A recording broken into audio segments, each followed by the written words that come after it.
Give me a second. I am setting up the stream again. And I took a bit of an extended break. Oh, to freshen up a bit. But anyway, I'll set up the stream in just a second.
Okay, sorry about that.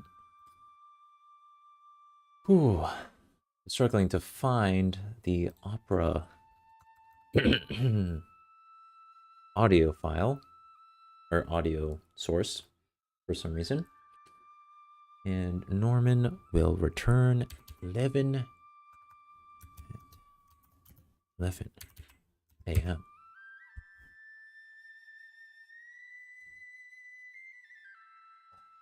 Okay. And with this beautiful off-scene tune, we pass on from the first half of this 24-hour stream into the second half. Okay, well, if you didn't bother watching the first one, or if it got taken down in the little time that I've seen it up, basically, this stream is about me studying for the MCAT, the epic pre-medical, you know, pre-medical test that everyone has to take to prove that they are epic gamers that deserve to be able to go to medical school. But I will also be playing some video games in between, just to mix things up, to keep me sharp, even though I don't feel very sharp right now. And keep me going. So yeah, we'll be playing a bit of Death Stranding. It'll be the next 3 hours of Death Stranding, following up from the first 3 hours that we played in that previous live stream. So with that, it's time to study carbohydrates for another 2.5 hours till we get to play as Norman Reedus again and try to connect America back together. Meanwhile, Mio's just like going all out on this off-scene tune. God damn, this soundtrack is amazing. And that flute guy, Game Awards 2022, man. There's a lot going on, but that flute guy was definitely the highlight. And it makes sense because what you see with carbohydrates is that they're chock full of hydroxyl groups. They're chock full of these OH groups. And so really they can function really similarly to alcohols in reactions. And when this happens, the individual monosaccharides are linked together to make an acetal. We call this linkage a glycosidic linkage. So this is a glycosidic linkage. Now when two monosaccharides are linked together in this fashion by glycosidic linkages, we call the product a disaccharide. A disaccharide. And we have di, which means two, and saccharide, which means sugar. So sugar, so two monosaccharides linked together, they're called a disaccharide. Now with disaccharides, most commonly, the glycosidic linkage forms between the anomeric carbon, or C1. So remember, this is the anomeric carbon, we've got C1. So over in our glycoside here, would be right here, just the same, we've got C1 of the first sugar, and then C4 of the second sugar. So right here would be C4, and it's just the same over here. So right here we have C4, and that's the second sugar. So we call this a 1,4 glycosidic linkage. And then just 1,4 glycosidic linkage.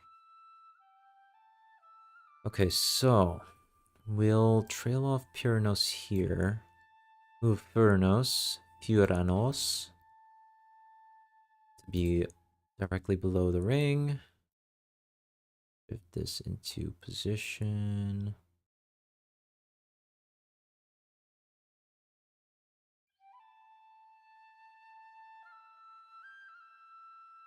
The polysaccharides can come off of the anomeric carbon. Or maybe I should include the 1,4 glycosidic linkage that I am utilizing in order to rationalize the creation of a polysaccharide. Predict linkage. Is the polysaccharide. Okay.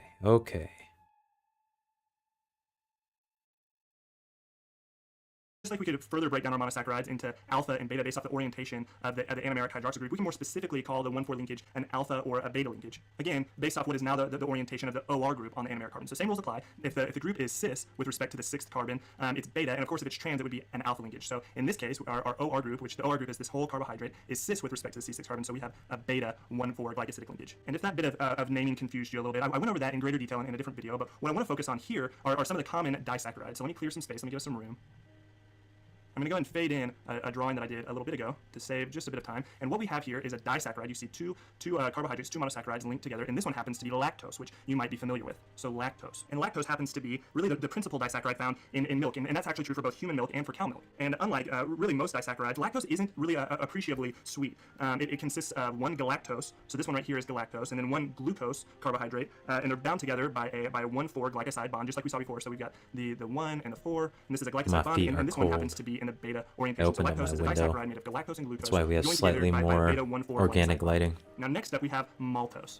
So let me write that in here. We've got maltose, and maltose is again a disaccharide, but this time it's made of two individual glucose units. So we've got a glucose right here, and we've got a glucose right here, and they're bound together similarly by a 1,4 glycoside. So we've got the 1 carbon right here, that's this one, and we've got the 4 carbon over here. So this is again a 1,4 glycosidic linkage, but as opposed to lactose up here, this one's actually alpha. You can see that this OR group, the second carbohydrate, which is functioning as the OR group, is in the trans position with respect to the first carbohydrates, the 6 carbon over here. So this is an alpha 1,4 glycosidic linkage, and it binds together two glucose units. So that's maltose, another pretty common disaccharide. And then last but not least, let me pull in here for you sucrose. And sucrose is actually probably the most common disaccharide in all of nature, and you deal with it quite frequently, I imagine, because sucrose is the principal disaccharide of table sugar, which comes from sugar cane. So sucrose is actually quite sweet, but it's different substantially so from maltose and lactose. You can't even hear me over our boy here. Both of these up here, you have two pyranoses. What's up with that? Remember, pyranoses are 6-membered carbohydrate rings. I went over that in a previous video, but we have two 6-membered rings bound together by this glycoside. And in sucrose, that's different. We've got a 6-membered glucose right here. This is glucose bound to a 5-membered or a furanose fructose. So we've got fructose right here. So fructose, and what happens is you have both of the carbohydrates linked together by their anomeric carbons. So right here we've got two anomeric carbons linked together. Now that's different than maltose and lactose. So for example, right here is the anomeric carbon of both maltose and lactose. It's over here. That's the C4 that's bound. So these are both linked together by their anomeric carbons. And what happens is you have two acetals that are formed. So we've got an acetal right there. And remember, an acetal is when a carbon is linked to an OR group over here and an OR group over here. And then you have a second acetal at the fructose's anomeric carbon. And so with maltose and the same thing with lactose, you have hemiacetals that are formed. So you've got an acetal right here, and then you've got a hemiacetal over kind of on the tail, on the second glucose. That's a hemiacetal, and you can look up, and it's the exact same thing for lactose. But what happens here is, remember that with a hemiacetal, you can add on a second OH group to form another acetal. A hemiacetal can be further reduced into an acetal, but once you have an acetal, you can't further reduce it. So that makes sucrose a non-reducing sugar, and then lactose and maltose are both reducing sugars. And so lactose, maltose, and sucrose are probably the three most common disaccharides, and they give us a good basis for disaccharides. And then really polysaccharides are just an extension of this thought. So let me clear some space. And for those reducing sugars like maltose and lactose that are left with a hemiacetal group at the end, we can keep adding sugar groups onto the chain. That's kind of this reducing characteristic. They can keep growing, which ends up making more acetal groups, but always leaving a hemiacetal group on the end. So I've kind of pre-drawn in another drawing here. A little bit more room for it. And wait a minute. I've shown just kind of the addition, a couple additions. I'm starting to lose it. Carbohydrates onto disaccharides. So both of these have three. I'm starting to lose it, y'all. Wait, what where are we? So this first one that I drew. What is happening? Called cellulose. And cellulose is found in yeah, I know what cellulose is. And it gives support and structure to wood and stems. And really cotton is essentially just pure cellulose. But cellulose is a polysaccharide made of repeating glucose units that are joined together by beta 1,4 glycosidic bonds. So all of these are beta 1,4 glycosidic linkages. And really it forms an unbranched, just kind of straight change. And that's the polysaccharide cellulose. Now down here I have another polysaccharide, which is also super common, and this is starch. And you can see that really this is made up of repeating glucose units here. The difference is that these linkages are alpha. Still 1,4.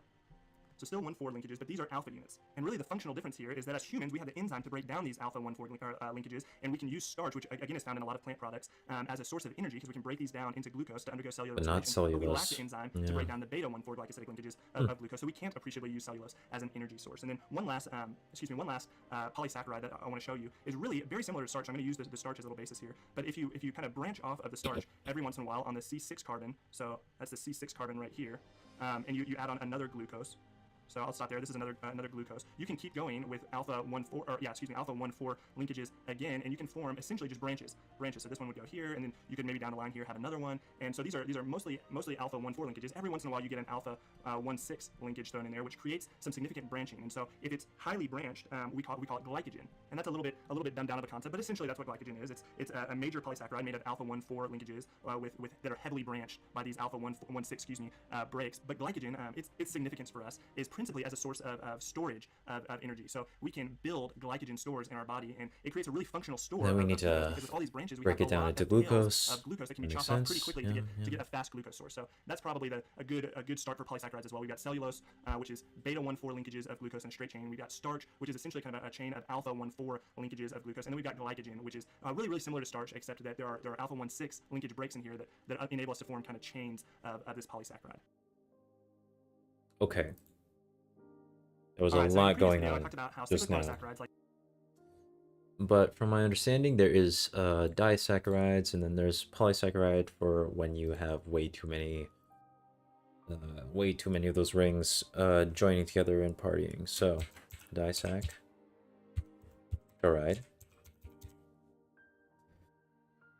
And then disaccharides include...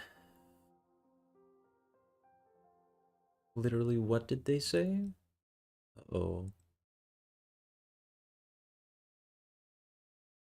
God. Oh, come on. Oh, no, it's lagging. Okay.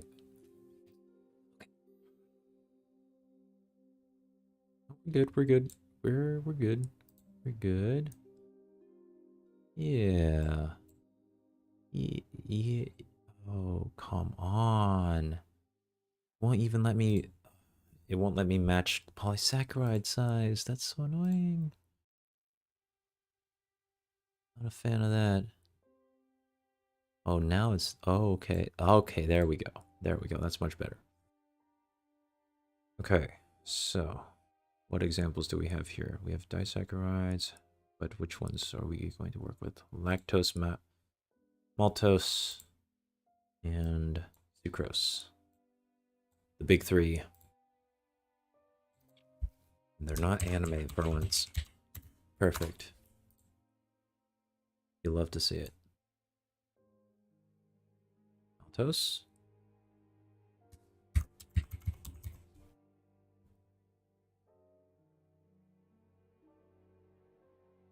And you got sucrose right up in there, chilling next to the boys, you know, just having a great time all around.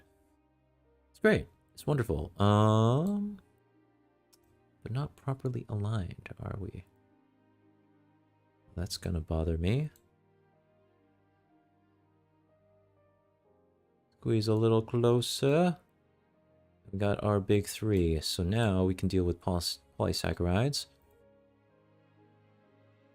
Do I need to include any further information with the big three? To the over here and an OR group over here, and then you have a second acetal yes, at the acetal. fructose anomeric carbon. Yes. And so with maltose and the same thing with lactose, you have hemiacetals that are formed. So you've got an acetal right here, and then you've got a hemiacetal over kind of on the tail on the second glucose. That's a hemiacetal, and you can look up and it's the exact same thing for lactose. But what happens here is okay. Hemiacetal. Because I know that I'm not going to remember what the hell that is. Include it here. On, there we go. All right. And you will go here. And slide right in between. Perfect, beautiful. And I want a... Oh my god, stop. Stop it. There we go.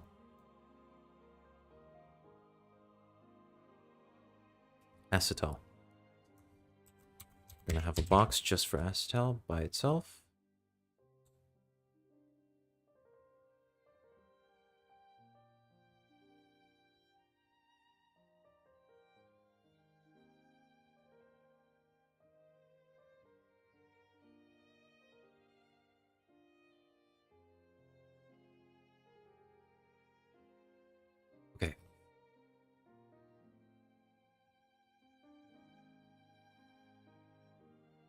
remember that in the cell walls of really nearly all 801 glycosidic linkages. Cellulose, starch, Another one, and and so then these are glycogen. Cellulose, starch. Okay, cellulose. Go here. Starch will go around this side, which will lead into glycogen.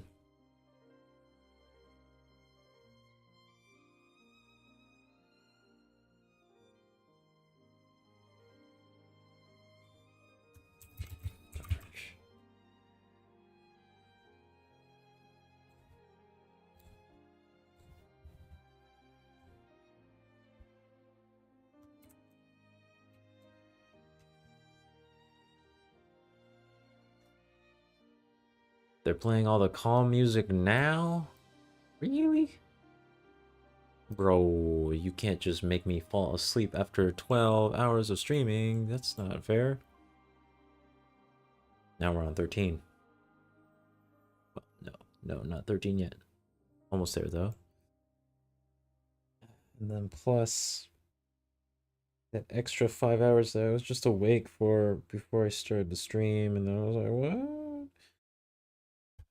Ugh. Big brain. Big brain. 24-hour stream. Fantastic idea, Nick. You did it. Okay, glycogen, yay. Oh, we're truly gaming now. Ooh, keto enol. Automerization by J. Who is J? Start with an aldehyde or a ketone, and at a catalytic amount of acid or base, you'll find the aldehyde or ketone is going to be in equilibrium with this product over here on the right, which we call an enol. So the name enol comes from the fact that we have a double bond in the molecule, so that's where the ene part comes in. And we also have alcohol, right? This is the OH over here, so that's where the OL comes in. So this is the enol form, and then over here, this is the keto form. So the keto form and the enol form. And these are different molecules. They're isomers of each other, so we call them tautomers, and they're in equilibrium with each other. They're not different resonance structures. Now let's see if we can analyze our aldehyde or ketone to see how to form our enol. And so if we look at the carbon that's next to the carbonyl carbon, we call this the alpha carbon. And there are two hydrogens attached to the alpha carbon in this case. Let me go ahead and draw those in. And those are called the alpha protons. And so if we think about transferring one of those alpha protons from the alpha carbon to the oxygen, right, even though it's most likely not the same proton, just helps to think about doing that. We can also think about moving the double bond, right? So over here on the left, the double bond is between the carbon and the oxygen, and we're moving that double bond over here between the two carbons. So transferring one alpha proton and shifting your double bond from the ketone form into the enol form. And then we also have a hydrogen, right? So over here, right, we still have a hydrogen left. I'm a little confused, but I think I can just place this here. So that's how to think about converting a keto tautomer into an enol one. Let's look at the acid catalyzed mechanism for this. So It's not like all ketones, carbon, or carbohydrates. So I don't... What are we even talking about right now, guys? Keto to enol. Now we would have our oxygen with 2 lone pairs of electrons. So let me go ahead and draw in those 2 lone pairs of electrons on our oxygen. And then we took a bond away from carbon, right? So we took a bond away from this carbon. So this carbon right here, so +1 formal charge on that carbon. And then we can show the movement of those electrons. So these electrons right here, I'm saying moving out onto the oxygen like that. And so this is our intermediate here. All right, so we know that our alpha carbon has 2 protons on it. So once again, let's find our alpha carbon. Here it is right here. And we know we have 2 protons attached to it, 2 alpha protons, if you will. And so in the next step of our mechanism, we're going to get a molecule of water acting as a base. So let me go ahead and show a molecule of water here. And the water is going to take one of those alpha protons. Right? I love these mechanisms, but I don't... I mean, other than just practicing what they look like, am I expected to figure out mechanisms during the MCAT? I don't think so. Maybe, though. Maybe.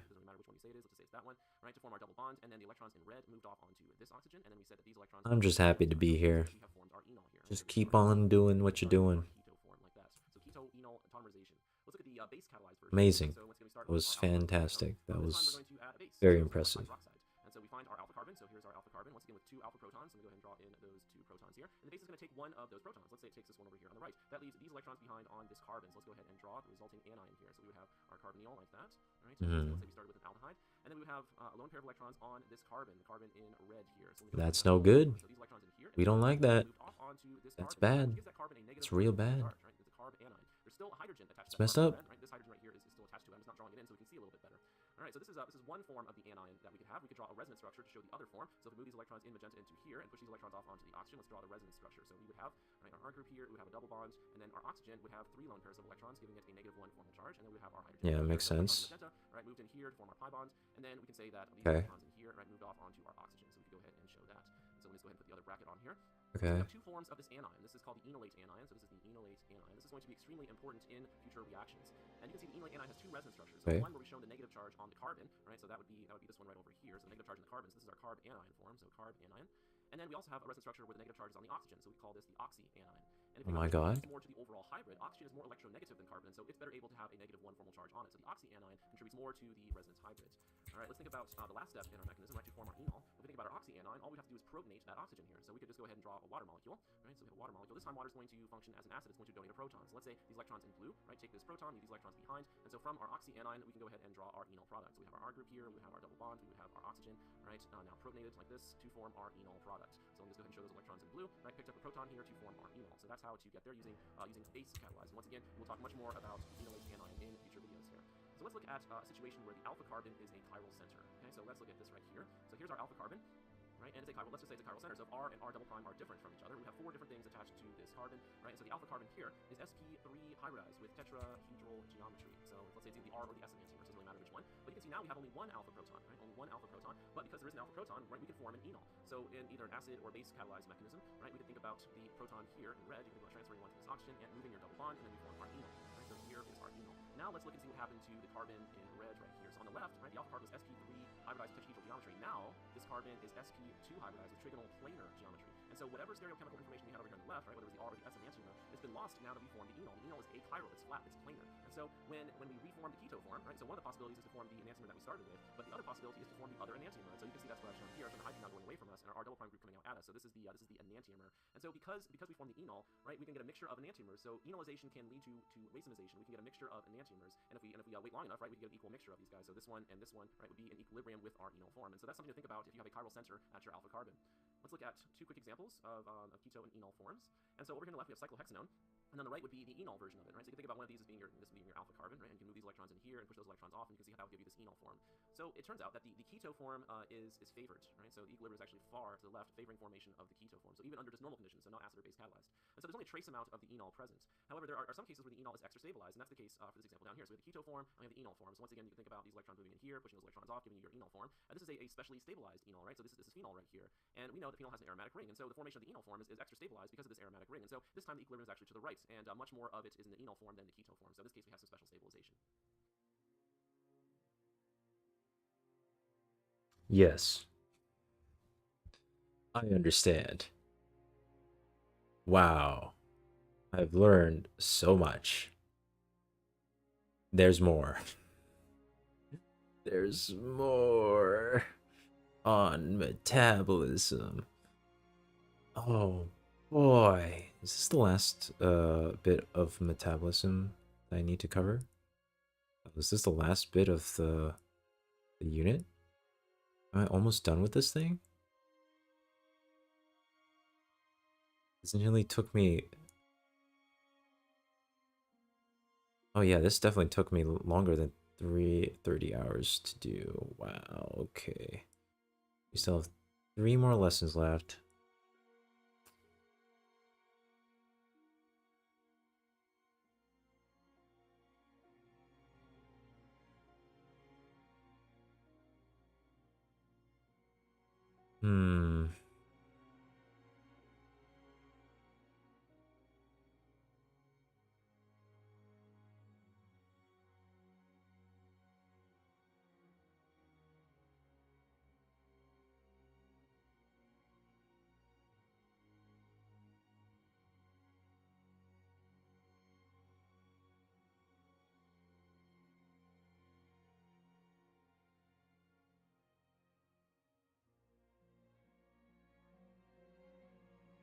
I like how there's this dramatic music in the background.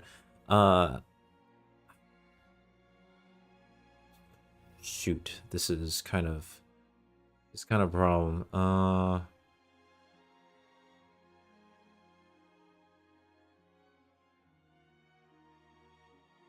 is there so much stuff on processing the environment? That seems like such a big piece of the MCAT for no reason. It's like, that's what I studied, but I don't think other bio students are studying that shit, man. What the fuck? Okay. No.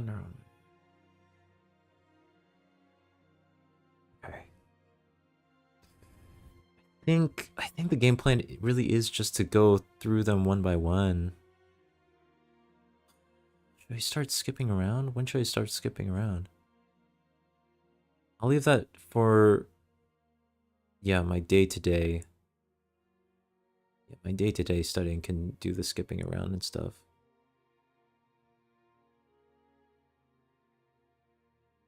I need to maximize my efficiency though.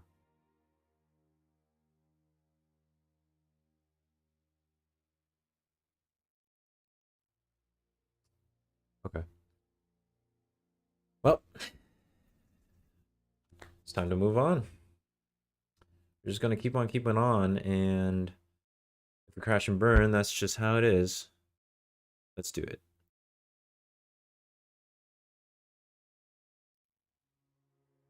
I'm so hyped for the citric acid cycle. Words cannot express how hyped that is.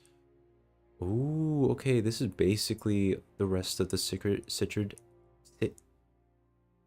Oh no. Citric acid cycle. There we go. All right.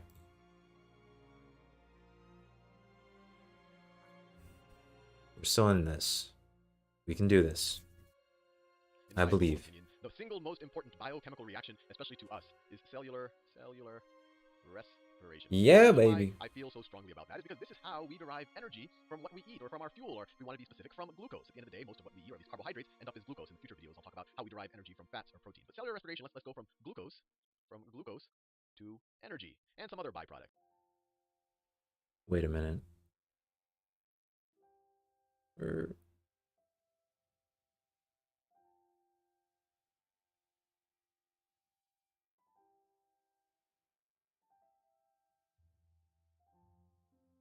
There's an actual 12-hour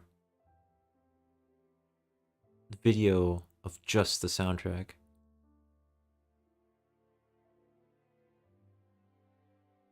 Do I want to just keep it randomized? Wait. Oh, it's not even randomized. It's just been playing the entire soundtrack. Directly. Oh. Oh, that's awkward.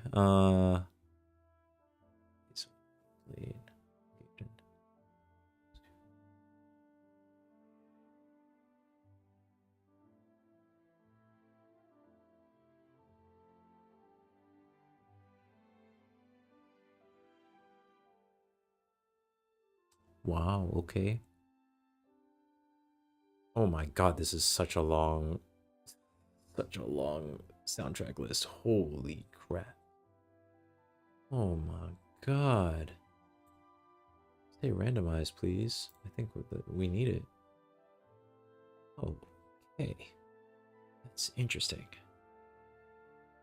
Well, not really going to concern me for now. More specific about it, let me write the chemical reaction right here. So the chemical formula for glucose, you're going to have 6 carbons, 12 hydrogens, and 6 oxygens. So that's your glucose right there. So if you had 1 mole of glucose, right, that's your glucose right there. And then to that 1 mole of glucose, if you had 6 moles of molecular oxygen running around the cell, then, and this is kind of a gross simplification for cellular respiration, I think we're going to appreciate over the course of the next few videos that one can get as involved into this mechanism as possible. I think it's nice to get the big picture. But if you give me some glucose, if you have 1 mole of glucose and 6 moles of oxygen, through the process of cellular respiration, so I'm just writing in kind of a big black box right now. Let me pick a nice color. So this is cellular respiration, which you'll see is quite involved, but I guess anything can be if you want to be particular enough about it. Through cellular respiration, we're going to produce 6 moles of carbon dioxide, 6 moles of water, and this is the key, this is the super important part, and we're going to produce energy. We're going to produce energy, and this is the energy that we're going to that can be used to do useful work, to heat our bodies, to provide electrical impulses in our brains, whatever energy, especially human body needs, but it's not just humans, it's provided by this cellular respiration mechanism. And when you say energy, you might say, hey, Sally, on the last video, didn't you just, well, that was the last video you watched, you probably saw that I said that ATP is the energy currency, for biological systems. And so you might say, hey, well, looks like glucose is the energy currency for biological systems. And to some degree, both answers would be correct. But to just see how it kind of fits together is that the process of cellular respiration, it does produce energy directly, but that energy is used to produce ATP. So if I were to break down this energy portion of cellular respiration right there, some of it would just be heat, it just warms up the cell, and then some of it is used, and this is what the textbooks will tell you. The textbooks will say it produces 38 ATPs that can be more readily used by cells to contract muscles or to generate nerve impulses or do whatever else, or grow or divide, or whatever else the cell might need. So really, cellular respiration, to say it produces energy, a little disingenuous. It's really the process of taking glucose and producing ATPs with maybe heat as a byproduct, but it's probably nice to have that heat around. We need to be reasonably warm in order for our cells to operate correctly. So the whole point is really to go from 1 mole of glucose, and the textbooks will tell you, to 38 ATPs. And the reality is this is in kind of the ideal circumstances that you'll produce 38 ATPs. I was reading up about it a little bit before doing this video. And the reality is, depending on the efficiency of the cell in performing cellular respiration, it'll probably be more on the order of 29 to 30 ATPs, but there's huge variation here, and people are really still studying this idea. But this is all cellular respiration is. In the next few videos, we're going to break it down into its kind of constituent parts, and I'm going to introduce them to you right now just so you kind of realize that these are parts of cellular respiration. The first stage is called glycolysis. Glycolysis, which literally means breaking up glucose. And just so you know, this is part, this is the gly for glucose, or the glyco, Okay. really the glyco for glucose. And then lysis means to break up. When you saw hydrolysis, it means using water to break up a molecule. Glycolysis means we're going to be breaking up glucose. And in case you care about things like word origins, glucose comes from the gluc part of glucose comes from Greek for sweet, and glucose is indeed sweet. And then all sugars, we put this os ending, so that just means sugar. So you might think it's kind of a redundant statement to say sweet sugar, but there are some sugars that aren't sweet. For example, It's kind of redundant information considering the rest of the videos. You can turn it into an actual sweet sugar, but it doesn't taste sweet like glucose or fructose would actually, or sucrose would taste. But anyway, that's an aside. But the first step of cellular respiration is glycolysis, breaking up of glucose. And what it does is it breaks up the glucose from a six carbon molecule. So it literally takes it from a 6-carbon molecule. Let me draw it like this. A 6-carbon molecule that looks like this. And it's actually a cycle. Let me show you what glucose actually looks like. This is glucose right here, and notice you have 1, 2, 3, 4, 5, 6 carbons. I got this off of Wikipedia. Just look up glucose, and you can see this diagram if you want to kind of see the details. Where you can see I have 6 carbons, 6 oxygens. That's 1, 2, 3, 4, 5, 6, and then all these little small blue things are my hydrogens. So that's what glucose actually looks like. But the process of glycolysis, you're essentially just taking. I'm writing it out as a kind of a string, but you can imagine it's a chain, and it has oxygens and hydrogens added to it, to each of these carbons. But it has a carbon backbone, and it breaks that carbon backbone into two. That's what glycolysis does. Right there. So you kind of lyse the glucose and each of these things. And I haven't drawn all the other stuff that's added onto that. These things are all bonded with other things, with oxygens and hydrogens, whatever. But each of these 3 carbon backbone molecules are called pyruvate. We'll go into a lot more detail on that. But by glycolysis, it by itself generates, well, it needs 2 ATPs. So it needs 2 ATPs, and it generates 4 ATPs.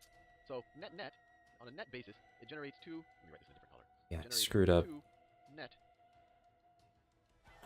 I need a fit. This is a very appropriate soundtrack for this. I need to fit the entirety of the Krebs cycle into this section. How? Okay, hold up.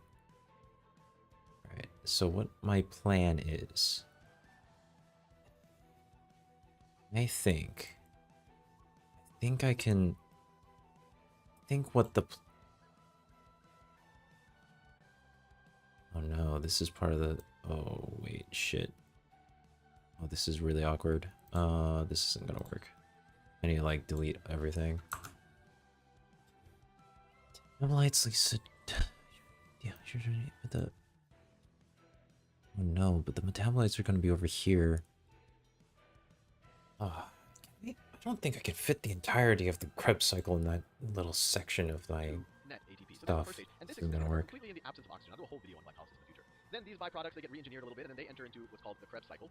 They enter what's called the Krebs cycle, which generates another 2 ATP. And then, and this is kind of the interesting point, there's another process that you can kind of say happens after the Krebs cycle, but we're in a cell and everything's bumping into everything all the time. It's normally kind of viewed to be after glycolysis in the Krebs cycle. And this requires, this requires oxygen. It requires oxygen. So let me be clear, glycolysis, this first step, no oxygen required, or doesn't need oxygen. Oxygen, it can occur with oxygen or without it. Oxygen not needed. Oxygen not needed. Or you can say this is called an anaerobic process. This is the anaerobic part of the respiration. Let me write that down too. Anaerobic. Maybe I'll write it down here. Glycolysis, since it doesn't need oxygen, we can say it's anaerobic. You might be familiar with the idea of aerobic exercise. The whole idea of aerobic exercise is to make you breathe hard because you need a lot of oxygen to do aerobic exercises. So anaerobic means you don't need oxygen. Aerobic means it needs oxygen. Anaerobic means the opposite. You don't need oxygen. So glycolysis anaerobic, and it produces 2 ATPs net. And then you go to the Krebs cycle. There's a little bit of setup involved here, and we'll do the detail of that in the future. But then you move over to the Krebs cycle, which is aerobic. It is aerobic. It requires oxygen to be around, and then this produces 2 ATPs. And then this is the part that, frankly, when I first learned, it confused me a lot, but I'll just write it in order the way it's traditionally wrote. Then you have something called, I'm using the same colors too much, you have something called the electron transport chain. Electron transport chain. And this part gets credit for producing the bulk of the ATPs, 34 ATPs. And this is also aerobic.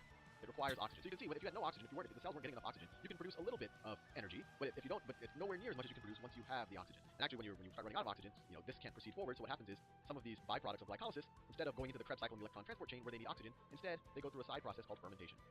For some organisms, this process of fermentation takes your byproducts of glycolysis and literally produces alcohol. That's where alcohol comes from. That's called alcohol fermentation. And we as human beings, I guess fortunately or unfortunately, our muscles do not directly produce alcohol. They produce lactic acid. So we do lactic acid fermentation. Write that down. Lactic acid. That's humans and probably other mammals. Humans. But other things like yeast will do alcohol fermentation. Alcohol fermentation. So this is when you don't have oxygen. It's actually this lactic acid that if I were to sprint really hard and not be able to get enough oxygen, that my muscles start to ache because this lactic acid starts to build up. But that's just a side thing. If we have oxygen, we can move to the Krebs cycle, get our 2 ATPs, and then go on to the electron transport chain and produce 34 ATPs, which is really the bulk of what happens in respiration. Now, I kind of said this as an aside, that, to some degree this isn't fair, because while these guys are operating, they're also producing these other molecules, or like not producing them entirely, but what they're doing is they're taking, I know it gets complicated here, but I think over the course of the next few videos we'll get an intuition for it. In these two parts of the reaction, glycolysis and the Krebs cycle, we're constantly taking NAD, or NAD+, and we're adding hydrogens to it to form NADH. And this actually happens for 1 molecule of glucose, it happens 10 NADs, or 10 NAD pluses to become NADHs. And those are actually what drive the electron transport chain. I'll talk a lot more about it, and kind of how that happens, and why is energy being derived, and how is this an oxidative reaction, and all of that, and what's getting oxidized and what's being reduced. But I just wanted to give due credit. These guys aren't just producing 2 ATPs in each of these stages. They're also producing, actually, combined 10 NADHs, which are then used, which each produce 3 ATPs in an ideal situation, the electron transport chain. And they're also doing it, this other molecule, FAD, which is very similar, but they're producing FADH. Now, I know all of this is very complicated. I'll make videos on this in the future, but the important thing to remember is cellular respiration. All it is taking glucose and kind of repackaging the energy in glucose and repackaging it in the form of, your textbooks will tell you 38 ATPs, and taking an exam, that's a good number, right? It tends to, in reality, be a smaller number. It's also going to produce heat. Actually, most of it is going to be heat. But 38 ATPs, and it does it through 3 stages. The first stage is glycolysis, where you're just literally splitting the glucose into 2. You're generating some ATPs, but the more important thing is you're generating some NADHs that are going to be used later in the electron transport chain. Then those byproducts are split even more in the Krebs cycle, directly producing 2 ATPs. But that Oh produces a my lot more god. NADHs, and all of those NADHs are used in the electron transport chain. Okay, this is a good overview, but it's not... This is not going into the detail that we need to understand for the context of the process. We've already learned that cellular respiration can be broken down into roughly 3 phases. Cellular respiration broken down into 3 phases. The first is glycolysis. Glycolysis, which literally means the breaking down of glucose. Breaking down of glucose. And then this can occur with or without oxygen. If we don't have oxygen, then we go over to fermentation. We'll talk about that in the future. Go over to fermentation, and in humans it produces lactic acid, and in other types of organisms it might produce alcohol or ethanol. But if we have oxygen, and for the most part we're going to assume that we can proceed forward with oxygen. If there is oxygen, then we can proceed forward to the Krebs cycle. Krebs cycle, sometimes called the citric acid cycle, because it deals with citric acid, the same thing that's in orange juice or lemons. And then from there we proceed to the electron transport chain. The electron transport chain, and we learned in the first overview video of cellular respiration that this is where the bulk of the ATP is actually produced, although it uses raw materials that came out of these phases up here. And what I want to do in this video is just focus on glycolysis. Just focus on glycolysis. And this is kind of a, it's sometimes a challenging task, but you can really get stuck in the weeds, and I'll show you the weeds in a little bit, and the actual mechanism. It can be very daunting. But what I want to do is simplify it for you, so you can kind of have the big takeaways, and then we can appreciate, and maybe when we look at the weeds of glycolysis, we can make a little bit more sense of it. So glycolysis, or really cellular respiration, it starts off with glucose. And then we split them into pyruvate. H12O6. And I could draw its whole structure, it would take a little time, but I'm just going to focus on the carbon backbone. So we can, it is a ring, or it can be a ring, but I'm just going to draw it as 6 carbons. 6 carbons in a row. Now, there's 2 kind of important phases of glycolysis that are good to know. One I call the investment phase, and the investment phase actually uses 2 ATPs. So it actually uses 2 ATPs. So the whole purpose of cellular respiration was to generate ATPs, but right from the get-go I actually have to use 2 ATPs. But I use 2 ATPs, and I'm going to essentially break up the glucose into 2 3 carbon compounds right here that actually also have a phosphate group on them. The phosphate groups are coming from those ATPs. They also have a phosphate group on them. This is often called, well, there's a lot of names for it. Sometimes called P-gal. You really don't have to know this. Or phosphoglyceraldehyde. Really challenging my spelling skills right here. That's not that important to know. All you have to know is in this first phase, you use 2 ATPs. That's why I call it the investment phase. If we use a business analogy, investment phase. And then each of these 2 P-gal molecules can then go into the payoff phase. So in the payoff phase, each of these P-gals turn into pyruvate, which is another 3 carbon, and it's reconfigured. But the process of it going to pyruvate, let me write pyruvate in blue, because this is something that's, at least it's good to know the word, and I'll show you the structure in a second. Pyruvate, sometimes it's called pyruvic acid, same thing, pyruvic acid, and that's essentially the end product of glycolysis. So you start off with glucose in the investment phase, you end up in this phosphoglyceraldehyde, which essentially you broke up your glucose and you put a phosphate on either end of it, and then those each independently go through the payoff phase. So you end up with 2 molecules of pyruvate for every molecule of glucose you start off with. Now you're saying, hey, so that was a payoff phase. What was our payoff? Well, our payoff we got from this. Let me write this down as a payoff phase. This is our payoff phase. And I apologize for the white background. I did it because the mechanism I'm showing you, I copy and pasted it from Wikipedia, and they had a white background, so I just ran with the white background for this video. But I personally at least like the black background a lot better. But this is the payoff phase right here. And so when we go from the phosphoglyceraldehyde to the pyruvate or the pyruvic acid, we produce 2 things. Or I guess we could produce 3 things. We produce each of these P-gals to pyruvate produce 2 ATPs. So I'm going to produce 2 ATPs there. I'm going to produce 2 ATPs there, and then they each produce an NADH. NADH. May I do it in a darker color? NADH. NADH. And of course, they're not producing, they're not producing the whole molecule in a vacuum. Essentially, what they're doing is they're starting with the raw material of an NAD+. So they start off with an NAD+, and they essentially reduce it by adding a hydrogen. Remember, Oh yeah, it's big brain time. So the NAD Watch this. NADH, and then later on, these NADHs are used in the electron transport chain to actually produce ATPs. So the big takeaway here, if I were to kind of write the reaction that we get for glycolysis. Okay, wait. Keep watching. Keep watching. Start off with glucose, and you need some Oh my god. Oh my god, go faster. Come on. For every mole of glucose, you're gonna need 2 Why is this taking so long? Sometimes I write written like that, but maybe I'll write like this: 4 phosphate groups. Oh my god. Net, what you get out of glycolysis is 2 ATPs. You get 2 NADHs. But as you can see, just when I drew it very roughly before, you've got 1, 2, 3 carbons there. 1, 2, 3 carbons there, and it also has a phosphate group on it. The phosphate group's actually attached to the oxygen, but for just reciprocation, I draw the phosphate group just like that. I showed that right here. This was the phosphoglyceraldehyde right here. This is the actual structure up here, but I think sometimes with the structure, it's easy to miss the big picture. And there are two of these. They kind of say that you can go back and forth with this other kind of isomer of this. But the important thing is that you have two of these compounds that are now 3 carbon compounds. Glucose has been split, and now we're ready to enter the payoff phase. Remember, you have two of these compounds right here. That's why when they drew this mechanism, they wrote ×2 right there, because the glucose is split into 2 molecules. So each of the molecules are now going to do this right here. And for each of the glyceraldehyde 3-phosphates, or PGALs, or phosphoglyceraldehydes, we can look at the mechanism. And say, okay, look here, there's going to be an ADP turning into an ATP there, so this is +1 ATP, and then we see it again happening here on our way to pyruvate. Right there, then we have another +1 ATP. So for each of the PGALs, the phosphoglyceraldehydes that were produced, we're producing 2 ATPs in the payoff phase. Now there were 2 of these, so total for 1 glucose, we're going to produce 4 ATPs in the payoff phase. So the payoff phase, 4 ATPs, in the investment phase, we used 2 ATPs. So total net ATPs directly generated from NADH. May I do the darker color?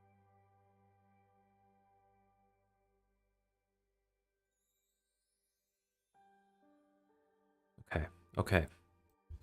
All right. Big brain.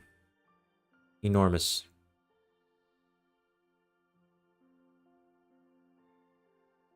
Why do so much work when you can just do this? But can you do this? Yes, I can. Yes, I freaking can. Look at this shit. Oh my god. Damn, son. Why make so complicated? Simple trick. Doctors hate him. This is terrible.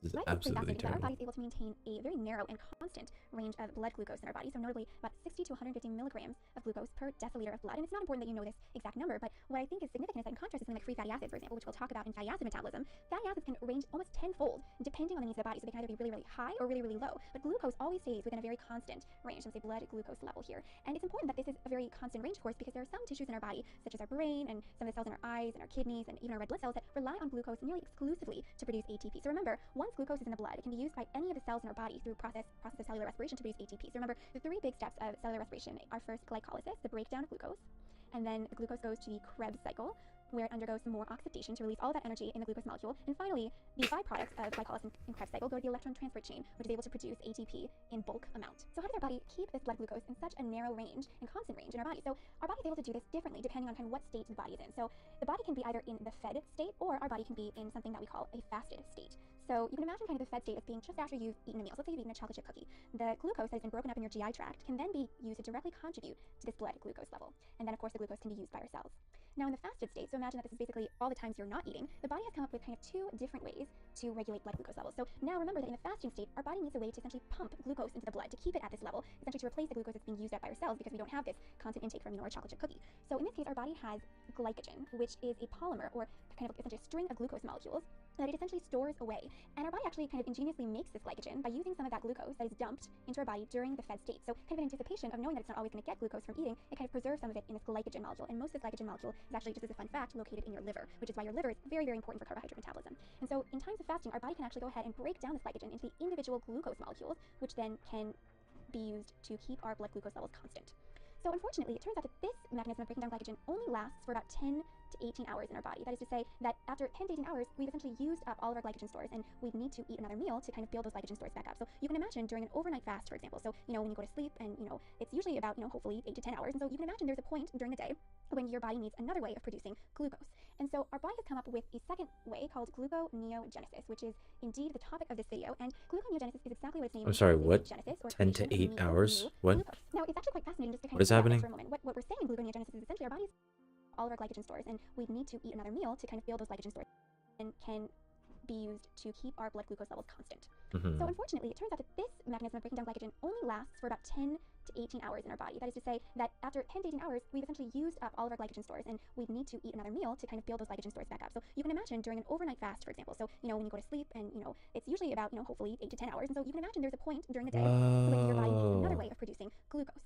And so our body has come up with a second way called gluconeogenesis, which is indeed the topic of this video. And gluconeogenesis is exactly what its name implies. It is the genesis or creation of new glucose. Now, it's actually quite fascinating just to kind of think about this for a moment. What we're saying in gluconeogenesis is essentially our body. So what you're saying is that I can afford to not eat for a little bit longer. Notably, most commonly it uses amino acids in our body, as well as a molecule called lactate, which is produced as kind of a byproduct, oftentimes in exercising muscle cells. And it takes kind of these precursor molecules and reconfigures them to produce glucose.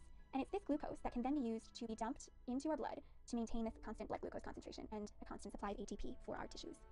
So now that you kind of have a big picture of carbohydrate metabolism and where gluconeogenesis fits in, let's go ahead and talk about, as promised in this video, about this metabolic pathway, gluconeogenesis. So in order to do this, I think most effectively, it's actually important to revisit glycolysis briefly. So I'm going to go ahead and bring up the reaction diagram that was used to explain glycolysis in a previous video. So just to orient you, remember that glycolysis begins with glucose up here, and glucose is broken down in a series of steps. Most notably at one point it's broken down into this 3-carbon molecule, glyceraldehyde 3-phosphate, and then it is broken down even further and reconfigured, releasing some ATP and NADH along the way, and ultimately forming this molecule pyruvate. And pyruvate is a very important molecule because it can continue to the Krebs cycle, where it can be further oxidized to produce more NADH that can be used by the electron transport chain to produce ATP.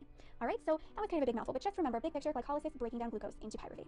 Turns out, the way I like to think about gluconeogenesis is that the goal of gluconeogenesis is to produce glucose. And so essentially the way I like to think about it is that gluconeogenesis is almost the exact reverse pathway of glycolysis. That is to say, we start at this end of the reaction pathway, we start with pyruvate, and we essentially go funnel back the opposite direction through all of these reactions to produce glucose. Now, the key word is that it's almost the exact reverse of glycolysis, and it's almost the reverse because I want to call attention to these orange arrows. So note that there are kind of 3 orange arrows. So one from glucose to this molecule glucose 6-phosphate, another one here, and then one at the very end, which converts the last molecule to pyruvate. And what's important to note about these reactions in glycolysis is that unlike the other bidirectional black arrows that are used in most of the reactions, these orange arrows are unidirectional. What they're trying to indicate is that these 3 reactions are irreversible. In other words, they have a negative, if we plot a fancy term from chemistry, they have a negative delta G value, or negative Gibbs free energy, which means that if we were to reverse these particular reactions, we would have to flip the sign, right? And so these negative delta G values would become positive. And that's problematic, right? Because we know that in order for any biological reaction to occur, we must have a negative delta G value. So our body has come up with a bit of a compromise. Our body has essentially said, okay, look, we have 1, 2, 3, 4, 5, 6, 7 reactions with these kind of bidirectional black arrows that are essentially reversible. That is to say, they have a delta G value that's near 0. And so they can go either direction. So our body says, okay, we'll keep those 7 reactions. But in going from pyruvate back to glucose, we have to come up with a different reaction pathway for the 3 steps that are irreversible. So that's exactly what our body did, and in fact that's what I'll go ahead and review in the remainder of this video. But essentially you can say, with those 3 steps in mind, we're just performing reverse of glycolysis. Okay. Alright. I sort of get it. I mean, there's not really much to think about when it comes to that. You're trying to balance out the glucose, blood levels. Alright, so in the previous Need to video, do we talked about the big picture of gluconeogenesis. the creation of the new Make glucose. And I brought glucose. up this diagram of glycolysis, and I said to you essentially, glycolysis, which starts off with glucose that you can see in the kind of top middle left and is broken down, oxidized into pyruvate, the molecule kind of in the top left there. I said that this pathway is essentially the reverse of gluconeogenesis. That is to say, we want to start off with pyruvate, and we want to essentially reverse the pathways to produce glucose, which we can pump into our blood. I'll be right back.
blood in times of fasting. But notably, in this video, I'm going to get a little bit more detail-oriented and talk about kind of 3 unique reactions to gluconeogenesis that overcome the 3 irreversible steps indicated by the orange arrows in this diagram of glycolysis. Alright, so let's talk about the first roadblock that we need to overcome, which is in the conversion of pyruvate to phosphoenolpyruvate. So remember, it can't just use pyruvate kinase to reverse this reaction, so it actually uses an entirely separate set of enzymes and pathway to get to phosphoenolpyruvate. And the first step is the conversion of pyruvate to a molecule called oxaloacetate, which is abbreviated usually as OAA. And this is a molecule that you will meet when you learn about the Krebs cycle. It's a intermediate in one of those steps, and notably, this is why amino acids are able to be used to produce glucose, because amino acids, once they're broken down, can be actually converted to oxaloacetate, and from there, of course, they can continue down this pathway. Notably, another precursor molecule that I mentioned before, lactate, can be interchangeably produced from pyruvate or going from lactate to pyruvate. So that's another way that that metabolite contributes to gluconeogenesis.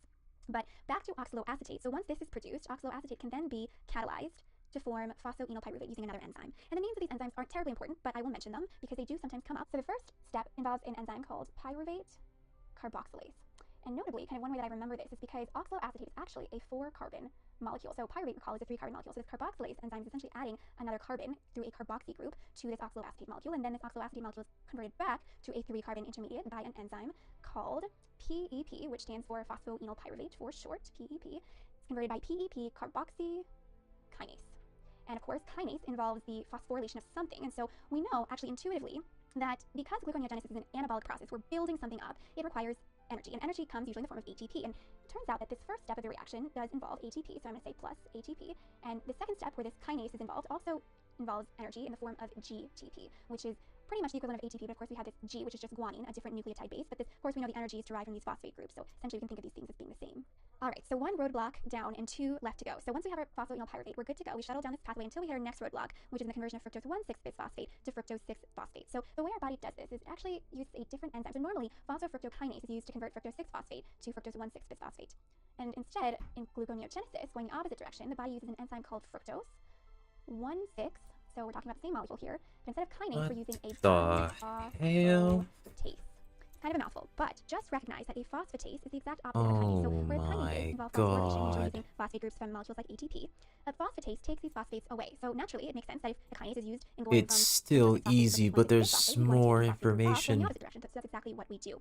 Now, one kind of confusion that I had when I was learning this was, we always learned that the enzyme of a reaction can't really change whether a reaction is irreversible or not.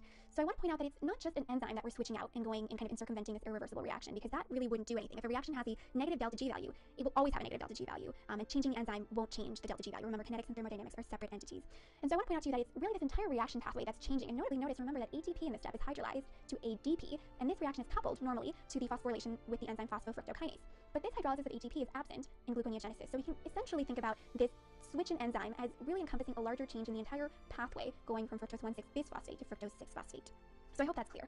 So now that we have gotten past the second roadblock, we continue down until we hit our final and last roadblock in going from glucose 6-phosphate to glucose. And again, essentially just like we did for our previous reaction, our body has come up with a different reaction pathway involving a different enzyme. So normally, remember, hexokinase is used in converting glucose to glucose 6-phosphate, but our body uses a different enzyme. In this case, I'm going to write it out here. It uses the enzyme glucose 6, and remember, if we use a kinase, we have to be using a Exactly, we're using a phosphatase. So glucose 6 Whoa, phosphate. what is this, Dora? Remove Was the it? phosphate group from the glucose Was I to supposed to say remove the phosphate phosphate? from the glucose 6 phosphate to form the Phosphatase? glucose. Now, just as a fun kind of intriguing What? fact, it turns out that some people are actually missing this enzyme, glucose 6 phosphatase. So can you imagine what would happen if they're missing this enzyme?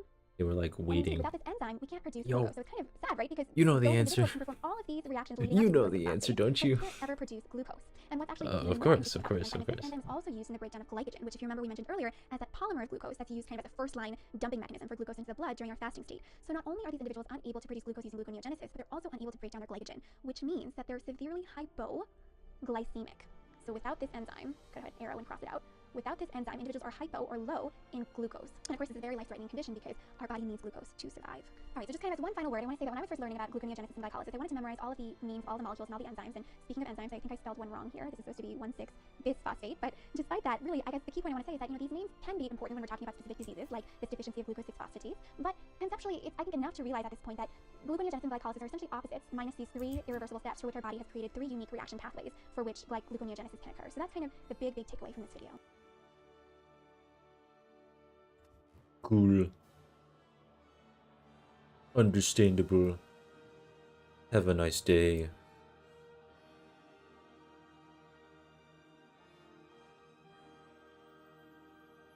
I think I get it, but I also don't get it.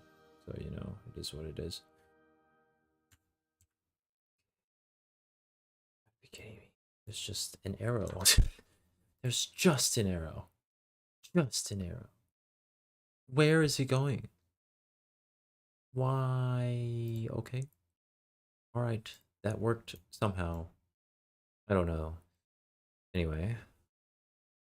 Like, this is not how I expected this to go, but we're working through it. Cellular respiration is complicated. I mean, gluconeogenesis is even like... It's a different What? At its most simplistic Different level, pathways. regulation of metabolic pathways What's inside going the body on? is really just a fancy word for a balancing act Where are we? in the body. So to illustrate Why this, are I we have still a here? seesaw, Just and suffer? we've been learning about Every two day I metabolic can feel my pathways, leg. glycolysis, Am I which is the process wrong of coaching again? to pyruvate, and gluconeogenesis, which is essentially the opposite, in which we start out with pyruvate and through a little bit of a different route, we end up back at glucose.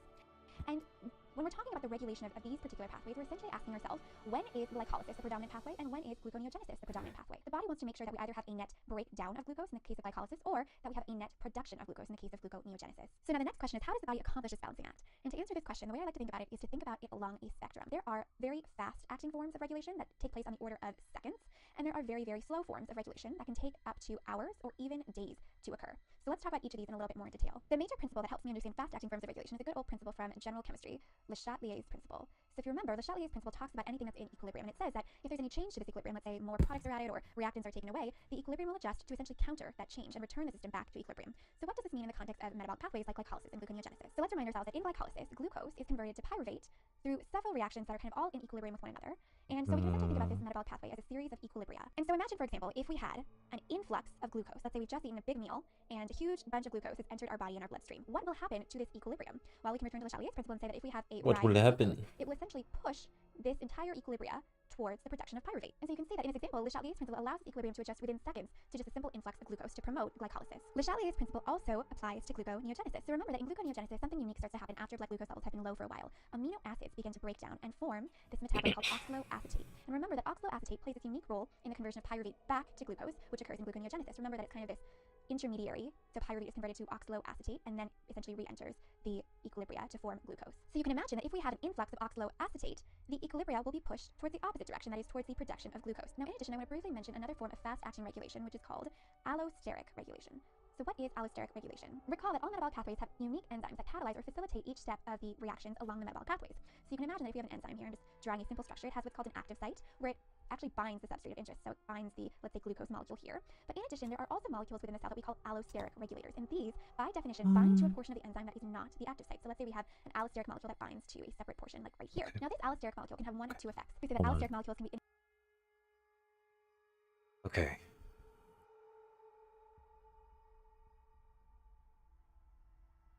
Okay.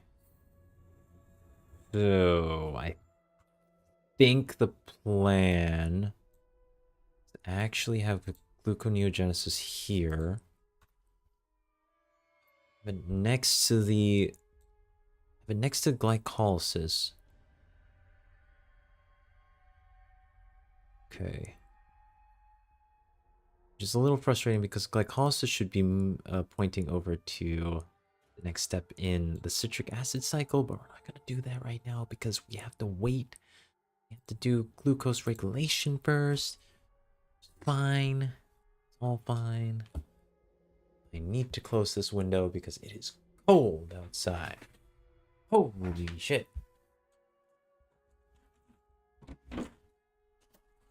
Damn, it's cold. You can see all the condensation on my window. Oof.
Okay. Where were we? Glucose regulation. All right.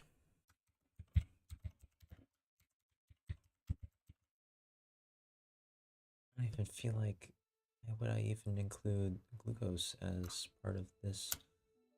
It's implied that it's just normal regulation. Interesting.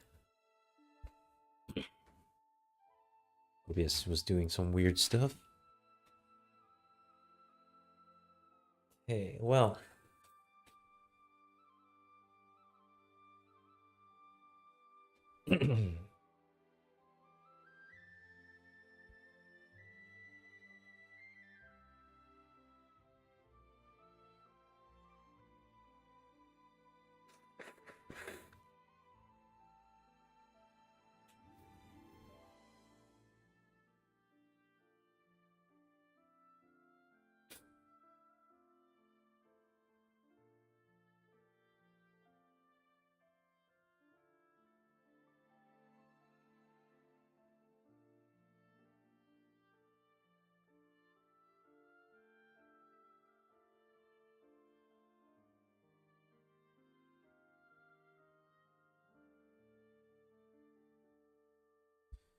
Okay.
Okay, I think this second half is probably gonna find me doing a lot of different breaks. I mean, I already have something planned at 5 anyway, like a half an hour. It's not that long, but I might just have another break either at 12 or 1 so they can grab some food.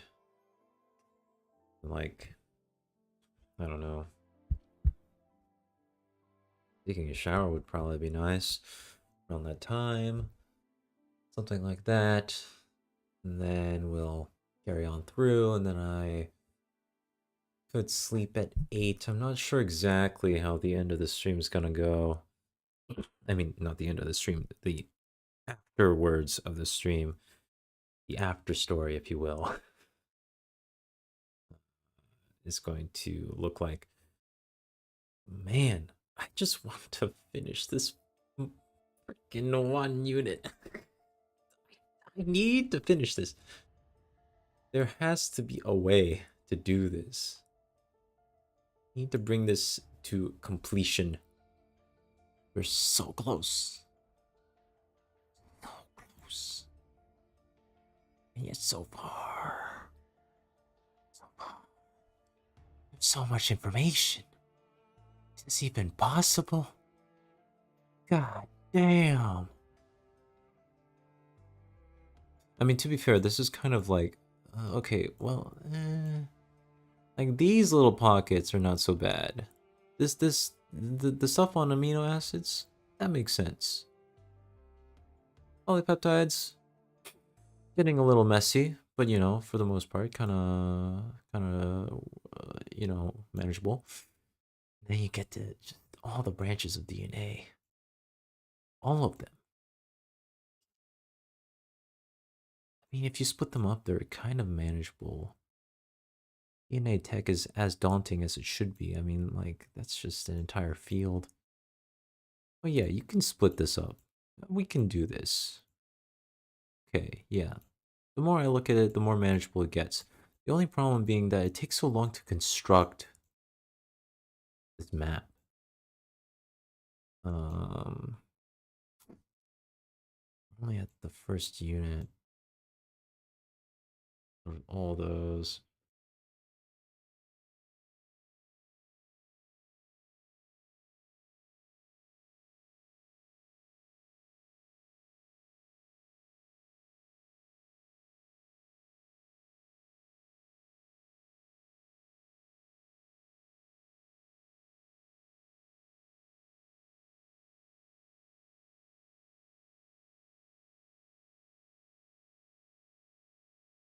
If I blitz through content review this entire week.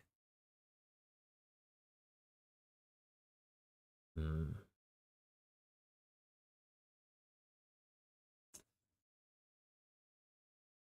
less concerned about how I'm feeling right now and more about my strategy will be because I'm tight on time.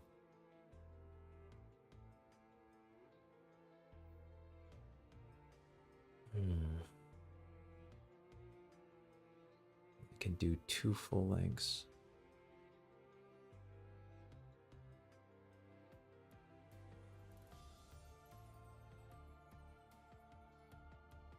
We do a full length before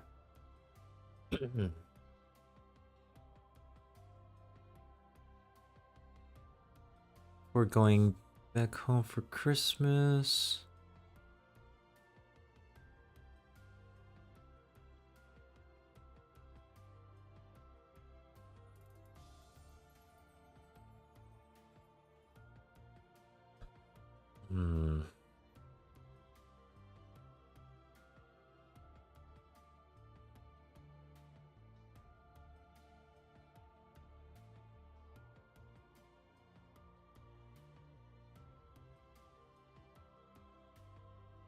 I'm looking at my calendar right now, by the way. Trying to strategize which days I need to do my full lengths.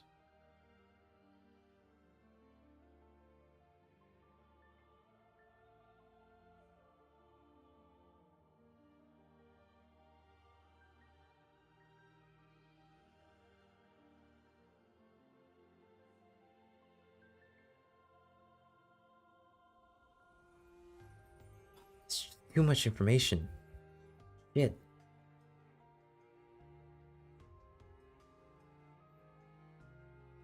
I mean, I understand that this is a somewhat inefficient method, but this is...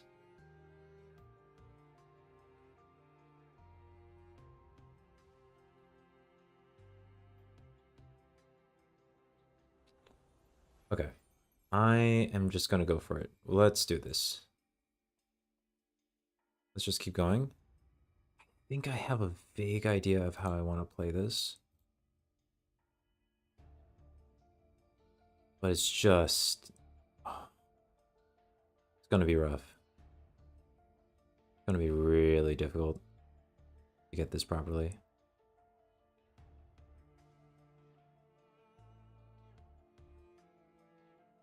And I don't know if my mind is prepared for it. But we'll see how it goes. For now, gently.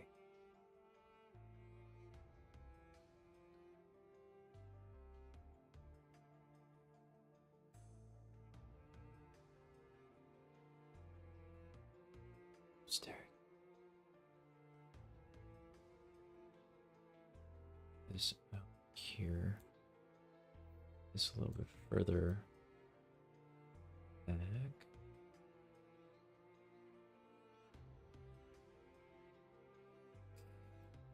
I can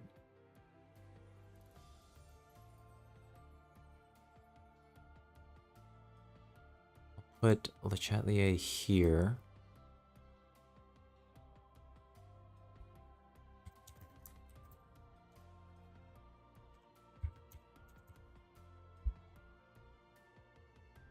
And allosteric regulation can go right here.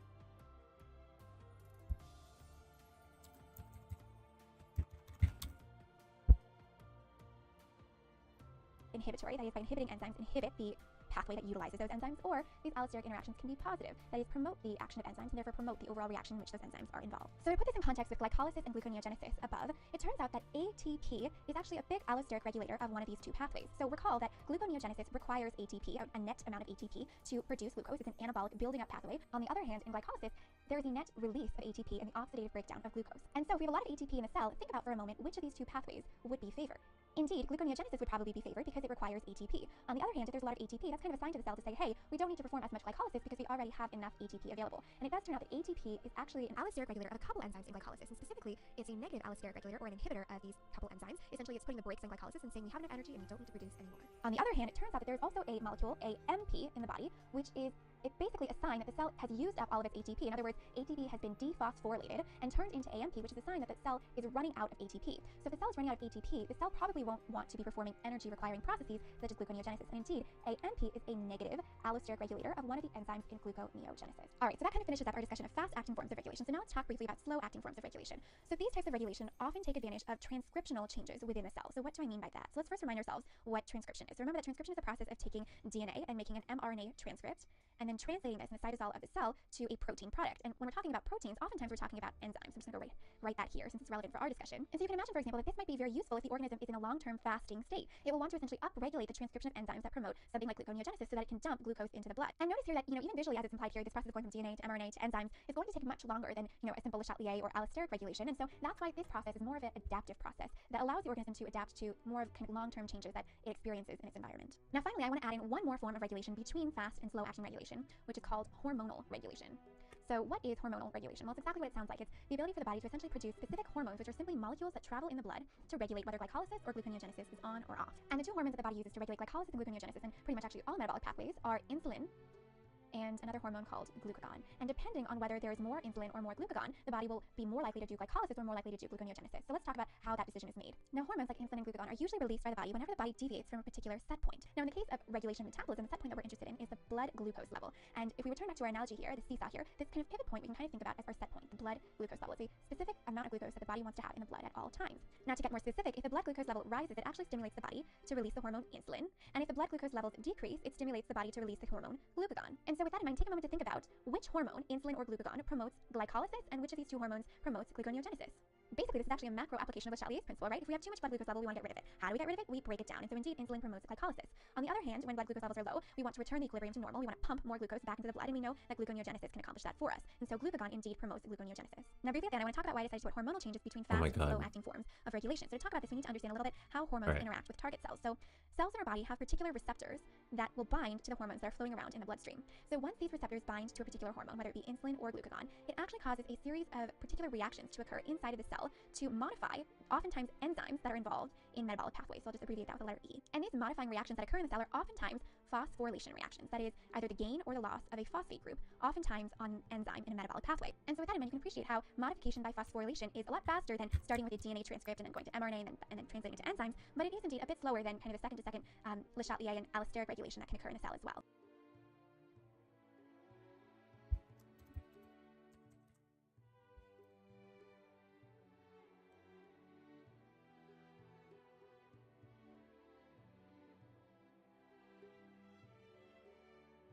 At its most simplest, body to essentially produce specific hormones, which are simply molecules that travel in the blood to regulate whether glycolysis or gluconeogenesis is on or off. And the two hormones that the body uses to regulate glycolysis and gluconeogenesis, and pretty much actually all metabolic pathways, are insulin and another hormone called glucagon. And depending on whether their level rises, it actually stimulates the body. Too much blood glucose level, we want to get rid of it. How do we get rid of it? We break it down. And so indeed, insulin promotes glycolysis. On the other hand, promotes glycolysis. Okay. Promoted. Glucagon promoting. Relation.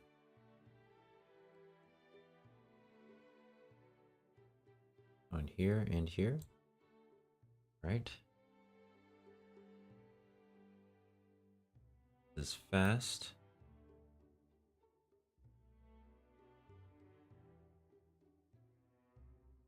Meanwhile, transcription is slow.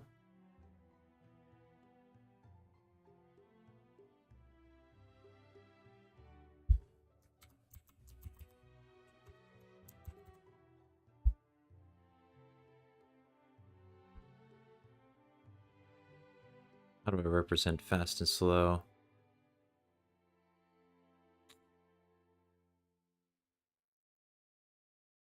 The slow.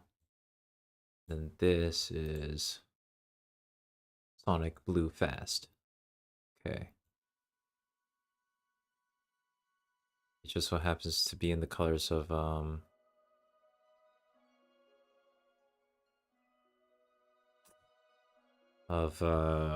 light regulation. No. What am I thinking of? The thing where you turn on the blue light and the gene turns on or off. You know the one. We'll get to it once we get to the neuroscience. Okay. Very cool. Pentose phosphate pathway. Right. Pentose phosphate. Where is that in the Krebs cycle? when talking about carbohydrate metabolism, we can't forget to mention the pentose phosphate pathway. So where does the pentose phosphate pathway fit into the breakdown of glucose? So let's go ahead and review the breakdown of glucose. What? as we normally kind of usually conceive of it as. So we go ahead and start out with glucose, which I'm drawing here, just symbolizing with a 6-carbon sugar backbone. And we usually imagine that glucose begins to be broken down in the cytosol of the cell through a series of reactions that we call glycolysis. And then, of course, it goes through the Krebs cycle in the mitochondria, also known as the TCA cycle. And then finally, it goes to the electron transport chain in the mitochondria to produce ATP. So that's kind of usually the end product we think of when we think about breaking down glucose. But the pentose phosphate pathway is kind of a unique pathway because it turns out that in this pathway, no ATP is consumed or produced. That's kind of unique to point out. So where does it fit into this overall pathway? It turns out that the linear way I've written cellular respiration is actually only partly true. It's a great way to conceptualize it, but there are many branches or kind of side reactions that are taking place almost simultaneously with the breakdown of glucose.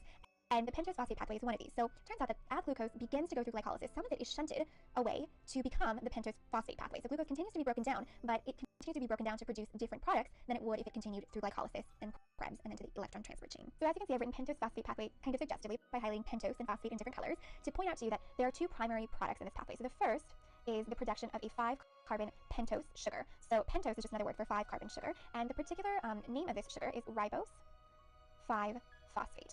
And this sugar, so it's a 5-carbon sugar, I'll go ahead and draw that to remind us of that, is an important substrate in producing DNA and RNA. So if you remember, DNA and RNA contain nucleotides, and the nucleotides contain a nitrogenous base, a phosphate group, and a 5-carbon sugar. So in the case of DNA, it's deoxyribose, and in RNA, it's just ribose. But in either case, this ribose 5-phosphate is an important precursor to creating DNA and RNA, so quite a crucial molecule. Now, the second primary product of this reaction, as this phosphate nicely implies, is a phosphorylated molecule that is usually abbreviated as NADP, P standing, of course, for the phosphate in this molecule, H, NADPH.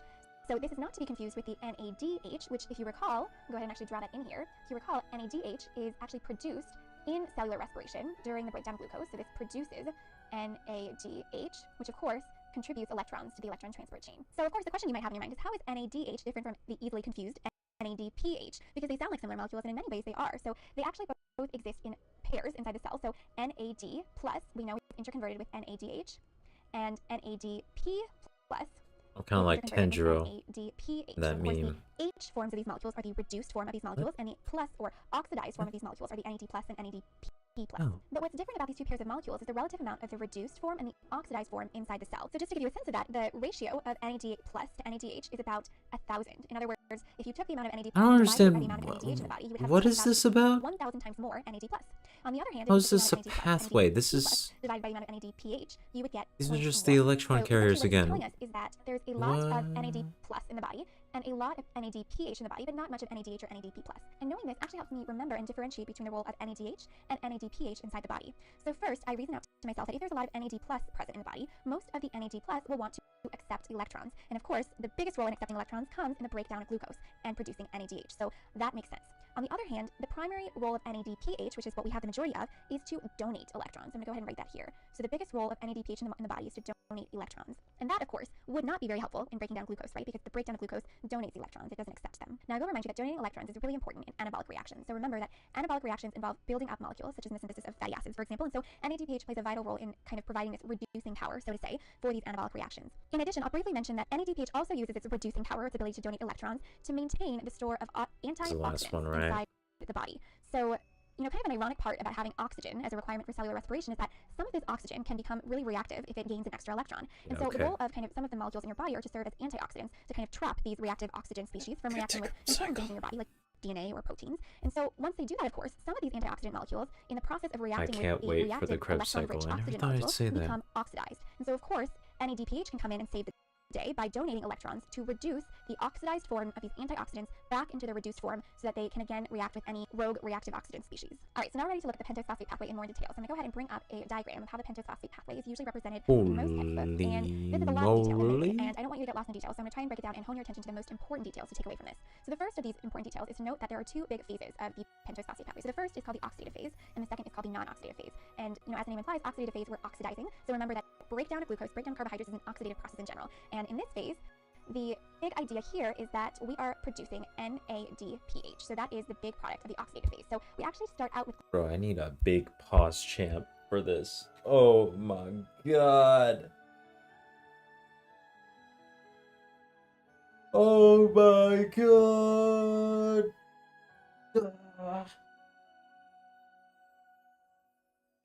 It's not even that complicated. Okay, it's a little complicated. But it's like... not that big of a deal.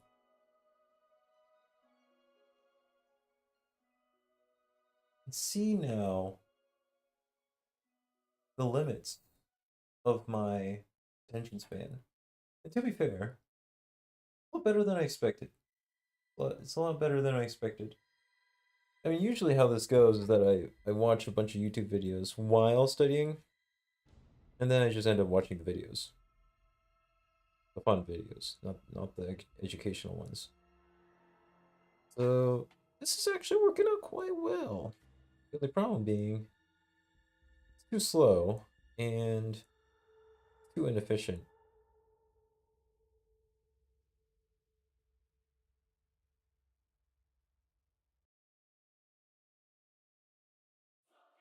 I mean, I'm just saying obvious stuff at this point. I mean, let's just let's just keep going with the boss battle music. Let's go. I will break through the endless now. Glucose 6-phosphate here, so just note that We're start gonna off with move this molecule on here, which I'll to remind you another is one of the day. metabolites that's produced in glycolysis. So Another this day. is shunted from glycolysis, which of course starts out with Allow glucose, me. glycolysis, and some of it will continue through cellular respiration. Reach The other out. part of the glucose will then be shunted through this glucose 6-phosphate into the oxidative Take phase of my the glucose 6-phosphate pathway. destiny. And glucose 6-phosphate is then broken down in a series of steps which aren't entirely important, but the key idea is that Freedom you're producing to choose. NADPH along the way. Now, the non-oxidative phase starts with this molecule called ribulose 5-phosphate, and it's really important to know, except for the fact that it kind of sounds like ribose 5-phosphate, right? Which I mentioned before was one of the main primary products of the pentose phosphate pathway, and indeed, it's a precursor for the ribose 5-phosphate. So let's see how that happens. Let's go ahead and scroll down here. So ribulose 5-phosphate is actually broken down by a enzyme, a isomerase. So it's essentially switching around the molecule. It's not really changing the chemical formula, but it's switching around the structure to ribose 5-phosphate. So that's key. So remember, that's one of our main products of the pentose phosphate pathway. Now, another key point of the non-oxidative phase. So we produce, of course, ribose 5-phosphate. Another key point here is that we're also able to interconvert various sugars. So interconvert sugars. And why is this important? This turns out to be really handy for the cell because notice here that there are some products like fructose 6-phosphate and glyceraldehyde 3-phosphate and fructose 6-phosphate that you might be familiar with that come from glycolysis. And remember that these are not all 5-carbon sugars, right? You know, glyceraldehyde 3-phosphate is actually a 3-carbon sugar. So the ability to interconvert sugars through enzymes like the transaldolase and the transchelase will essentially allow cells to produce more ribose 5-phosphate for DNA and RNA synthesis if needed. And I do want to say this with one caveat, which is although these glycolytic intermediates can be reinterconverted into ribose 5-phosphate, they cannot go all the way up the pathway to glucose 6-phosphate. So these oxidative phase reactions are irreversible, so shown by kind of the unidirectional arrow, but the non-oxidative phase, of course, allows interconversion and hence is kind of thought of as more of a reversible pathway. So that, in a nutshell, is the pentose phosphate pathway, and I'll return to the kind of main slide at the beginning and just remind you that the key takeaway is that we are producing a pentose sugar, ribose, and yes, I like this molecule, slide. NADPH, This slide pathway, good. and that the most unique part of this pathway is that Slide even though much it's classified better. as part of carbohydrate metabolism because it utilizes the metabolites from the breakdown of glucose, there is no ATP consumed or produced in the cycle. So that's what makes the pentose phosphate pathway unique. Cool. Yes. I need to return to this one, boys. I don't know what's happening. I mean, this is my first time ever like thinking about this pathway. At least not to this extent. I feel like I've never even heard of it. Surely I've heard of it, but like not in this way before. This is weird. Okay, can I finally move on to the Krebs cycle? I've been building up to this for like at least 20 hours, including my previous streams. It's like I'm always hyped to like talk about the Krebs cycle, but it never shows up. It's like not here for some reason. What the fuck? Okay, there it is. Krebs cycle. Oh no. Oh no, it's a long. Okay, it's not actually that long.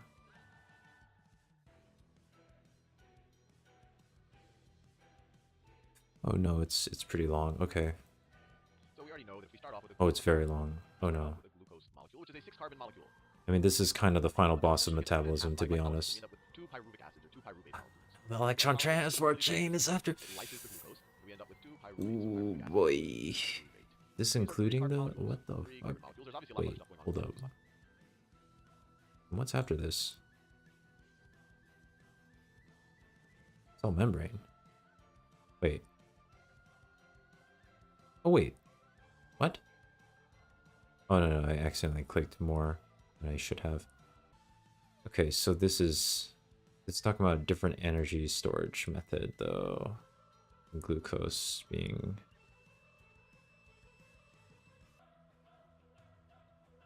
Used for citric acid cycle and oxidative phosphorylation. For some reason, I keep forgetting the actual name of the thing, even though it's kind of obvious now I think about it, because you oxidate when you phosphorylate the thing, I guess. Oxidative. I mean, you... Wait. The electron... Okay. Well, I'll let them explain it. Acid, you can look up their chemical structures on the internet or Wikipedia and see them in detail. But this is kind of the important thing, is that it was lysed, it was cut in half, and this is what happened in glycolysis. Glycolysis. And this happened in the absence of oxygen, or not necessarily, it can happen within the presence or in the absence of oxygen. It doesn't need oxygen. And we got a net payoff of 2 ATPs net. And I always say the net there because remember, it used 2 ATPs in kind of an investment stage, and then it generated 4. So on a net basis, it generated 4 used to, it gave us 2 ATPs. And it also produced 2 NADHs. 2 NADHs. That's what we got out of glycolysis. And just so you can visualize this a little bit better, let me draw a cell right here. Maybe I'll draw it down here. Let's say I have a cell. That's its outer membrane. Maybe it's a nucleus. We're dealing with a eukaryotic cell. Doesn't have to be the case. It has its DNA in its chromatin form all spread around like that. And then you have some mitochondria, and there's a reason why people call it the power centers of the cell. We'll look at that in a second. So there's a mitochondria, has an outer membrane and inner membrane, just like that. I'll do more detail on the structure of a mitochondria maybe later in this video, or maybe I'll do a whole video on them. That's another mitochondria right there. And then all this fluidic space out here that's between the organelles. Right, the organelles you can view them as parts of the cell that are, they do specific things. They do specific things, kind of like organs do specific things within our own bodies. So between all of the organelles, you have this fluidic space. The powerhouse of the cell is such a weird meme. And that's where glycolysis occurs. So glycolysis occurs in the cytoplasm. Glycolysis. Now, we all know... Powerhouse is usually... the Krebs cycle, or the citric acid cycle, and that actually takes place in the inner membrane, or the inner space of these mitochondria. Let me draw a little bit bigger. Powerhouse referring... maybe I'm just confused about the term powerhouse. Do you create energy there? Or do you utilize energy to make something else? Because if you utilize energy to make something else, then it's not... It's not mitochondria. Now, you have these pyruvates. They're not quite just ready Oh for the my Krebs cycle, god. That's a good intro to how do you make them ready for the Krebs cycle? They actually get oxidized. I'll just focus on one of these pyruvates. We just have to remember that the pyruvate, that this happens twice for every molecule of glucose. So we have this kind of preparation step for the Krebs cycle. We call it pyruvate oxidation. And essentially what it does is it cleaves one of these carbons off of the pyruvate, and so you end up with a 2-carbon compound. You don't have just 2 carbons, but its backbone of carbons is just 2 carbons, called acetyl-CoA. And if these names are confusing, Very famous, yes. you can do a web search on it, but I'm just going to use the words right now. Pretty cool. Simple and look at the big picture. Acetyl-CoA is 2-carbon compound. It also pretty cool. produces some NAD+ to NADH. And this process right here is often Okay, at this point, the problem with this section is that it will require me to do so much work. You're ready to jump into the Krebs cycle. This long talked about Krebs cycle. You'll see in a second why it's Do called something that they're already doing for me. Enzymes are just proteins that bring together the constituent things that need to react in the right way so that Now, I like to point out that I'm typing, so can't do the acid, very fancy word. This is a 4-carbon molecule. can't make the argument that I should do it myself, because, mechanically it's just not the same, and I don't think I should worry about that. And this is a I think 6-carbon molecule, which makes sense. probably won't help with my memorization. And then the citric acid is then oxidized over a bunch of steps. And now this is a huge simplification here, but it's just oxidized over a bunch of steps. Again, the carbons are cleaved off. Both 2 carbons are cleaved off of it to get back to oxaloacetic acid. And you might be saying, hey, when these carbons are cleaved off, like, when let's say this carbon is cleaved off, what happens to it? It becomes CO2. It gets put onto some oxygen and leaves the system. So this is where the oxygen, or the carbons, or the carbon dioxide actually gets formed. And similarly, when these carbons get cleaved off, it forms CO2. And actually, for every molecule of glucose, you have 6 carbons. When you do this whole process once, you're generating 3 molecules of carbon dioxide. But you're going to do it twice. You're going to have 6 carbon dioxides produced, which accounts for all of the carbons, right? You get rid of 3 carbons for every turn of this. Well, 2 for every turn, but really, for the steps after glycolysis, you get rid of 3 carbons. But you're going to do it for each of the pyruvates. So you're going to get rid of all 6 carbons, which will have to exhale eventually. But this cycle, it doesn't just generate carbons. The whole idea is to generate NADHs and FADH2s and ATPs. So, right here. And this is a huge simplification. I'll show you the detailed picture in a second. We'll reduce some NAD into NADH. NAD plus into NADH. We'll do it again. And of course, these are in separate steps. There's intermediate compounds. I'll show you those in a second. NAD plus, another NAD plus molecule will be reduced to NADH. Maybe we'll produce some ATP will turn to, or some ADP will turn to ATP. ADP turning to ATP. Maybe we have some, or not maybe, this is what happens. Some FAD gets, let me write it this way. Some FAD gets oxidized into FADH2. And the whole reason why we even pay attention to these, you might think, hey, cellular respiration is all about ATP. Why we even pay attention to these NADHs and these FADH2s that get produced as part I mean, at this point, I may as well just put the entire diagram of the Krebs cycle into my section of the map. So now that we've written it all out, let's account for what we have. So depending on, let me draw some dividing lines so we know what's what. So this right here, everything to the left of that line right there is glycolysis. glycolysis. We learned that already. And then Actual most, especially in final the introductory boss chemicals, we give level. the Krebs cycle credit for this pyruvate oxidation, but that's really a preparatory stage. The Krebs cycle is really formally this part where you start with acetyl-CoA, you merge it with oxaloacetic acid, and then you go and you form citric acid, and which essentially gets oxidized and produces all of these things. It will need to either directly produce ATP or you do it indirectly. And I mean, you really have it all. Let's account for everything that we have so far. We already accounted for Got glycolysis the right there, whole, two like, NADHs. hero's Now, journey, Krebs cycle, we'll the first give our final pyruvate oxidation dungeon, one NADH, leading one to NADH. the But remember, if we want to say how we're producing triumphant every glucose, this is what we produce from each of the pyruvates, ending, right? This was from one NADH from just this pyruvate. the electron Like, but transport this molecule chain. produced two pyruvates. So everything after this, we're going to multiply by 2 for every molecule of glucose. So I'll say so the pyruvate oxidation times 2 means that we got 2 NADHs, 2 NADHs right there. And then when we look at this side, when we have the formal Krebs cycle, what do we get? We have how many NADHs? 1, 2, 3 NADHs. So 3 NADHs times 2, because we're going to perform the cycle for each of the pyruvates produced from glycolysis. So that gives us 6 NADHs. We have 1 ATP per turn of the cycle. It's going to happen twice, once for each pyruvic acid. So we get 2 ATPs. And then we have 1 FADH2, but we're going to do this cycle twice. This is per cycle, so times 2. We have 2 FADHs. Now, sometimes in a lot of books, these 2 NADHs, or per turn of the Krebs cycle, or per pyruvate, this 1 NADH, they'll give credit to the Krebs cycle for that. So sometimes instead of having this intermediate step, they'll just write 4 NADHs right here, and you're going to do it twice, once for each pyruvate. So they'll say 8 NADHs get produced from the Krebs cycle. But the reality is 6 from the Krebs cycle, 2 from the preparatory stage. Now, the interesting thing is we can now count whether we get to the 38 ATPs promised by cellular respiration. We've directly already produced for every molecule of glucose 2 ATPs and then 2 more ATPs. So we have 4 ATPs. 4 ATPs. How many NADHs do we have? 2, 4, and then 4 plus 6 is 10. We have 10 NADHs. And then we have 2 FADHs. 2 FADH2s. I think in the first video on cellular respiration I said FADH. It should be FADH2 just to be particular about things. And these, so you might say, hey, where's our 38 ATPs? We only have 4 ATPs right now. But these are actually the inputs in the electron transport chain. These molecules right here get oxidized in the electron transport chain. Every NADH in the electron transport chain produces 3 ATPs. So these 10 NADHs are going to produce 30 ATPs in the electron transport chain. And each FADH2, when it gets oxidized and gets turned back into FAD in the electron transport chain, will produce 2 ATPs. So 2 of them are going to produce 4 ATPs in the electron transport chain. So we now see we get 4 from just what we've done so far, glycolysis, the preparatory stage, and the Krebs or citric acid cycle. And then eventually these outputs from glycolysis and the citric acid cycle, when they get into the electron transport chain, are going to produce another 34. So 34 plus 4, it does get us to the promised 38 ATP that you would expect in a super efficient cell. This is kind of theoretical maximum. In most cells, they really don't get quite there, but this is a good number to know if you're going to take the AP bio test or in most introductory biology courses. There's one other point I want to make here. Everything we've talked about so far, this is carbohydrate metabolism, or sugar catabolism, we could call it. We're breaking down sugars to produce ATP. Glucose was our starting point. But animals, including us, we can catabolize other things. We can catabolize proteins. We can catabolize fats. And if you have any fat on your body, you have energy. You're in theory, your body should be able to take that fat and you should be able to do things with that. You should be able to generate ATP. And the interesting thing, the reason why I bring it up here, Keto diet. is of no use to these things, although fat can be turned into glucose in the liver. Really fascinating stuff. The Krebs cycle is the entry point for these other catabolic mechanisms. Proteins can be broken down into amino acids, which can be broken down into acetyl-CoA. But it is an intervention, so cellular respiration. But the big picture here is don't do it unless you kind of intermediary that can then enter proper the Krebs cycle. permission, Is carbohydrates, sugars, proteins, or not fats. permission, Now, we have a good sense of how everything proper recommendation from your I'm doctor. going to show you kind of a diagram that you might see in your biology textbook, or I'll actually show the actual diagram from Wikipedia. And I just want to show you this looks very daunting and very confusing. And I think that's why many of us have trouble with This is less confusing than the other one. Hard to process what's important. But I want to just highlight the important steps here. I'm just saying. From glycolysis, This looks cool. I can stare at this all day. The one that he was drawing earlier, I was just like, dude, it's too vague. Not enough oomph in it, you know? It's not there. Not all the details are there. I'm just like, why would I care about this when I can look at the whole thing?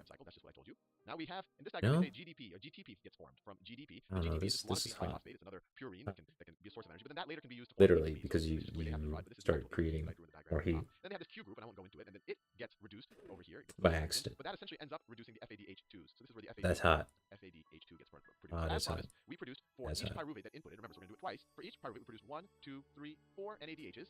We produced 1 ATP and 1 FADH2. That's exactly what we saw up here. I'll see you in the next video.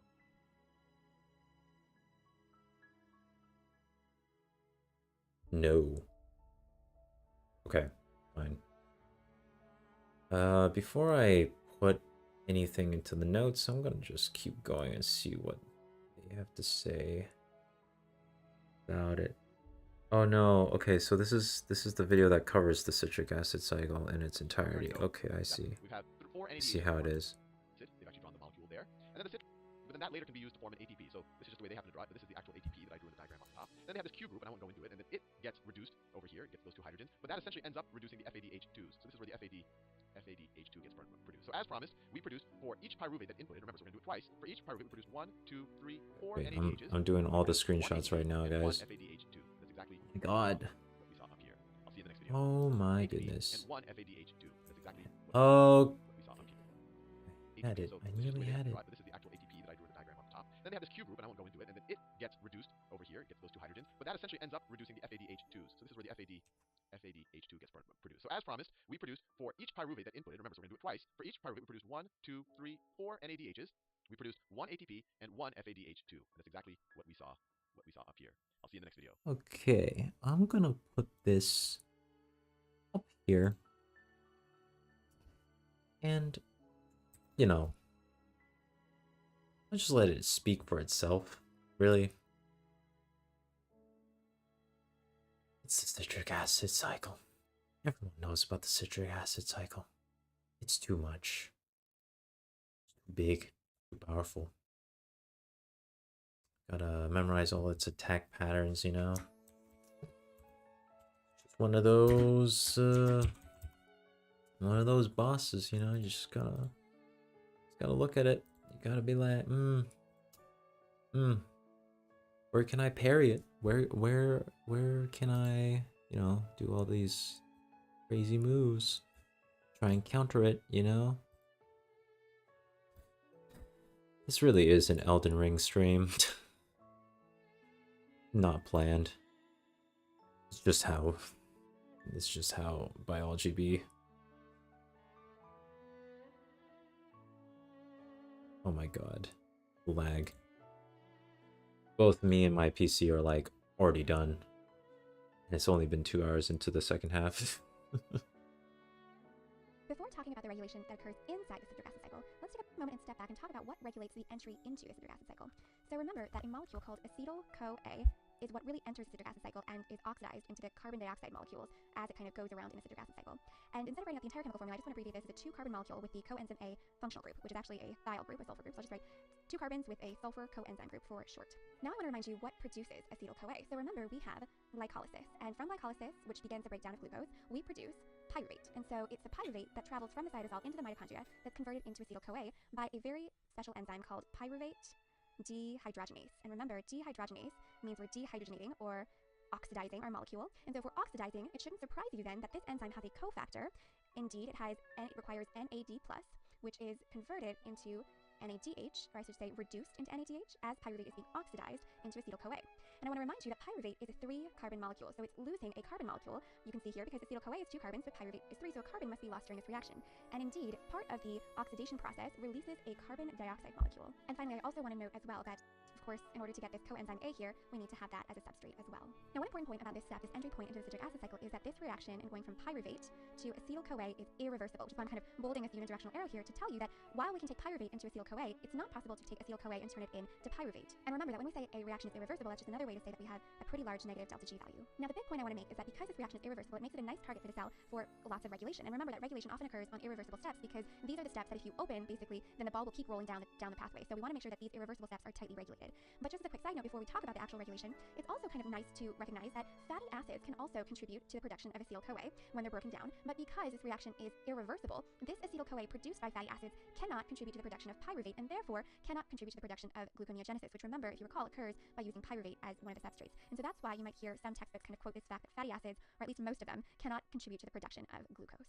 Alright, so let's leave that tangent for a moment and let's return to our question, which is how is the production of acetyl-CoA regulated? And to answer this question, I first like to kind of just start off with the big picture, which is what is the purpose of acetyl-CoA? And the two major purposes are one, which most people are familiar with, which is entry into the citric acid cycle. And of course, entry into the citric acid cycle allows acetyl-CoA to be oxidized into carbon dioxide and produce the electron carrier molecules NADH and FADH2, which then enter the electron transport chain to produce ATP. Alright, so that's one purpose. But another purpose is also, remember how I mentioned that fatty acids can be broken down to acetyl-CoA? Well, acetyl-CoA can also be used to produce fatty acids when ATP levels are high. And so this is kind of the second major use of acetyl-CoA in the body. And so keep these kind of two major pathways for acetyl-CoA in mind as I we would talk like about to how steps apologize to Khan Academy for just streaming their So remember, that's just a fancy way for saying that there are videos. designed to a part of the enzyme to make it work better, What an allosteric the activator, or fuck? to make it not work as good, in which case it would be an allosteric inhibitor. And I kind of remember I'm not even paying attention to this point. step because it really allows this step to test the energy state of the body by looking at Getting regulated. it has floating around. And in fact, let's go ahead and write out what some of the allosteric That's activators it. and That's the whole inhibitors are thing. of That's this pyruvate dehydrogenase what is enzyme. That's kind of FA? what I mean when I talking about the energy state of the cell. Now, one important principle that I use to kind of remind myself what Probably activating should enzymes to remember pay what the attention to products that and the though. substrates are for this reaction.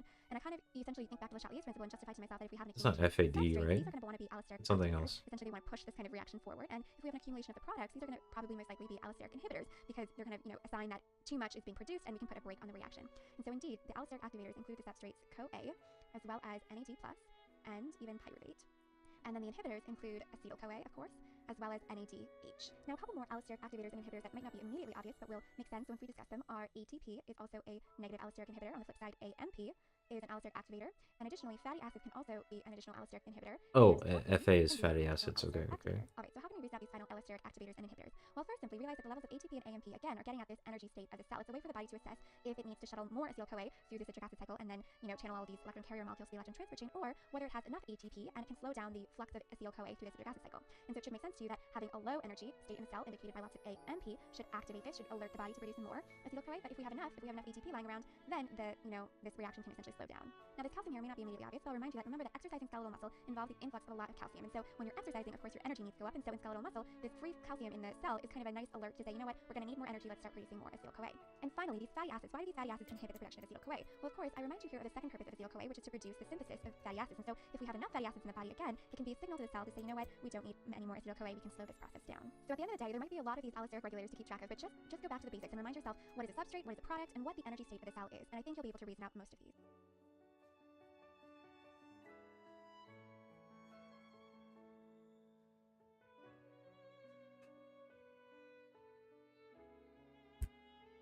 What do you expect me to do?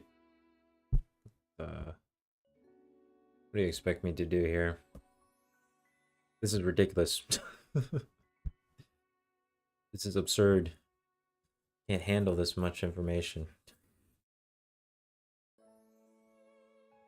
Oh my god, man. My dreams tonight better be absolutely bonkers. Better be hype as heck.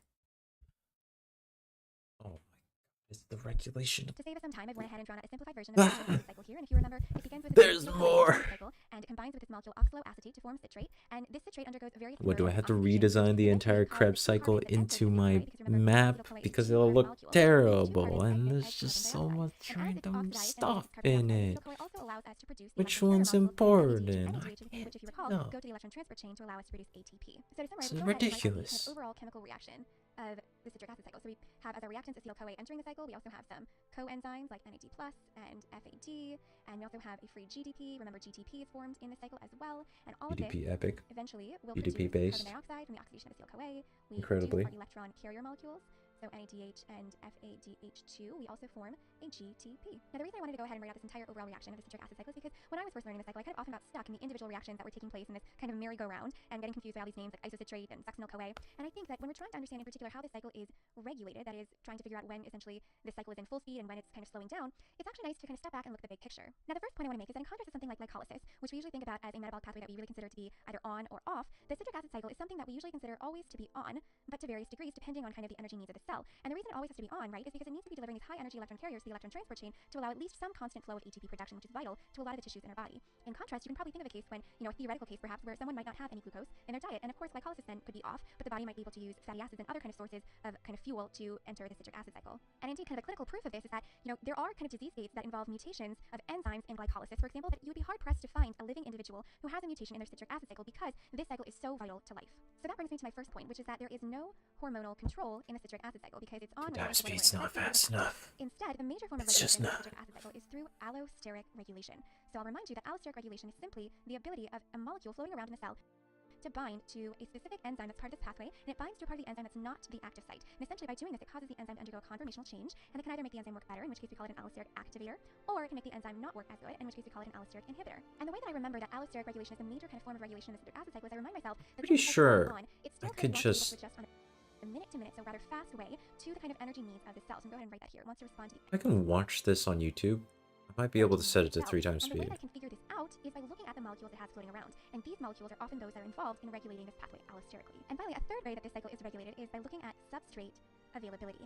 And this is exactly what it sounds like. Essentially, if the body doesn't have a lot of acetyl-CoA around, for example, remember this is one of the major kind of substrates. Why does for this YouTube want pathway, then it my... makes sense, of course, that What the is speed by which happening? these NADH and FADH2 is produced is going to slow down because there's just not enough to enter the cycle. Now, one high-yield example of this is when citrate, under conditions of high ATP, generally shuttles a lot of its acetyl-CoA Browser into game the too cytoplasm for spicy. fatty acid Thank you, synthesis. And YouTube. of course, when this I happens, can this see will that push out you're the cycle, and so it will slow down very good the at overall regulating cycle. On the your flip side, let's say our body was in a very starving state. We haven't had food for quite a while, advertisements. and in some cases, amino acids can actually begin to break down from our muscles and enter in various places along the citric acid cycle. And one place they enter is they actually are converted into alpha-ketoglutarate here. And I've suffice to say that the never general covered intention is this. that if you have more of this substrate around, it's going to push the cycle to go faster. Always Which been makes sense like, because the body is yo, alerted to the the fact that Krebs it's starving, cycle is and so already once hard it gets enough. We more don't even need to ATP, think it about the produces more ATP. regulation Alright, of that let's say shit. we're done with the substrate availability, but now I want to talk more Makes about sense the that value it's of this heavily allosteric regulated inhibition. as it is, And you though. might notice if I told you, but it turns It's out that very there are three vital. reactions in the citric acid cycle that have a very Wow. large negative delta G. And remember, large negative This delta is G a means that lot. these reactions are largely irreversible, which means that they are good targets for regulation because once these reactions essentially feel occur, naughty. it's usually like a ball rolling down a hill and will allow everything else to occur. And these three reactions are the conversion of oxaloacetate and acetyl-CoA into citrate, as well as the conversion from isocitrate to alpha-ketoglutarate and alpha-ketoglutarate to succinyl-CoA. Now, to go ahead and keep this kind of diagram as clear as possible, I'm going to go ahead and kind of abbreviate the names of these enzymes, but of course you can always go to Wikipedia or a textbook and remind yourself what these enzymes are called. But of course, this enzyme from oxaloacetate and acetyl-CoA to citrate is citrate synthase, and isocitrate to alpha-ketoglutarate is isocitrate dehydrogenase, so I'm going to say ID, and then alpha-ketoglutarate to succinyl-CoA is alpha-ketoglutarate dehydrogenase. Now, the allosteric regulators of these three enzymes can end up being kind of a long list, but my hope in this video is to just be a resource for you to come back to and to kind of justify why certain things are allosterically inhibiting or activating these enzymes. So why don't we start off with the allosteric inhibitors, and one kind of easy allosteric inhibitor to remember.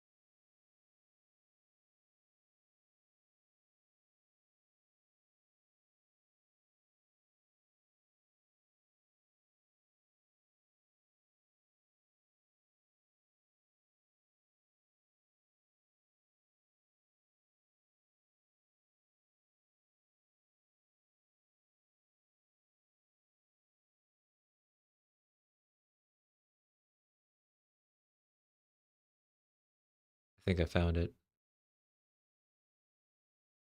Oh my god, I found it.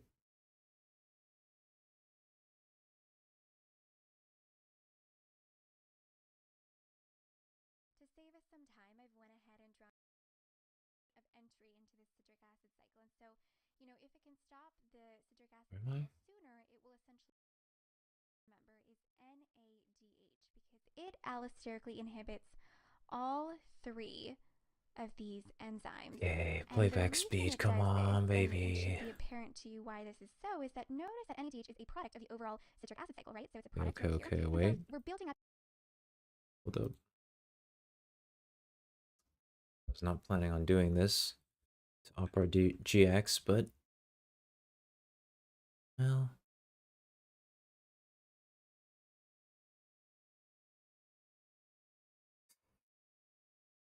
it's kind of too late to use this on Firefox. Okay, where is the add-on extensions? Yes. Better YouTube. YouTube. Enhanced server. Are you serious? Hold on. Get more extensions.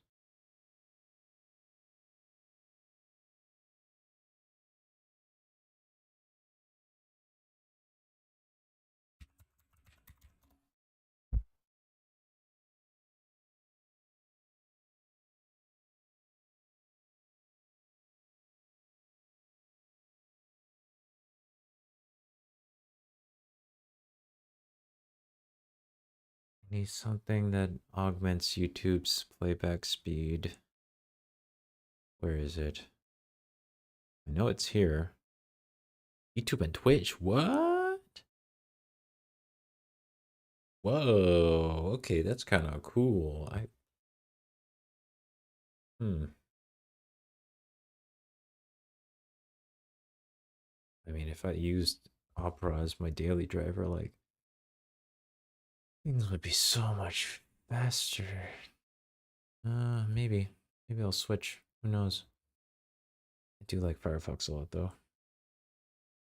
Not a fan of the fact that this is Chromium based, at least if I remember correctly. Notation. Review. No. What? This is terrible. Can't find it anywhere. That's so frustrating. Alright, I'm pulling up Firefox. The three times speed must be achieved. like Tom Cruise in that in Top Gun 2. Come on, man. Just push it a little farther. I can go beyond Mach 10. We can do it. It can be done. I might need to. Like this is ridiculous. If I have to limit myself at 2, oh no. It's not fun. Not any fun. Come on now. Ah, but the lag. Gonna murder me with the lag. Ooh, there's a new Wacky Weekend. Oh, okay, I gotta watch that.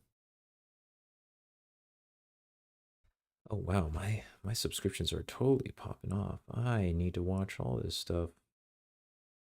Zam, bro.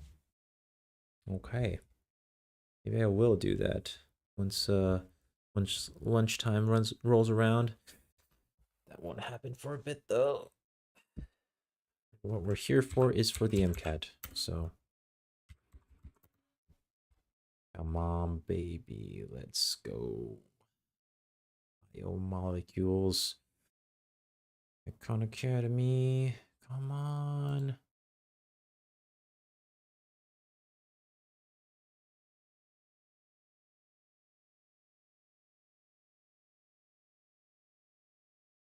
No, not the central dogma. And it does take forever to load, though.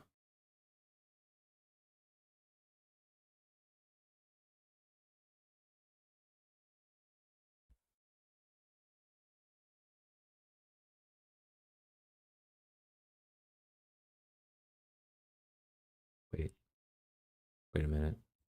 Where's my... It's still loading.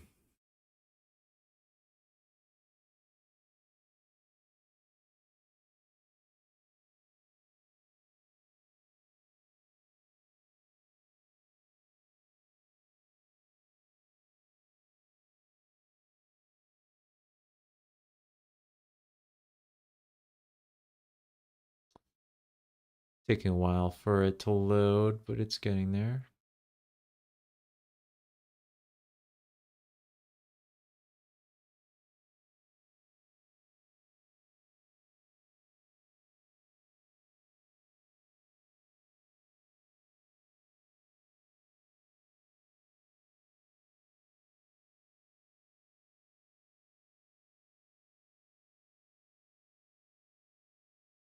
Okay, it's here. This might take a while to load. Next time I put this up, though, it's gonna be a little annoying. All right, we still have... Oh, wow, this is much better to... It's a much better experience. It's a much better viewing experience in the first place. What? No, it... Oh, that's really sad. Okay. Does change a lot if I kind of like squeeze the window down, which is sad. I don't like it when it does that.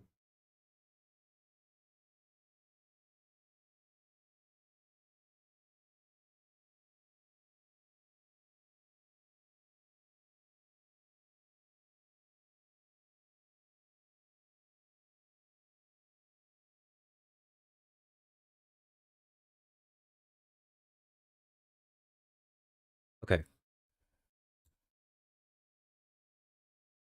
Got it.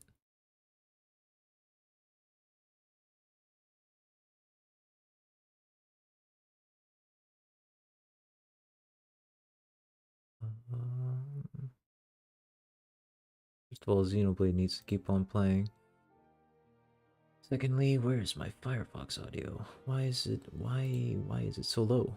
Damn. To produce the electron carrier molecules FADH and NADH, which, if you recall, go to the electron transport chain Okay. to allow us I know that it's very slow. So to summarize, let's go ahead and write out the kind of I'm gonna fix that. chemical reaction of the citric And cycle. So we have as our reactants acetyl-CoA entering the cycle. We it's also not gonna have be some pretty. coenzymes like NAD+. Oh, baby, it's and not going to be pretty at all. FAD. And we also have a free GDP. Remember, Gonna GDP totally is formed in destroy this cycle as well. any semblance and all of of this eventually educational will produce value carbon dioxide from this and the thing oxidation of and acetyl-CoA. just We reduce obliterate our everything. electron carrier molecules. It's gonna be So crazy. NADH and FADH2. We also form a GTP. Now, the reason I wanted to go ahead and write out this entire overall reaction of the citric acid cycle is because when I was first learning this cycle, I kind of often got stuck in the individual reactions that were taking place in this kind of merry-go-round and getting confused by all these names like isocitrate and succinyl-CoA. And I think that when we're trying to understand in particular how this cycle is I don't know how this is that is trying to figure out when essentially this fit cycle this is thing in in full my speed and when it's kind of setup. slowing It's down. just It's all over the actually nice place. to kind of step back and look at the Okay. big picture. Now, the first point Like I want to that- make is that that in works. contrast to something like glycolysis, which we usually think about as a metabolic pathway that we really consider to be either on or off, the citric acid cycle is something that we usually consider always to be on, but to various degrees depending on kind of the energy needs of the cell. And the reason it always to be on, right, is because it needs to be delivering high energy electron carriers to the electron transfer chain to allow at least some constant flow of ATP production, which is vital to a lot of tissues in our body. In contrast, you can probably think of a case when, theoretical case perhaps where someone might not have any glucose in their diet, and of course glycolysis then would be off, but the body might be able to use fatty acids and other kind of sources of kind of fuel to enter the citric acid cycle. And I think kind of clinical proof of this is that there are kind of disease states that involve Oh mutation my of enzymes god, and I'm hormones, and morbing. it's hard for us to find a living individual who has a mutation in the citric acid cycle because this cycle is so vital to life. So that brings me to my first point, which is that there is no hormonal control in the citric acid cycle because it's on regardless of whether we're in the fed state or the fast state. Instead, the major form of regulation of the citric acid cycle is through allosteric regulation. So I'll remind you that allosteric regulation is simply the ability of a molecule floating around the cell to bind to a specific enzyme as part of this pathway, and it binds to a part of the enzyme that's not to the active site. And essentially by doing this, it causes the enzyme to undergo a conformational change, and the kinase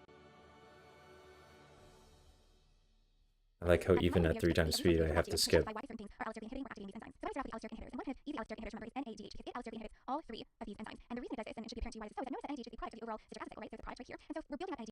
It's essentially a sign to the body that the citric acid cycle is going faster, and the essentially electron transfer chain to use NADH can consume those NADHs. And so it's time for the citric acid cycle to slow down. Now, another allosteric inhibitor to make some sense to you is ATP. So if we have ATP in the body, it makes sense that this would be an allosteric inhibitor across these upper two energy, right? Because we want to conserve energy and not kind of make more energy than our body needs. So in this case, turns out experimentally for some reason, only 2 of these enzymes have been shown to be inhibited by ATP, and those are citrate synthase and isocitrate dehydrogenase. Now, the final allosteric inhibitors to talk about are actually products that form in the citric acid cycle, and these products, if they accumulate in excess amounts, can actually negatively feedback by allosterically inhibiting some of these enzymes. And the 2 notable products that do that are first citrate, which can allosterically negatively feedback. Can't tell if the speed of the playback is ruining the audio.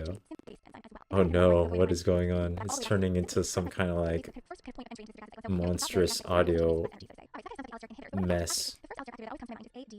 Kind of fantastic though. I kind of like it.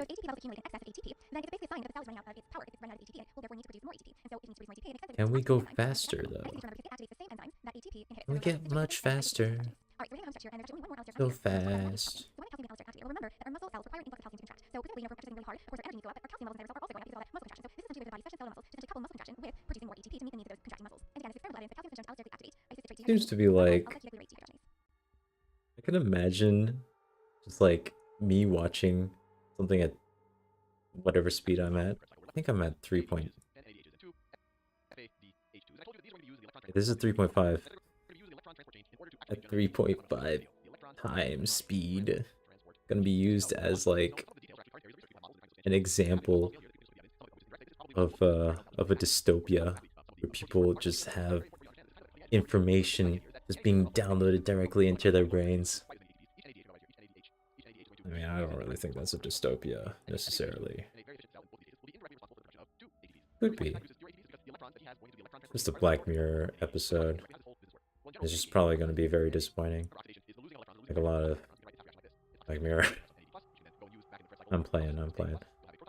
But I was a little let down by Black Mirror. It's pretty. It's okay. It's cool. There's a sci-fi I really love. Love Death and Robots though. You just have. You know, I have a strong bias for animation. It is what it is. There's so much you can do with it. You just can't in live action. And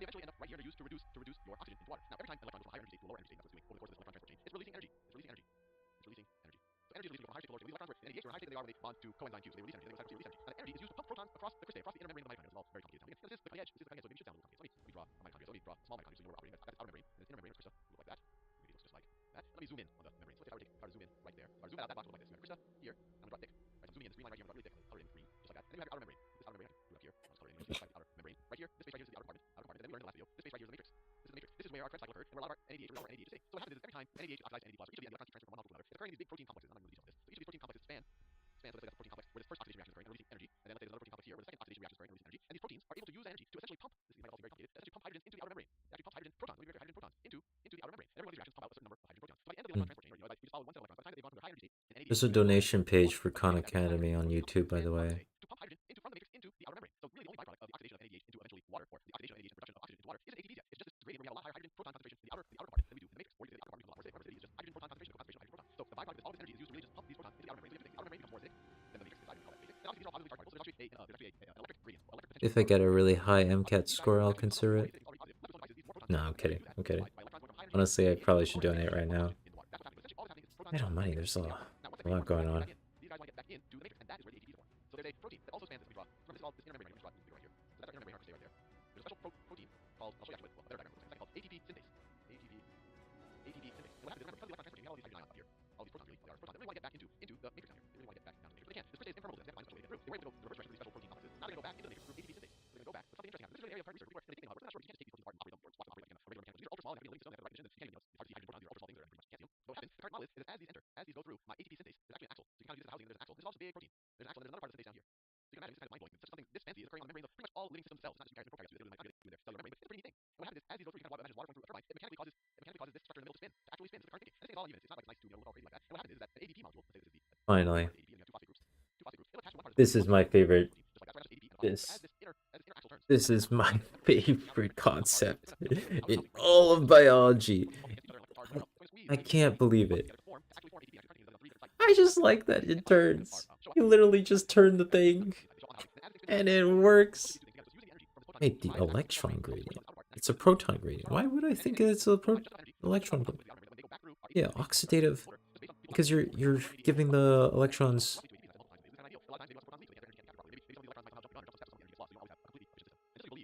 Wait.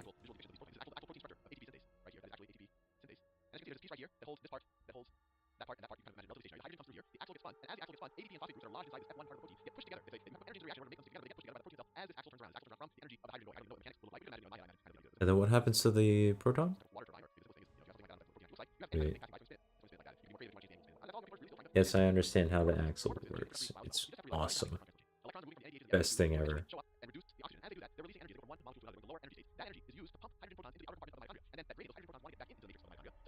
Oh, right.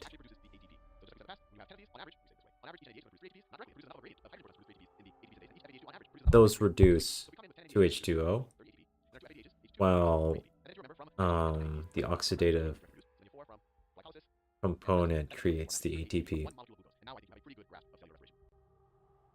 Yep, that makes sense. That, you know.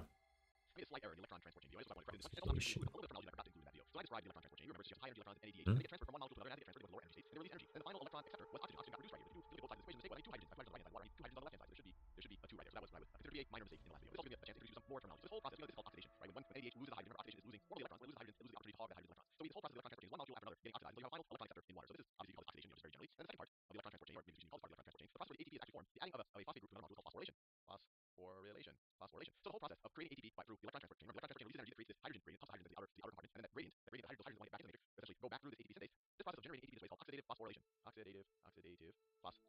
It's a good word to MIT on some standardized tests or on your exams. It's all because you've got an oxidative part. Each of these molecules oxidize in the electron transport chain as they lose their hydrogens or as they lose their electrons. That creates a hydrogen gradient, and that through chemiosmosis allows for phosphorylation. That's another good word to know. The transfer of these hydrogens, these kind of going through this membrane, collecting this membrane, and you know, ATP synthase will allow the same molecules to go through it, allowing these hydrogen protons to go through it. This process right here, this hydrogen going through is called chemiosmosis. Another good word to know. So the entire process of oxidative phosphorylation, they don't happen at the same time. Oxidative generates the energy because the energy pushes hydrogens out, and phosphorylation has this hydrogen experience chemiosmosis and go back in and turn this little axle and then push the ATP or the ADP and the phosphate groups together. And you can contrast that with substrate phosphorylation. This word. I'm going to move into useful terminology. Substrate phosphorylation. This is actually what happens when the ATP is produced directly in glycolysis and the Krebs cycle. This is glycolysis and the Krebs cycle. And this is where you have an enzyme directly helping produce ATP. You have chemosmosis or proton gradient. Imagine an enzyme, the word, and they have the ADP and the ADP there with the phosphate groups and the other phosphate groups. We're at 5% now. Okay. Cool. This is much better. I appreciate this. How oxidative phosphorylation is actually regulated inside our cells. I thought the also two can be specific. What is perfect oxidative phosphorylation? Remember, this process takes place inside the mitochondria and the electron transport chain, right? I still produce lots of ATP. So remember, ATP is produced without oxygen through substrate phosphorylation, which just takes place in glycolysis and also the Krebs cycle. But what's cool about electron transport chain and oxidative phosphorylation is that by having oxygen and having the electrons shuttle through these electron carrier molecules like NADH and FADH, it allows the body to produce efficiently a whole lot of ATP, which is important for many of our tissues which can't survive just on such a low phosphorylation. For example, your brain and your heart and some other tissues in your body really rely on the electron transport chain to produce most of its ATP. And the second point that's important to recognize is that oxidative phosphorylation my god, I don't think it can load properly. Okay. All right. Oxidative phosphorylation is a kind of common end pathway of aerobic respiration. So what do I mean by this? So remember that there are many different types of fuels that can enter cellular respiration. So we talked about glucose and also fatty acids can enter cellular respiration, as well as occasionally under extreme starvation, amino acids can also enter. But ultimately, all of these are broken down, and much of their reducing power is stored in the electron carrier molecules like NADH and FADH2 that are ultimately shuttled, as I mentioned before, to the electron transport chain to produce ATP. All right, so how do these 2 points relate back to how oxidative phosphorylation is regulated? Well, the first point simply reminds me that the major form of regulation of oxidative phosphorylation is looking at the energy needs of the cells. And the way that the body does this is by looking at levels of ADP compared to levels of ATP. And specifically, it should make sense to you that the body has a lot of ATP lying around. It should essentially be designed to say, you know what, you have enough energy, we don't need to produce more. Oxidative phosphorylation can slow down. But on the other hand, if you have a lot of ADP compared to ATP, the cells burn out ATP, and the more ADP can be and should be phosphorylated using the electron transport chain. And this is actually just really. I mean, I'm just watching these videos at this point. And I'll actually go into a little bit more detail about this in a second. But first, I want to touch on the second point here, which is as a common end pathway for aerobic respiration. And I really like this point because it reminds me why there is kind of no major hormonal or allosteric. Remember, allosteric means that there's some type of enzymatic control that's being altered. Honestly, like tomorrow, I'm not gonna stream. I don't think I'm gonna stream tomorrow. But what I'll do is just like just watch all of these 4 times speed, and then I'll come back to you guys and tell you where I ended up. Hopefully that should cover most of my content review. And then I have to like strategically figure out where on the map that's gonna change everything. The problem is that there's too much information in the Krebs cycle section. Like metabolism's just too much all at once. Like the problem is that it's too much information all at once, as opposed to like split across a bajillion different segments, like with DNA and the central dogma at large. So definitely a situation that I want to like absorb it. I'm not, I have to be at a better state of mind to properly utilize the information.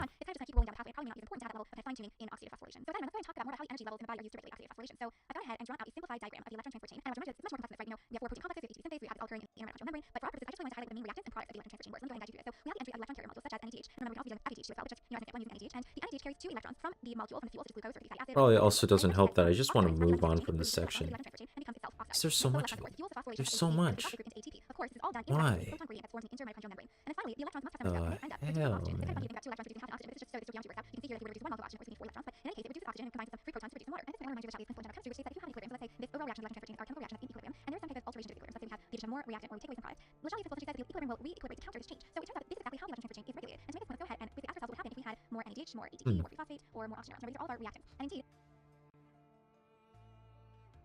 That's weird.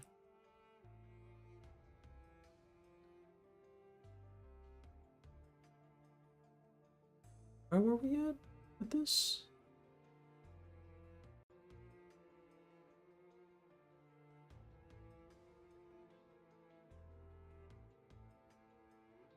This is more efficient, but it's not.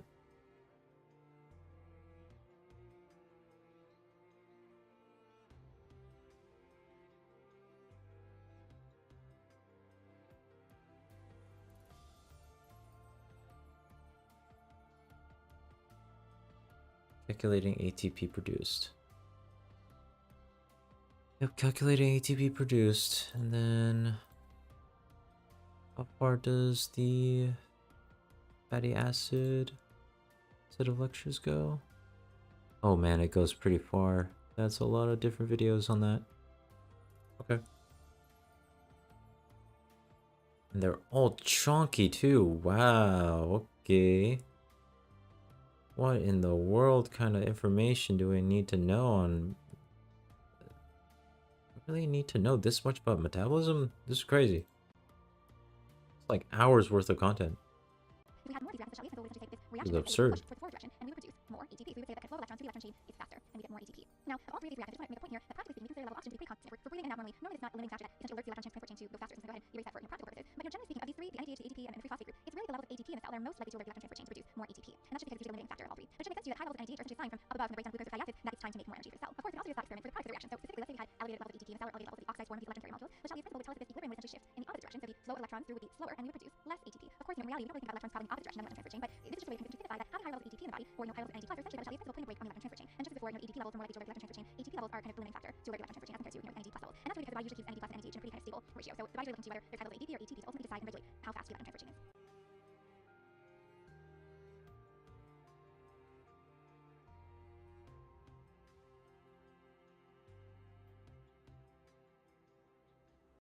The mitochondria is probably most well known for metabolic pathways like the Krebs cycle and electron transport chain that allow our cells to produce ATP, and that's probably why it's commonly referred to as the energy powerhouse of the cell. But in this video, I'm going to talk about one of the other functions, and specifically the role that it plays in apoptosis, which is defined as programmed cell death. Now, when we're talking about cell death, there is another type of cell death that you might have heard of called necrosis. And before we jump into apoptosis, I just want to take a minute to talk about the distinction between Mitochondria has a role in apoptosis? in some cases, it's hard to classify which case of cell death is Really? or due to necrosis. And so we obviously sometimes lies along the spectrum between necrosis and apoptosis. But in any case, just Okay. for broad strokes, we generally classify apoptosis as more of a controlled type of cell death, whereas necrosis is more of an uncontrolled type of cell death that usually is in response to extreme stress, like extreme infection or extreme trauma. Apoptosis, on the other hand, has its Yeah, own extreme program infection cell death. from like a spider bite, for example. It's actually an embryological development, specifically From development, recluse in spiders. so Turns it's out, development in our hands. We're relying on most the likely just the infection.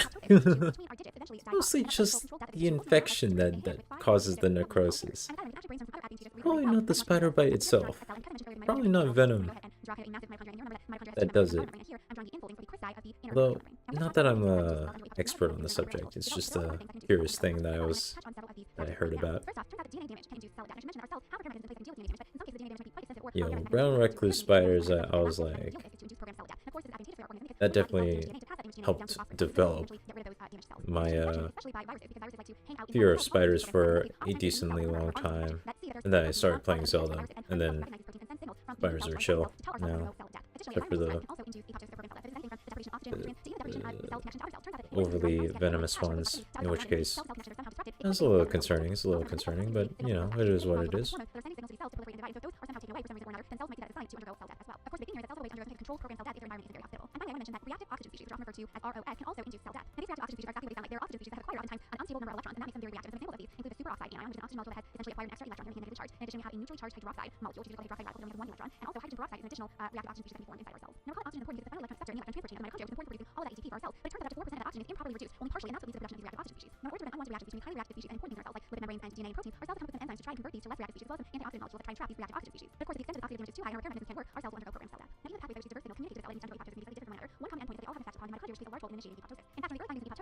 You know what this reminds me of? It reminds me of watching a Maxor video.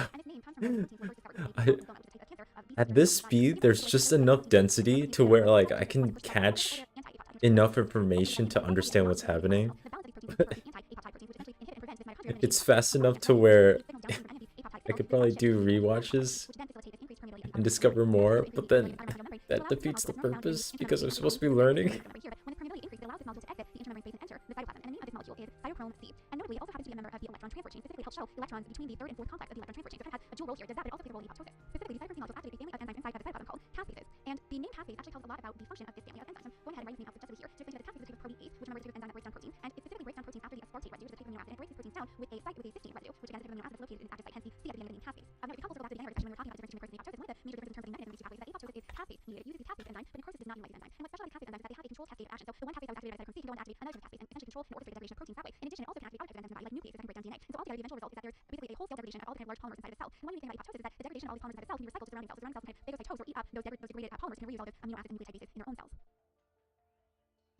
Okay.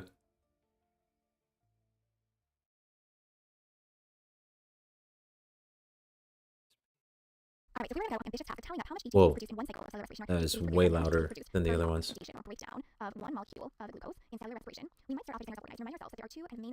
Hey, how come it's not that loud on your guys' end though? What's up with that? It's silly.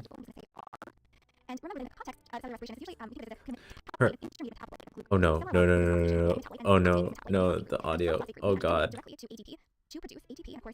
Oh shoot.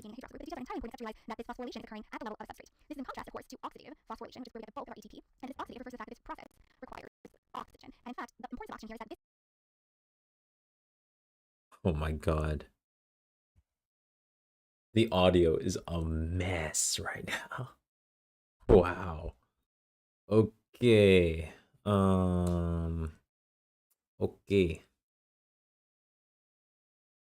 Okay. We good? I think we're good. I think it's just because there's more information coming in, maybe? I'm requesting too much from 3.5 times speed.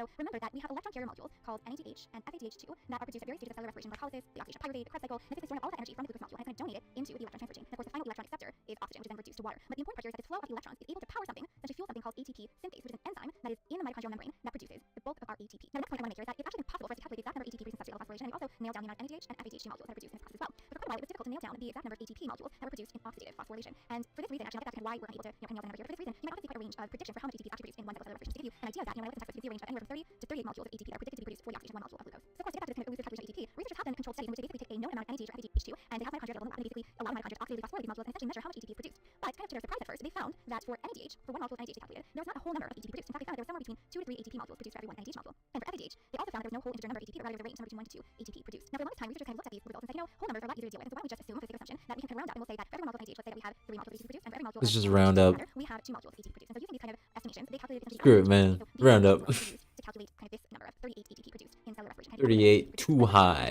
Way too high. It's surprising that we have this range in the first place. And so to think about this a little bit further, I'm going to go ahead and kind of draw out, without getting too detailed, kind of a depiction of what's going on in the electron transfer chain. So remember, the electron transfer chain is taking place in the mitochondria. And the mitochondria has 2 membranes. We have the inner mitochondrial membrane, which I'm going to label here as I, and we have the outer mitochondrial membrane. And along the inner mitochondrial membrane, we have a series of proteins that are known Why as does it zoom in? and, these all have specific What? structure for our purposes. What are they doing? Recognize there are kind of 4 main protein complexes. And Oh in my this god, process, what have you called done? ATP synthase, which I'm going to draw in yellow as complex number 5. So let's go ahead and label these 1 through 5, just so we remember that. So these 4 represent the protein complexes that shuttle the electrons, and of course 5 represents ATP synthase. Now recall that the basic premise here is that these reduced electron carriers donate electrons to the electron transfer chain, and in fact specifically, NADH donates 2 electrons to protein complex number 1, and FADH2 donates 2 electrons to protein complex number 2. Now the second point is that as these electrons are kind of flowing down these proteins, for every 2 electrons kind of flow by, it's actually been calculated that protein complex number 1 pumps 4 protons into the intermembrane space, protein complex 3 pumps also 4 protons, and protein complex number 4 pumps 2 protons, and protein complex number 2 doesn't really contribute. Now with these facts in mind, we can go ahead and actually calculate how many protons are pumped for a molecule of FADH2 and how many protons are pumped for a molecule of NADH. Let's go ahead and put these back here. So because NADH donates at the very first electron complex, it contributes to a total of 4 plus 4 plus 2, or 10 protons are pumped out for every molecule of NADH. On the other hand, FADH2 enters in complex number 2, so it only contributes to a total pumping of 6 protons. So we can say that there are 6 protons that are pumped for every molecule of FADH2. Alright, so here's the kind of back to the original question, which was we have this kind of range of ATP molecules produced per molecule of NADH or FADH2, and why is it that we don't have a whole number integer ratio? Just imagine so many clips of this stream. Like,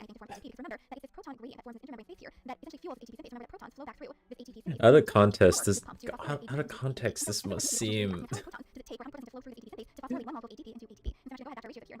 like, would someone believe that I'm actually absorbing all of this information at this speed?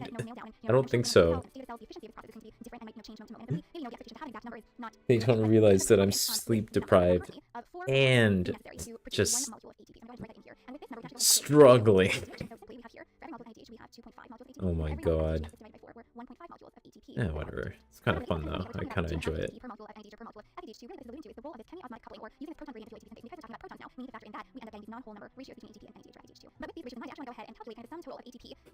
Oh my god. There's a table. Oh lord, there's a table. Our ratio here, let's go ahead and write out how much ATP we have. So 2 ATP is 2 ATP, and 2 NADH, and our conversion factor is 2 times 2.5, which is going to be 5 ATP, and then we have again 5 ATP, and 2 ATP here, forming such a population is 2 ATP, and 6 NADH times 2.5 is going to yield 15, and 2 FADH2 times 1.5 is going to yield 3, and so if we add all of this up, we get 32 ATP. Now before I calculate, I want to make one more last nifty point, which is to realize that glycolysis number takes place in the cytosol. So unlike the oxidation pyruvates cycle, which takes place in the mitochondria, the NADH that's produced in glycolysis must actually shuttle somehow into the inner mitochondrial membrane in order to donate electrons to the electron transfer chain. But for some reason, it turns out that the inner mitochondrial membrane is actually not permeable to this molecule NADH. So the body actually come up with something called shell transport system to shell this NADH into the mitochondria. And it turns out that depending on where the NADH shelled into the electron transfer chain, so we actually go back to our diagram here, some of the electrons from NADH produced in glycolysis can be shelled into the first electron, first protein complex, and some of them are actually shelled into this third protein complex here. So depending on whether it's shelled earlier or later on in the electron transfer chain, a different number of protons will be pumped into the proton gradient, remember. And so the conversion factor for the amount of ATP produced is going to be different depending on which shell is used. So I just want to make that point, and have you be aware of the fact that this number right here, is actually a range. It can actually range from anywhere 3 to 5 ATP produced per molecule of NADH. And I'm going to adjust this to say that really the range here is 30 to 32 ATP produced per 1 cycle cellular respiration. This right here is the generally accepted number for the amount of ATP produced in 1 cycle cellular respiration. Oh. Cool.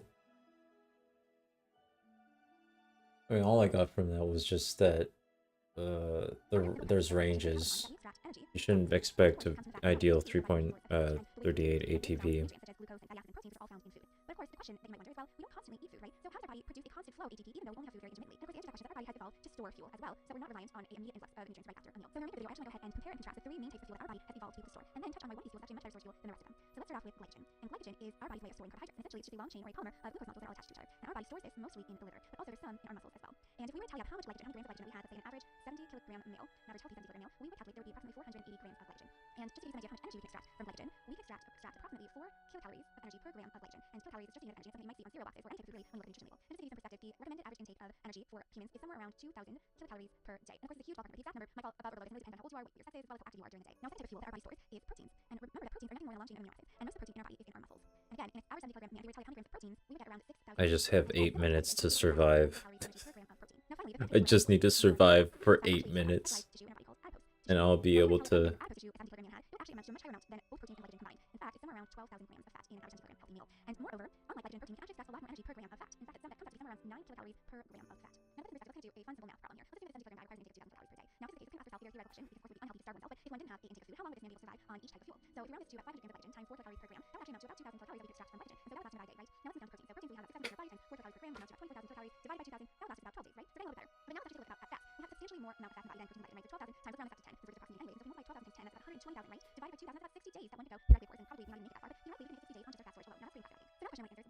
major source of storage fuel in our body. And to do that, let's first actually remind ourselves what the chemical structure of fats are. So I kind of to save us some time, drawn out the chemical structure of a triacylglyceride. Not sure how to write that here. So triacylglyceride.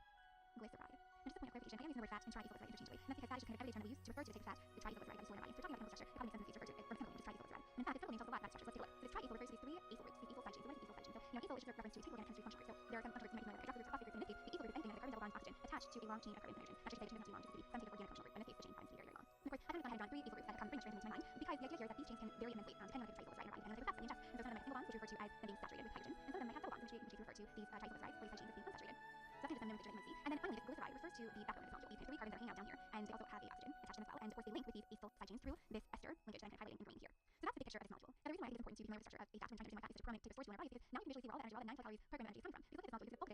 If you look at this molecule, you can see that bulk of it, it forms like long carbon hydrogen chains. And these carbon hydrogen chains are referred to as being very high energy because they have a lot of electrons kind of stored up in these bonds. And we know if we remind ourselves back to kind of our general principle that if you have a reduced organic molecule like this, like you can see here, we're able to extract energy by oxidizing it in kind of subsequent steps. And its flow of electrons can be harnessed by something like the electron transfer chain to allow us to produce ATP. So that's kind of my first point here. And I'll scroll down here and I'll go ahead and write that, which is that the triacylglyceride is a very energy-rich molecule. It has lots of these carbon hydrogen bonds that can be oxidized to produce ATP. Now, that's the reason why these triacylglycerides have such a form of storage energy is because they're relatively chemically inert. So what I mean by this is that they're unlikely to react with other things in the body. And this is, of course, in contrast to things like glucose and proteins, which are quite polar. They have many polar functional groups, like hydroxyl groups, for example, and they can react with a lot of things in the aqueous environment of the body. But triacylglycerides are very, remember, they're not soluble in water. And just, remind yourself, if you've ever made salad dressing, it's so hard to mix the oil and water together, right? So because this isn't, going to dissolve in water, and it has a lot of these, carbon hydrogen chains that are considered not to be very reactive, it serves as a great form of storage energy because it won't, randomly react or be wasted in side reactions. A third reason why fats are good for energy storage is because they have no large or prominent functional role inside the body, in contrast to proteins, for example, which are used to make enzymes. And enzymes are, of course, of paramount importance in our body, and so we wouldn't want to rely too heavily on proteins because it would kind of be a conflict of interest for our body, right? Because if we use up too many proteins, we wouldn't be able to make enzymes. And that's why fats end up being kind of a good compromise because we're able to kind of essentially just store fats for one major purpose alone, which is to produce energy. Of course, as a blanket statement, fats are important in other ways as well, but largely speaking, their main role is to store energy. So I touched on why triacylglycerides are good for energy storage. My proteins might not be so good for energy storage, but you might be wondering, what about carbohydrates? What about glycogen? Why did our body evolve to make glycogen a major storage fuel? And that brings me to my fourth point, which is that unlike proteins or carbohydrates, triacylglycerides, fats are very hydrophobic. And the benefit of being hydrophobic, as we kind of touched on earlier, is not only does that make it more inert chemically because it can't react with a lot of things in water in the aqueous environment, but it also means that it won't be kind of weighed down by water. So you might be wondering, why is that beneficial? Why is it beneficial not to be weighed down by water? And to answer that question, we can actually just go ahead and do kind of a quick math problem here to kind of give some insight into that. So the math problem I want to solve is how many grams of glycogen, including, I'm going to say this, including its water weight, because we know that all of these polar molecules attract some water, and that contributes, of course, to how much weight that they have. So how many grams of glycogen, including water weight, will our body need, let's say, if Hey yo, alarms are going off. equal to the same number of calories that the 12,000 grams of fat. So we're actually waking up now. So to answer the question, we have the information in the table above, but we also need to know one more thing, which is how many grams of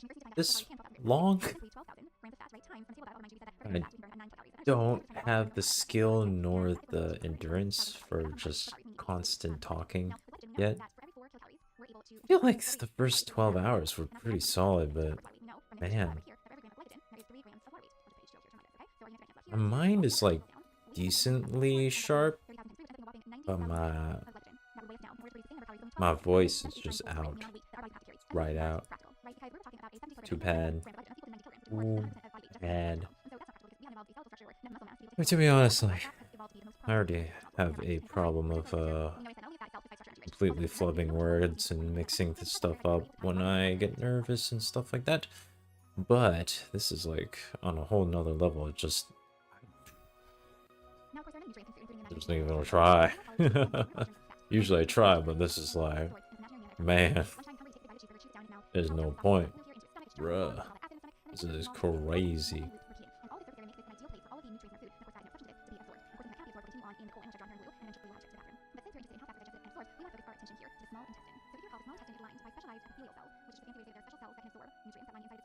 Because I'm listening to this at 3.5 speed, should I switch over to Eurobeat? I have a very extensive. I have a wait, an extensively long list of Eurobeat songs. I have an extensive collection of Eurobeat songs. Yeah. Very good. Eurobeat is good, very fast.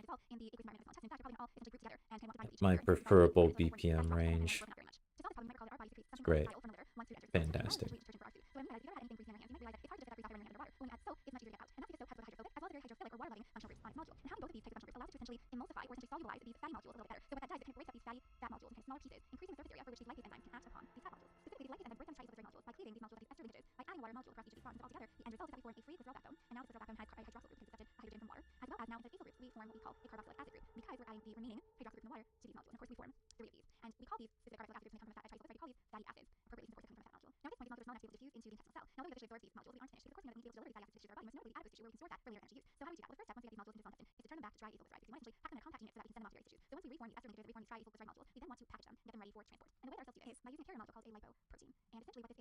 essentially packages all of the triacylglycerides, along with any other hydrochloric substances the body absorbs, such as cholesterol, into the core of a protein molecule, which I'm indicating here by these purple circles. And the benefit is that these proteins have polar heads here. That means that they interact with the Oh no, it's not even updating. they're relatively hydrophobic enough to keep all these hydrophobic Oh molecules. no. The video is behind the audio, just like my... I'm starting to think this is just my GPU. It's just a quirk of my GPU. It always loads the videos like far slower than the audio. Oh wait, yeah, that would make sense because it's utilizing the GPU for visuals in the first place. That's awkward. Oh, it's finally updating. Nice, very nice.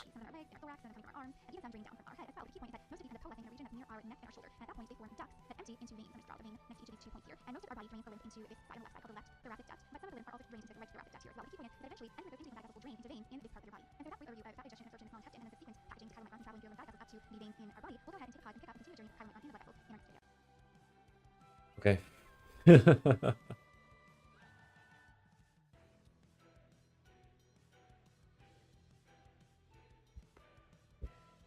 Now, the ultimate goal in fat metabolism is to be able to deliver from triacylglycerides, which is THC, which is the chemical name for a fat molecule, or free fatty acids, which are here as FFA, which is your call the kind of monomer subunits of these fat molecules, directly into the bloodstream, where they can eventually reach capillary beds, like the one that I've drawn here, the one with capillary bed. And it's important that they reach these capillary beds because it's at this point where they can diffuse to organ tissues, such as muscle or heart tissue, for example, where they can be taken out by these tissues and oxidized to obtain cellular energy in the form of ATP. Now, I want to remind you, there are three main sources of these triacylglycerides or free fatty acids that can enter the bloodstream. So I'm going to go ahead and scroll out here and show you kind of what I've already drawn out here and go ahead and explain it. Starting here on the far left, I've drawn a cheeseburger, perhaps the best drawing in the world. So just to remind you guys that one of the sources of fat that ultimately reaches the bloodstream is directly from our diet. So recall that our small intestine digests our food and packages the fat molecules, the triacylglycerides, into protein carrier molecules called chylomicrons, which travel through glue and fat circulation, but eventually empty into our bloodstream where they can enter capillary beds. Now, the second way that we get the fat into our bloodstream is directly from adipose cells. So recall that adipose cells are 10, 9, 8, 7, 6, 5, 4, 3, 2, 1.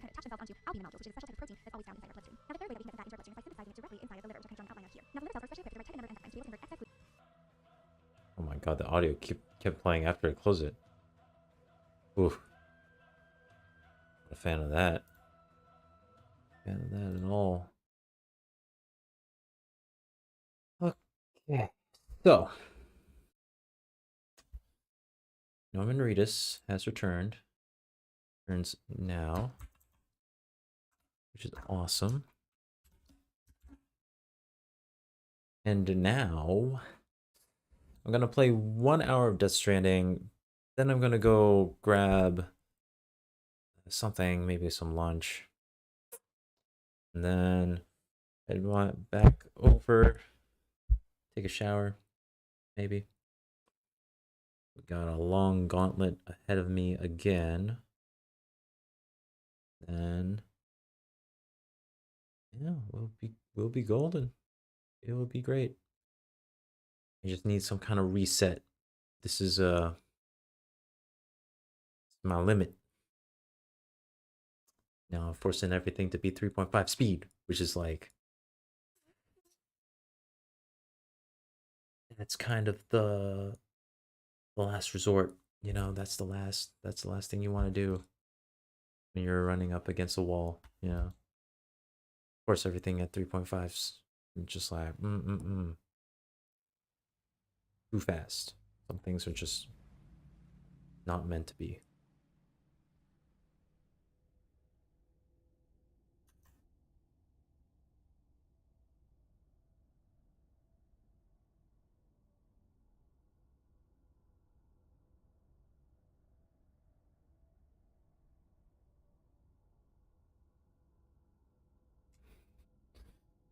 All right. I'll wait for it to load and I'll be right back.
this challenge. Weird difficulty. Okay. Like the lack of audience interaction throughout this challenge, along with just the lack of variation stuff to do. Oh man. Creates this kind of like perpetual gauntlet of nothingness. Which is kind of what I was expecting. So, you know, I'm not really complaining, but whew, I'm just like thinking like this is completely different to like more a semi like successful streamer using their time to do a 24-hour stream. Like they would probably have a bunch of different games. They'd have you know, the audience giving some kind of input, you know. It's just different. It just hits different, man. And that's kind of on purpose. And I'm like, this is weird. This is trippy. Some kind of like bizarre liminal space that I've found myself stuck in. I don't really like those usually, so why did I do this? I don't know. Weapons restrictions lifted. Weapons restricted. What? I have weapons? Well, check out these guns. By these guns, I mean random boxes of stuff. Build a post box at the designated construction site. Where is the designated construction site? Construction site? Is that it? Oh my god, that's it. Okay.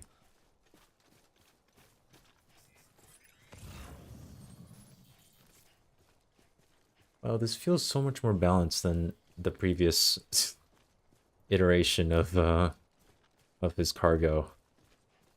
It was intense.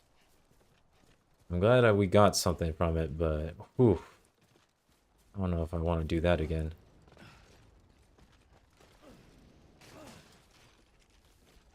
Okay. What is that?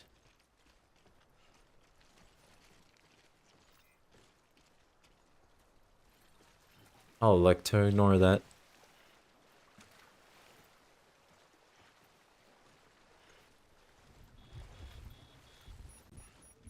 Oh shit, the timefall? Are you serious? Sam, remember that prolonged exposure to timefall damages cargo containers. Don't stay out in the rain any longer than you have to. Where are the BTs?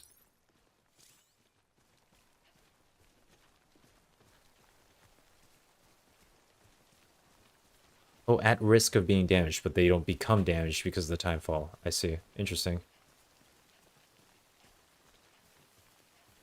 Well, Die Hardman, this was your fault.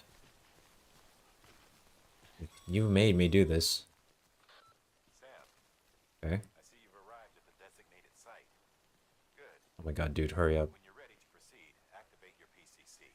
Okay. Use it to build a post box within the area I specified.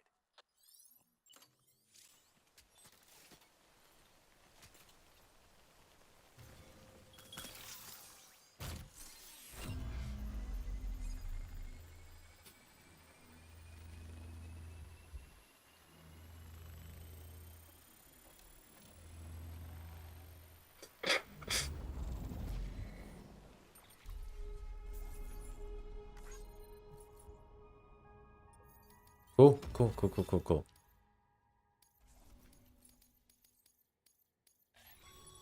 It's not going to be exactly particularly useful for me, but, you know, it is what it is. It's a fine-looking post box. If you access it and select Share Locker, you can share cargo and equipment with your fellow porters. Deposit a ladder and a climbing anchor, and I'm sure someone will eventually come along who could use it. If you've got enough supplies, why not leave some behind? Do right by others, they'll do right by you.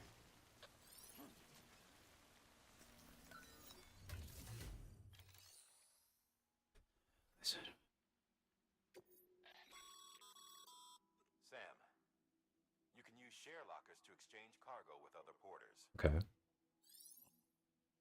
All right. Let's see what we can donate. I mean, it's just a lot of my equipment is just kind of like kind of needed. Not really much I can do to like give back. I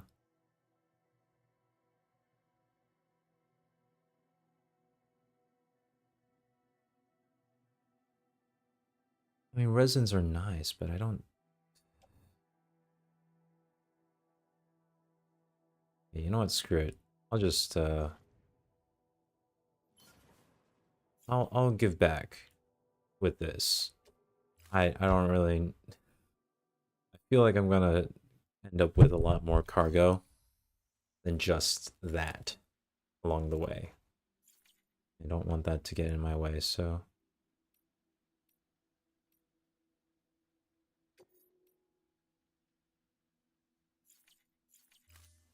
So other players, in order to receive items from other players, do I have to... Oh wait, what? What did... Oh, I'm dumb. Did I not confirm again? I have to remember that this game, like, requires me to press confirm on the goddamn decision I make. Okay, yes, and then I press it and hold confirm. Yes. There we go. This is what I wanted to do. Okay.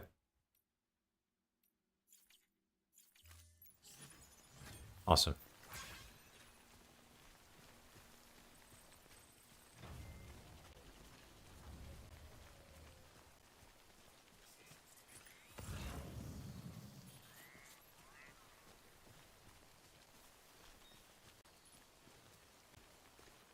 Oh, I thought that said PlayStation.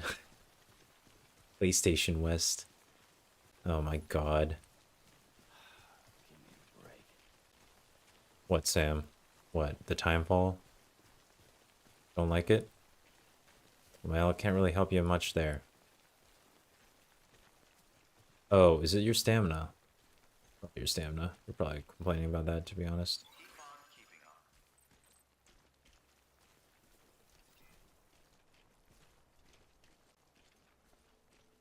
Oh, that's how these work. Okay, I understand.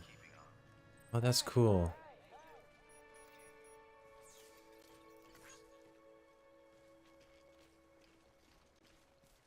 Hey, you? Hey, you what? Who said that? Now, what is this?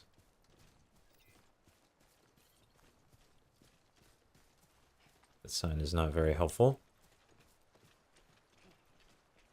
Just kind of sad.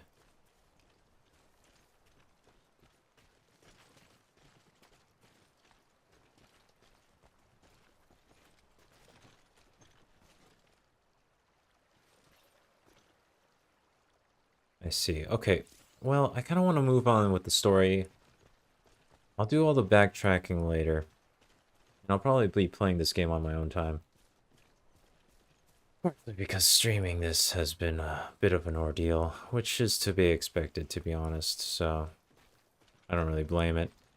But man, this game refused to stream properly.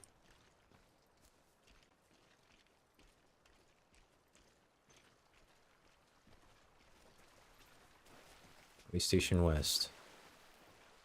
Okay, that's where I'm headed, right? Yeah, so probably want to add this to the stack. Holy crap. What's in here? What is in this thing?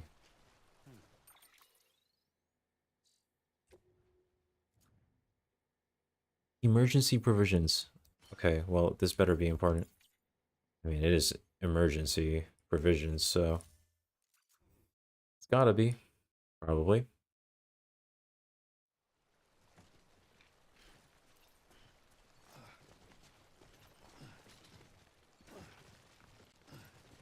I'm just spamming the X button here. Climb it, Sam, you can do it.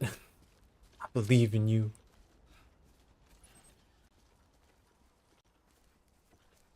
Alright, how far is it? Oh no. That is frickin' far. Wait, Way Station West? Isn't that Way Station West? Wait, what is this? Oh, wait. I have their emergency rations.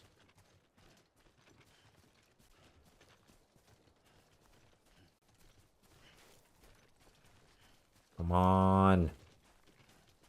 We need to save them from something with these rations. Probably hunger. Probably save them from hunger. That would make sense. Yeah, well. Huh?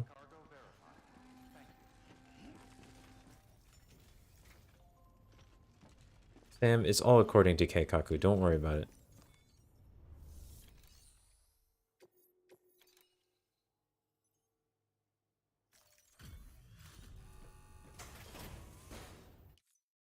Okay, sweet.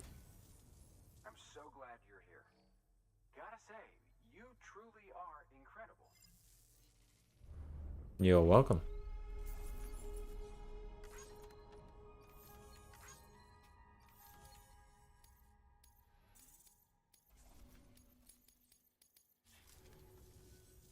All right then. Thanks. Good work. There's so many little things that I keep doing that I normally do with other games. Wait, what? How do I still have the same level of weight? Why is my cargo so heavy? Oh, no, it's not. Okay. They adjusted it at the last second. Very nice. Okay. Let's go. Probably want to use that tower over there, though.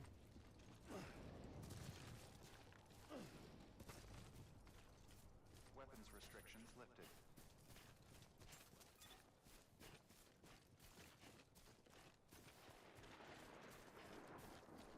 Oh my god, is it gonna be another timefall? You've got to be kidding me.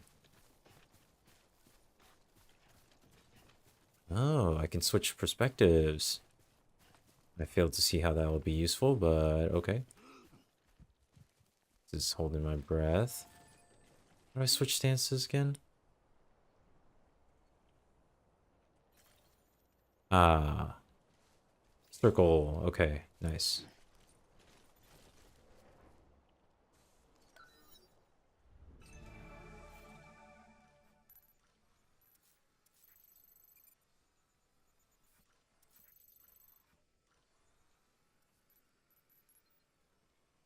So I've heard about these mules.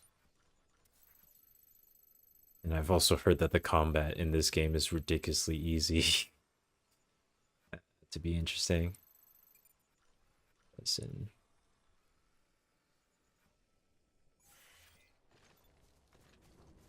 I'm looking around the cargo that needs to go to the distribution center, though. Wait. This needs to go to the distribution center, right? Yes, okay. I'm going in the right direction. Okay. Oh, shit.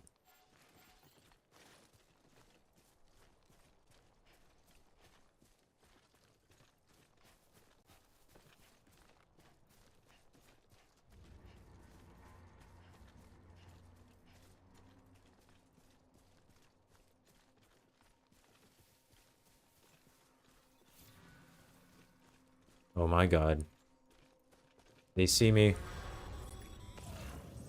Heads up, Sam. Your cargo's been pinged. Move. Now, before someone has eyes on you. Get to your destination ASAP if you don't want to get caught. Oh shit. I do want to get to my destination ASAP though, because seriously, this cargo is intense. Okay, he's stuck on the rocks. He can't get me. I'm too fast. Too speedy. Literally impossible to catch up. Not possible. Oh my god, he's catching up. How is he catching up? This is BS. I cannot believe this. I am sprinting through the fields. You have got to be kidding me.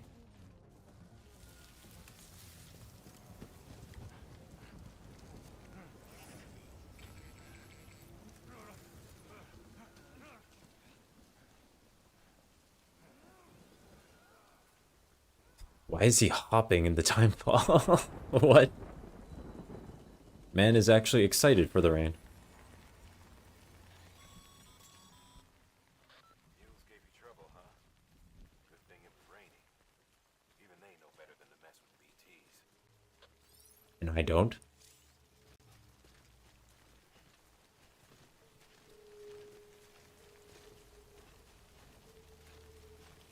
Yep, I don't. I don't know what's so bad about messing with BTs, you know? It's going to Way Station West. I don't want to bring that. Come on now. Alright, George, what's in your terminal, sir? Looks like some cargo has been transported to its destination on your behalf. You can access the share locker to collect it.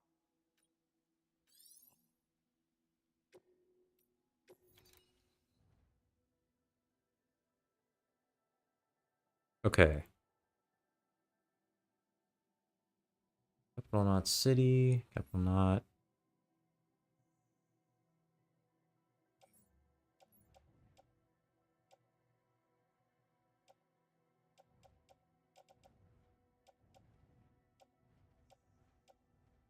Okay. Nothing of interest to me at the moment.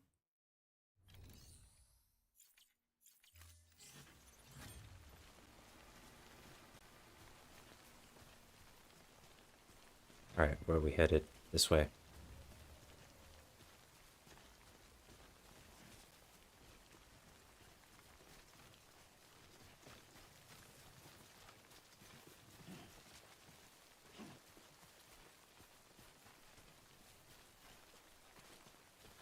I need to be careful because I've already damaged this cargo. Playing recklessly. Alright. Here's some resins.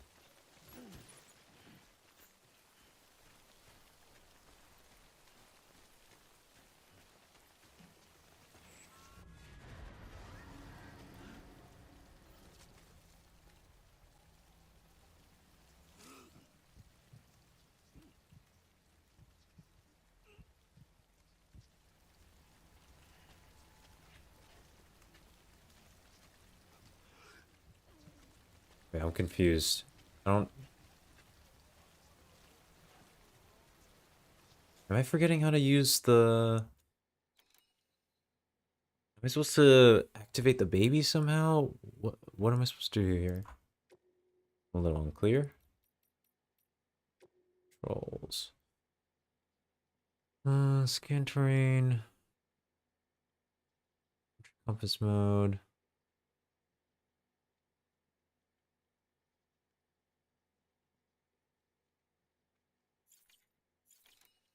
Okay, I'll just scan, I guess.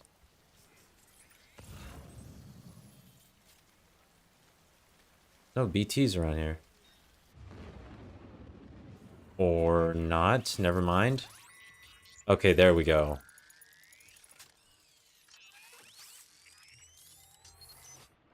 I just had to take one step forward. Now there's BTs. Alright, cool.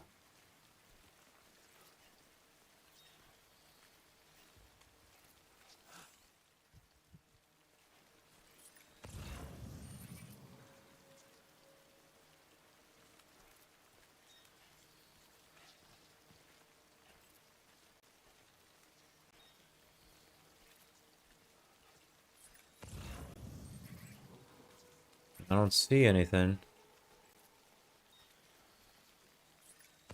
There's apparently one over in that direction?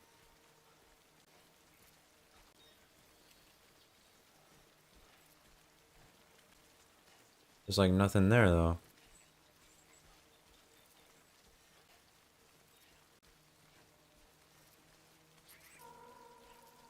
Okay. One in front of me.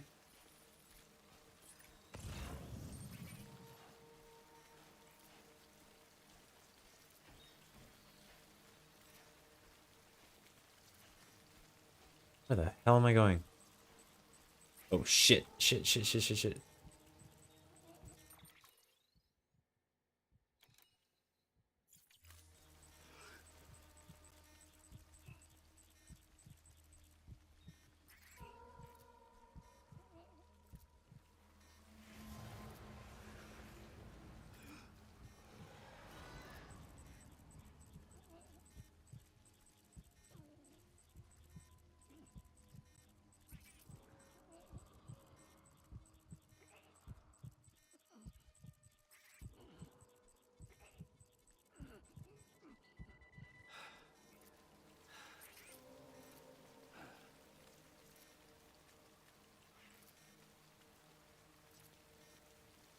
I think I just need to go down the middle, don't I? Like right in between.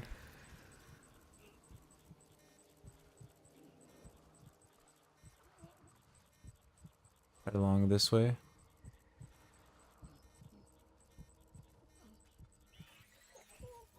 Oh shit, shit, shit, shit, shit. I'm too close, I'm too close.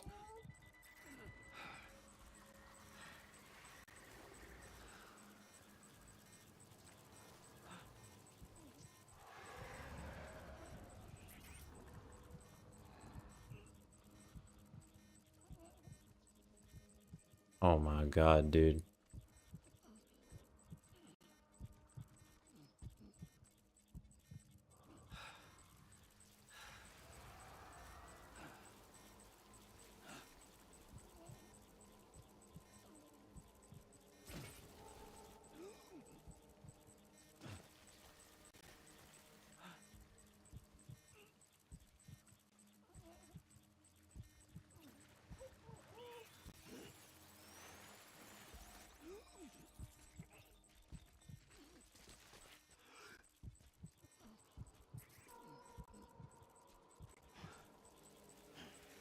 Alright, Norman Reedus, you can breathe a bit.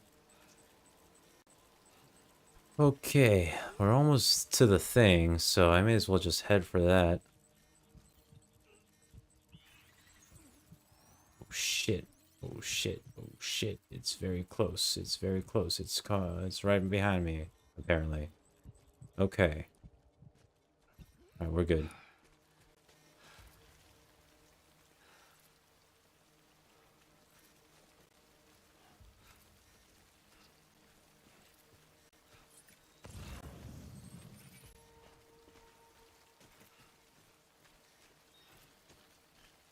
Okay. I can head on over.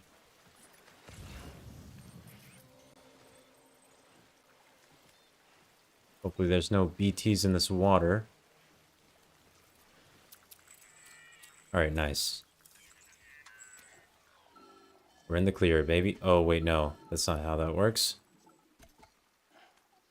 Just in the middle of the river. Something wrong, Sam? I don't know. Kid doesn't look so hot.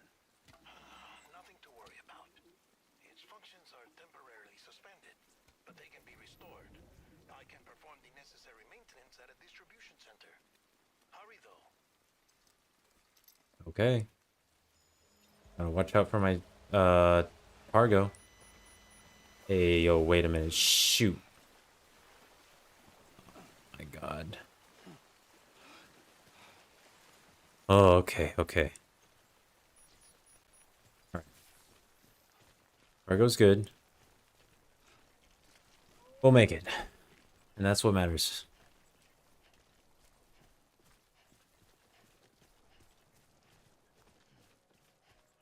Come on, baby. Get me to that distribution center. Exceeds sustainable levels.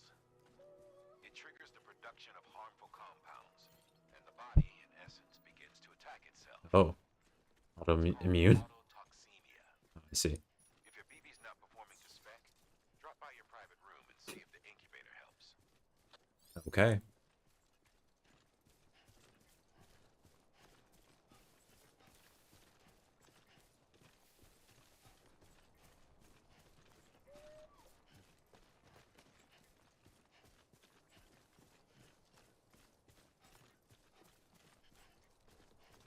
Ooh, there's our bike. Very nice. Or not our bike, that's someone else's bike. Hell yeah. Beginning scan. Scanning bridges ID. Verifying ID. Clear. All weapons will remain locked until departure. Cargo verified. Thank you.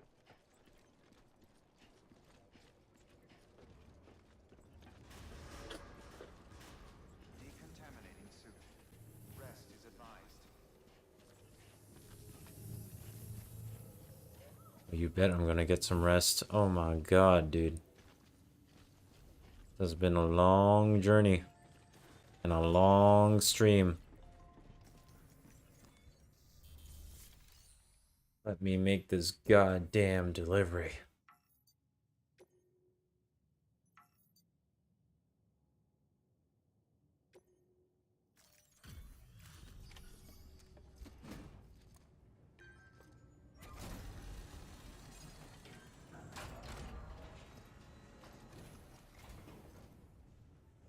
Wait station folks told me all about you. Sam Bridges, with the second expedition, right? With. He is the second expedition. So what'd you bring us? Let's see it. Talk about above and beyond. Thanks. It's a little banged up, but you know. Territory to get here too, didn't you? They weren't joking when they said you were a legend. I try my best.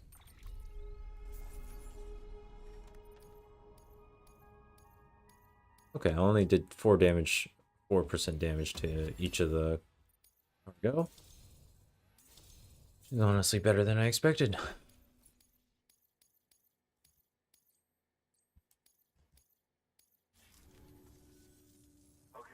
it's time. Do you mind connecting us to the network? Sure thing, baby. Let's do this thing.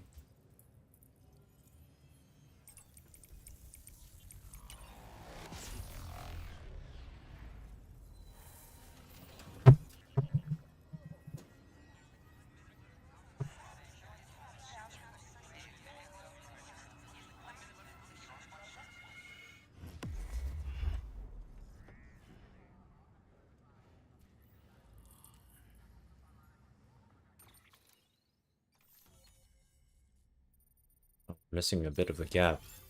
Let's hope that. Sam, as always. Whoops, did not mean to skip that. Interview data. Interesting.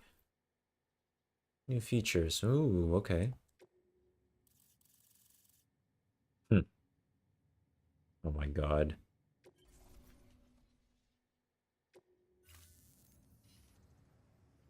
Looks like we're on the chiral network.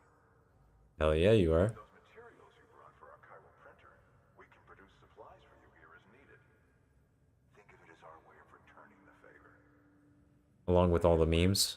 And keep on There's so many emojis along the path. good. God damn, man. Visitors on the network.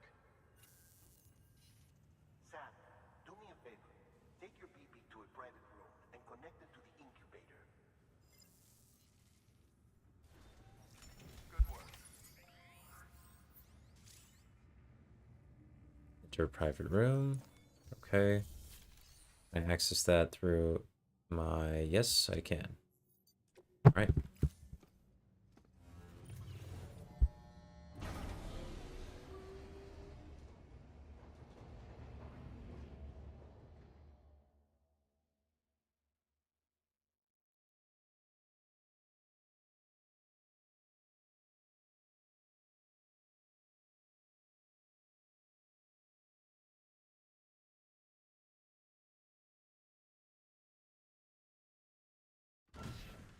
Dead man, you there? Little help? Okay, Sam. Remove the pod and connect it to that incubator.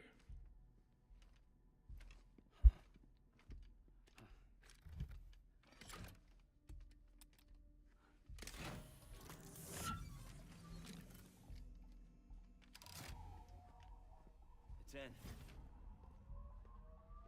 Good. A temporary excess of stress. easily addressed if we return it to its mother's womb. Mother? Located in the capital Knot City ICU. Brain dead, of course. You mean still mother? Correct.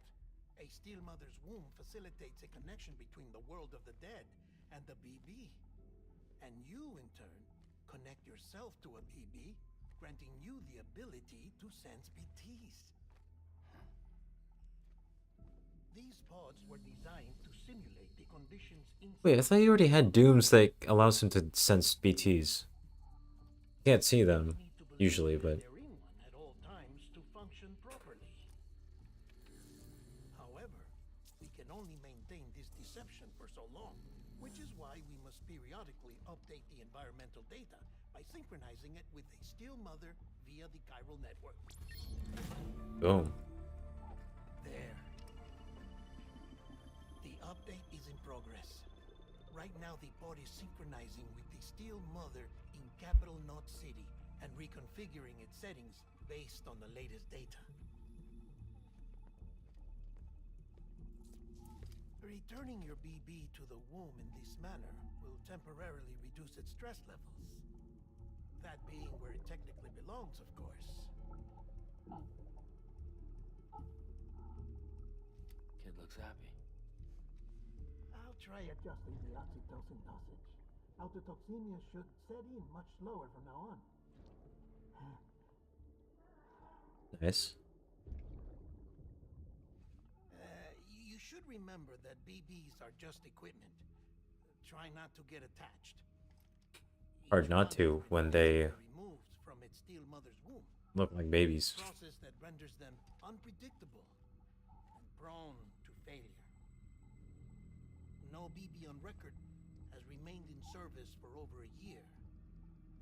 It may need to be retired before this expedition is over. And then? You saying there's no way to keep my BB alive?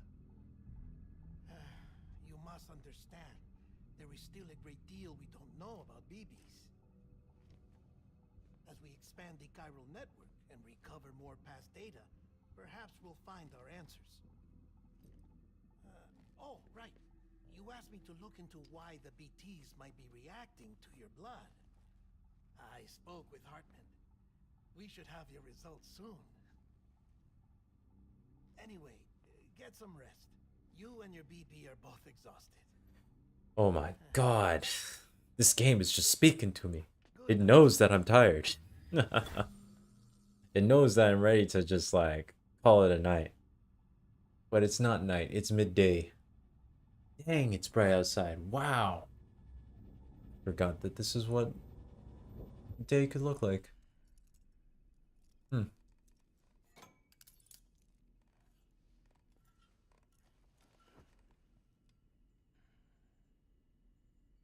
Why does he have to like cuff himself to the bed? Why does he do that?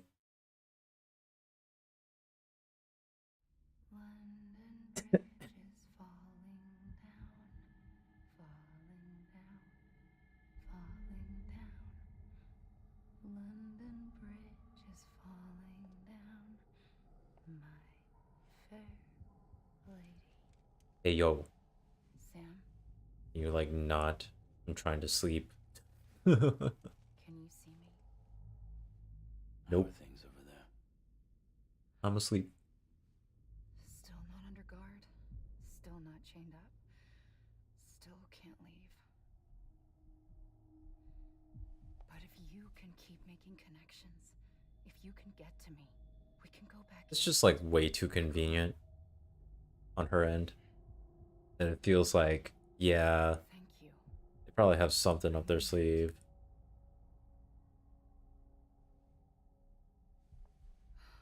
It's bad. What There do are these fewer people want? People in the cities these days. No one's having children anymore. But humans aren't made for living alone.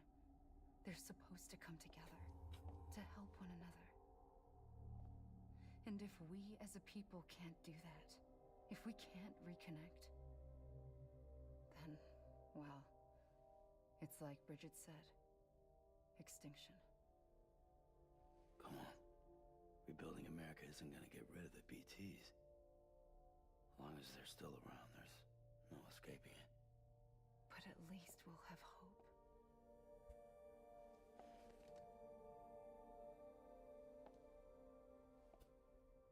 I'll be waiting, Sam.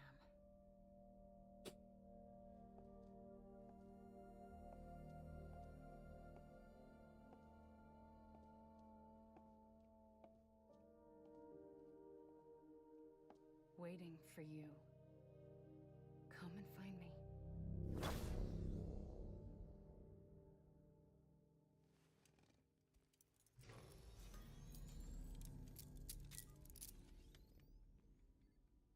So that wasn't a dream sequence. Interesting.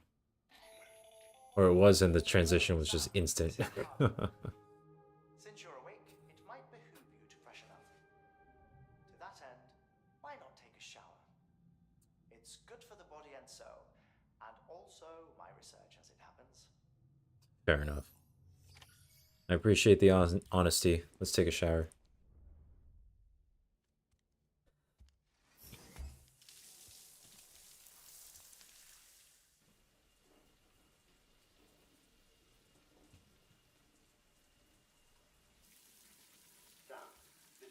Just like no body soap or something. What's going on here? I'll be taking a sample of your shower water in order to study the effects your bodily fluids might have on a BT. Study other people with dooms? Everyone in Bridges, myself and Mama. Results thus far are inconclusive. But you possess other singular qualities, being a repatriate as well. I have no idea what repatriate means in this particular case. Processing fluids, waste products, drilling, dispensing. Okay. There. It's awfully blue. Should the opportunity arise, try using it on a BT. I'm curious to see how they react. Who knows? It may even prove beneficial to you. There was an old research paper detailing the effects of bodily fluids from individuals like us on BTs. It is only by recovering these materials that we can unearth the knowledge of the past. Not just the Death Stranding, but also the mystery of your body's unique properties and even our doom's affliction. There may well be hope for humanity. Sam. Man, I can't believe they're making a sequel to this game. There's so much that I feel like would just be answered at the end of this game, but I guess there's so much more. And nothing happens, then what? I said, then what?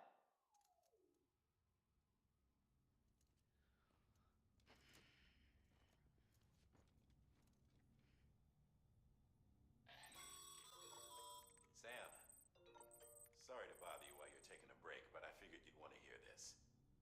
Hell, maybe it'll help you rest easier. We received a number of messages addressed to you. I've not taken a look myself, but I gather they're mostly from your clients. You should see if they contain any useful information. Mail can be accessed via your cufflinks, as well as the terminal in your private room. There's something else I'd like to share with you. With the Chiral network, we now have the power to reclaim our past. Data once thought lost forever from every corner of America can be pieced back together from fragmented records. Our archives are still a work in progress, of course. But as we expand the network and integrate more way stations and cities, we'll be able to recover more and more information, such as the previous expedition's logs and reports. Everything they sent back was lost when Central Knot City was destroyed. Now we've managed to restore some already, in fact.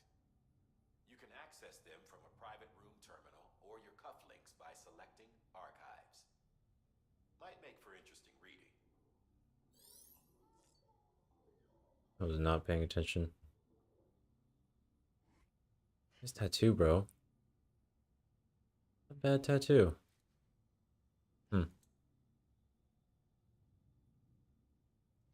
Or if the tattoo gets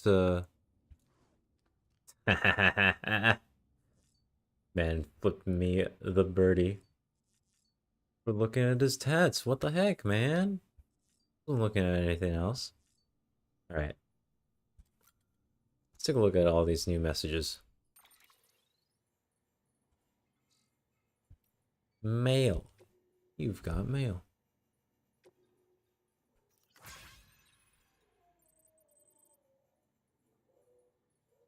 Oh, the battery's dead.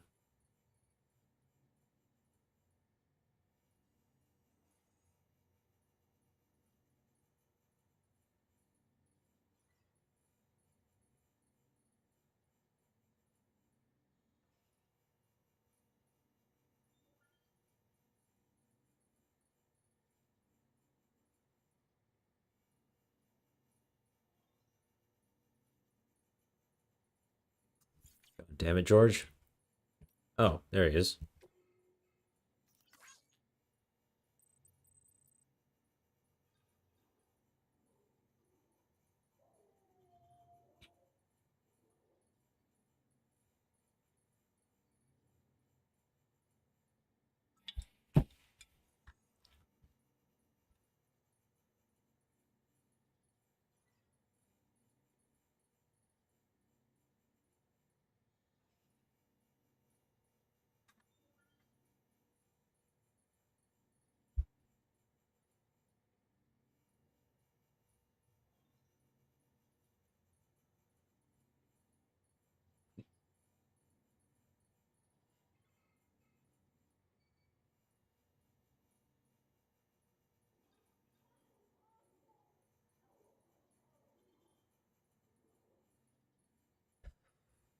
Oh yeah, the mules. We didn't get to deal with them earlier because I was just rushing to save my cargo.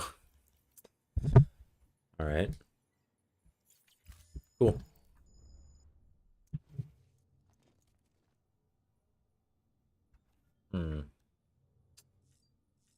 What to do?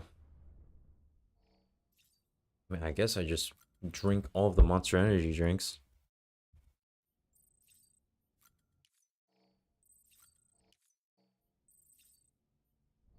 There's no reason not to. Even though that can't be healthy for poor old Sam here.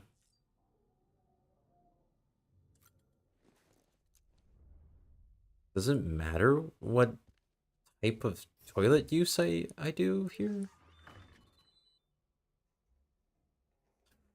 Ride with Norman Reedus. Oh, it's the motorcycle. Okay. I was a little confused. A little confused. It seemed like that was implying something else. Was making those noises. Sam, we've And rumbling. stress call from the distro center staff. Hmm? Check the order on the delivery terminal as soon as you're ready.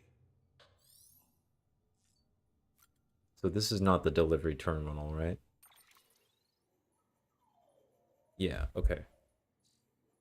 Oh wait, no. Yes, it... What? No, it's not. Okay. I have to go outside to do that. I have to go touch grass. I can't believe it. This is unbelievable. Disgusting. How could I do this? That's just absurd.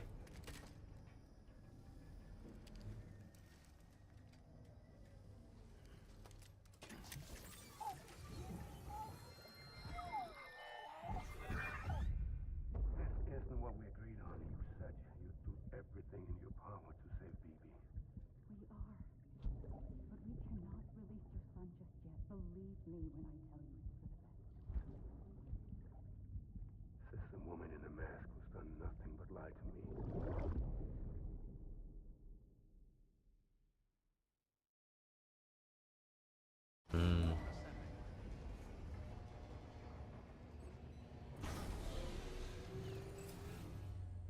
Concern rising.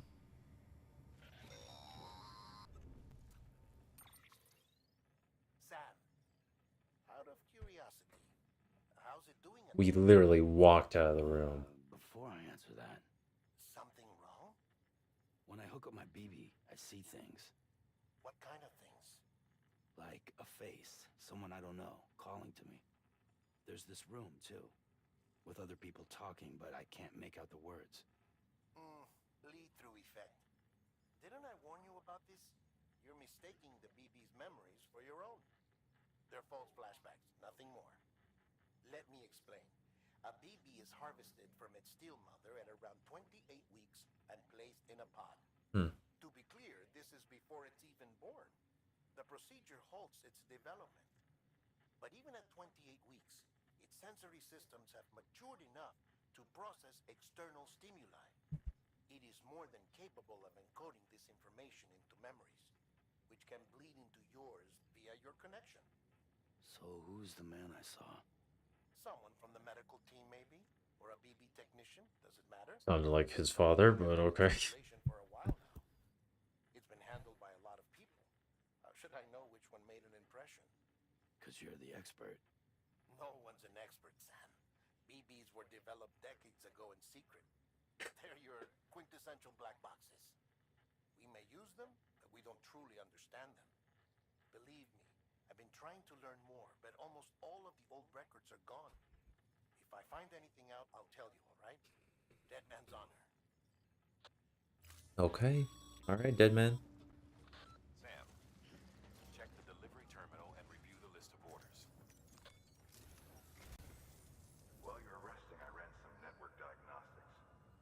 Beryllium monitoring and holographic systems are nominal. Unfortunately, our printer is offline. I know.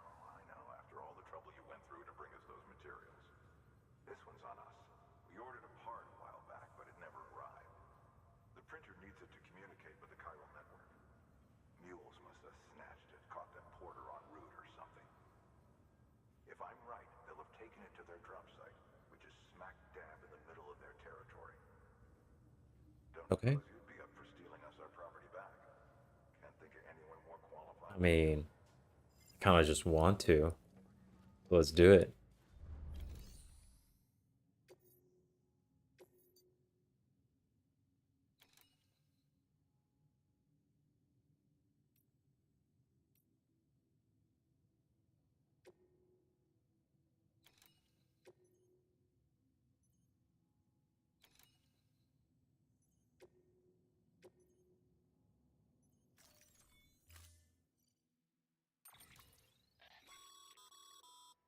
Mama's added a watchtower schematic to your PCC.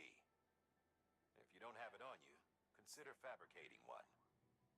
You never know when you'll need to recon an area. Okay.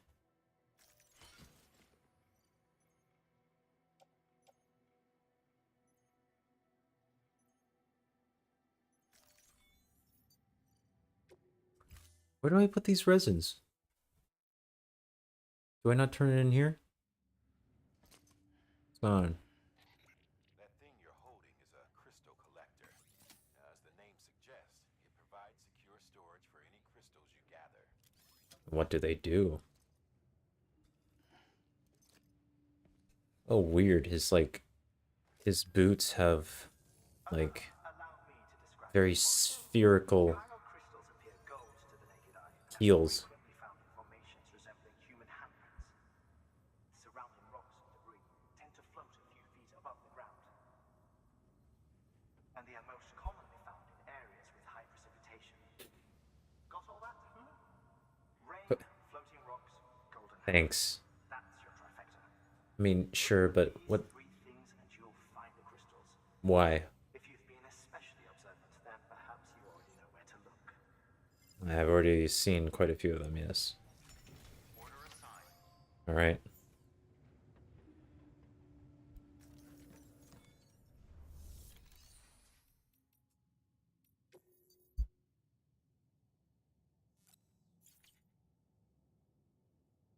Maybe I can turn this in as a delivery? I'm confused. What? Okay, whatever. I'm just gonna toss this in the share locker and not think about it.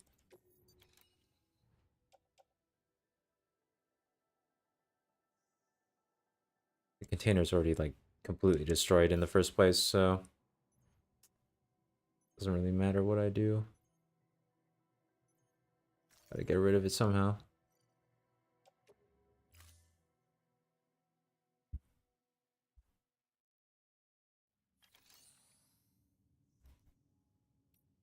Claim cargo. What we got?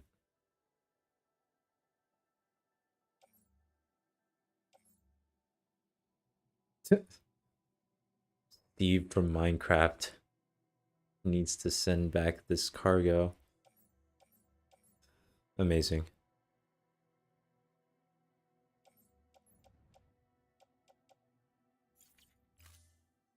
Okay, let's head on over in the 5 minutes that we have left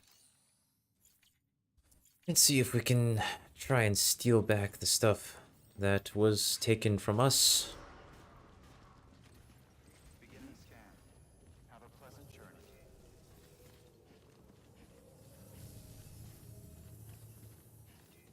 Keep on keeping on. Hello?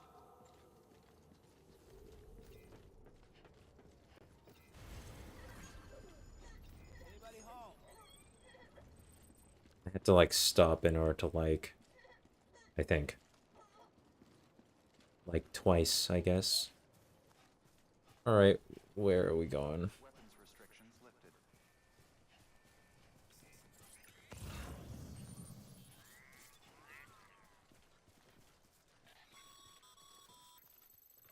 Sam, Cairo crystals are pretty small and can be difficult to spot with the naked eye. I'd advise you to use your ultradeck to point you in the right direction. If you want to survey a wider area, though, you might consider building a watchtower and relying on its sensors.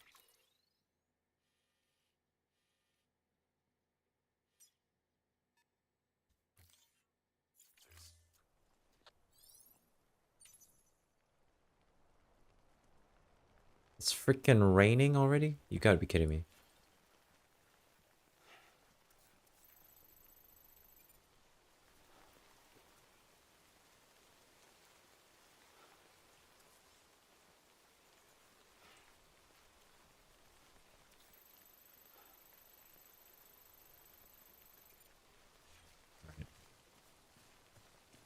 Let's head on over. I don't think we're gonna make it just yet, but I'll do my best.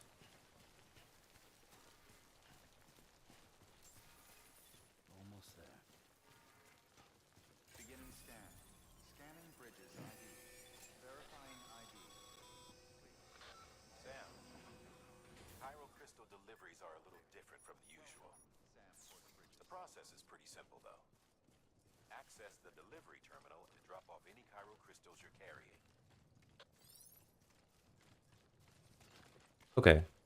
But why? I don't get it. I'm just gonna keep on running.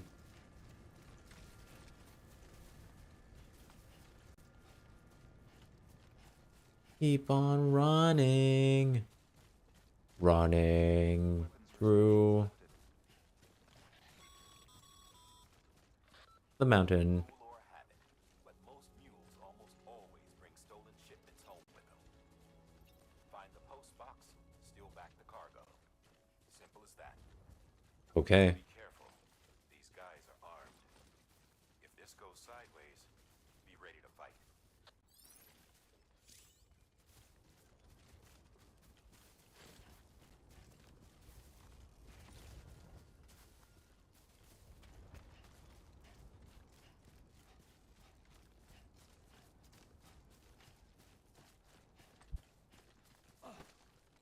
Nice.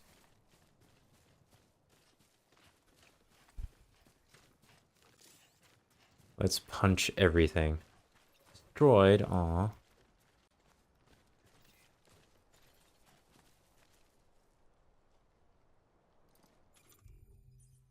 Strand.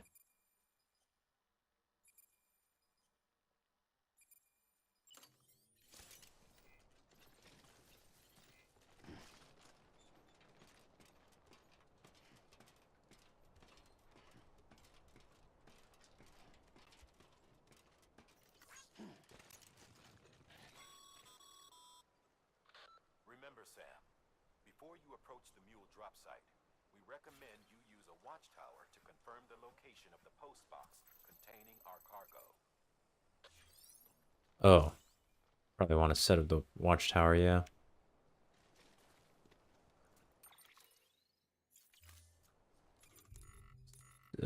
Where's Where's the PCC? There's a bunch of them. Why do I have so many?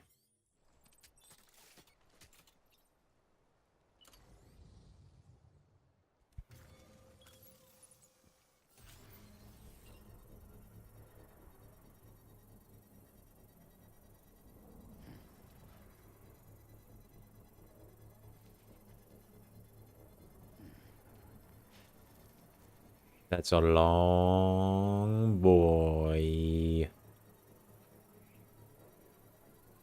Construction complete. What a glorious tower. Okay, well, that's enough for now. We're gonna save. We're gonna quit. Oh, we just saved. Okay, cool. In that case, we'll quit.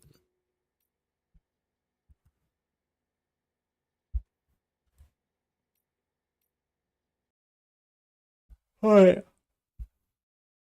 I'll be back in probably an hour. And then we'll get back to studying. And that's it. See you then. Bye-bye.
Hot mic, hot mic. I'm going.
Once I bled try, that's when we can start.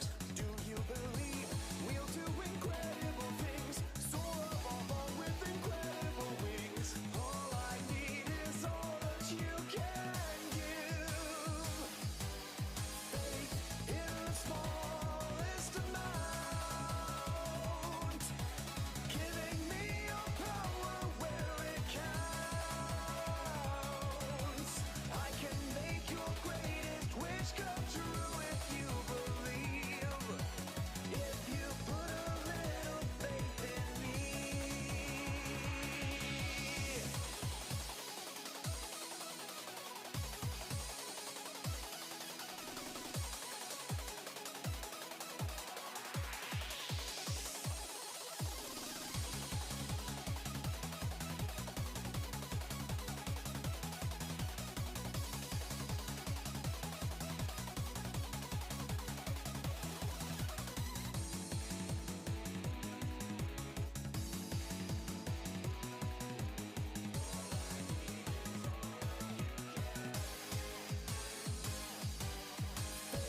In the smallest amount.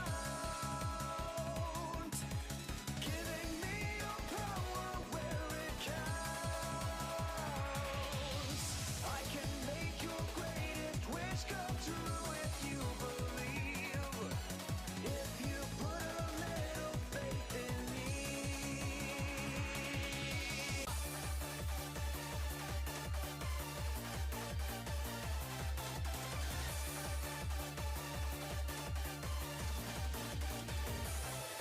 Gotta keep your mind tonight. I'm gonna light you deep inside. Just try to free your life and falling like you say. When the night is on burning fire, I got a crazy for in my eyes. I wanna freak you out all night. Music up your heartbeat and take it up too high. You ready to betray the sun forever? When you get it on the fly, baby, get the power from you. Look, there is no fear to survive. I know we never look so it's true. Anybody knows that I can't get the nightmare again. Breaking through the shining sun, and the dream to get restrained. We just don't care where we go. Just wanna stay with you all the time. We can rise to raise the sky. There will be another world. Let me be your fantasy. Now you can break it and take it to me.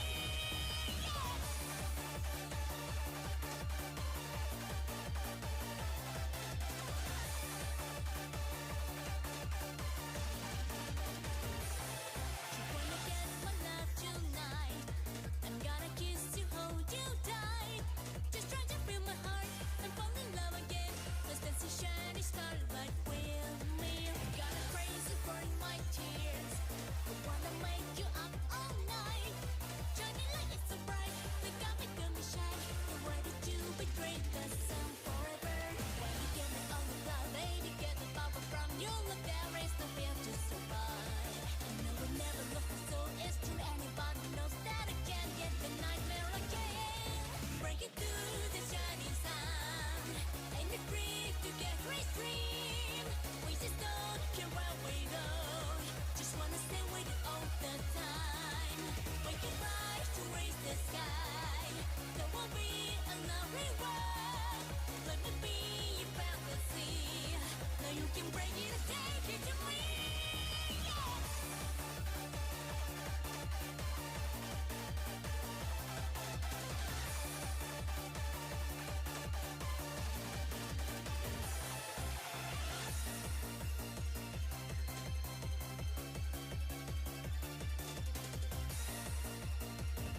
execution of my terrible dream. Everything we do is dirty and wrong, and I can tell that you like it. Don't you deny it.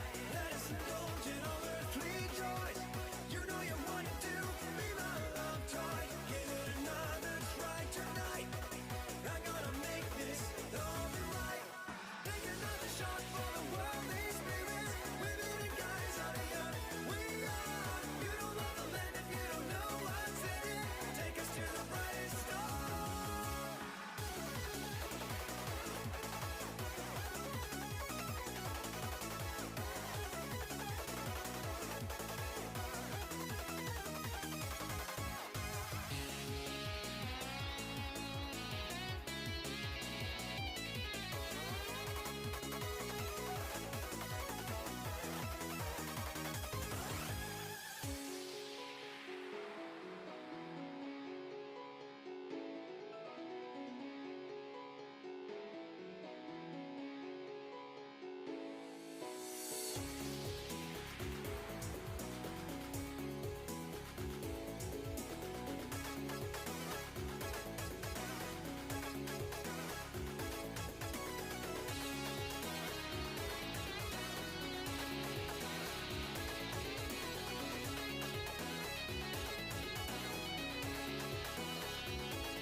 Okay, I'm back. That was interesting. I mean, I guess we can keep playing it. I have not actually listened to this mix before. I kind of just picked whatever was non-copyrighted. So I wasn't really looking too deeply into it. I did check here and there to see if some of these were songs that I would typically pick, but yeah, they were not, which is interesting. Whatever. Point being, if you didn't like a song or two, it's not my fault. Well, not really. Oh my god, my hair's doing the same thing from last time. Okay, let's get our stuff back online.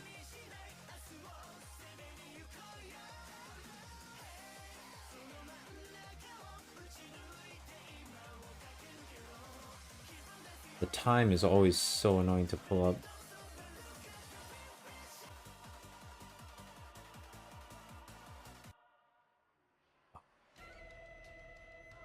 So really confused because the Mobius song just started up. Any warning.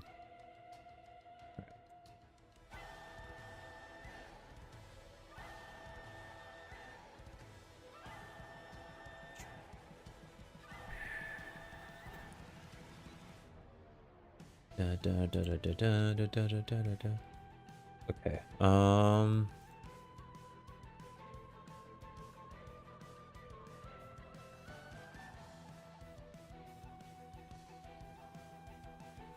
Why?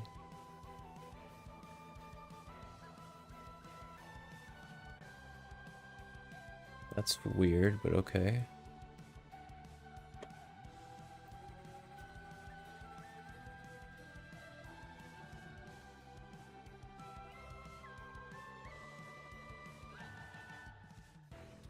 Okay, my time's looking fine. Oh my god, it's going all over the place though. Kind of annoying. It's incredibly difficult to edit my OBS overlay like this. Okay.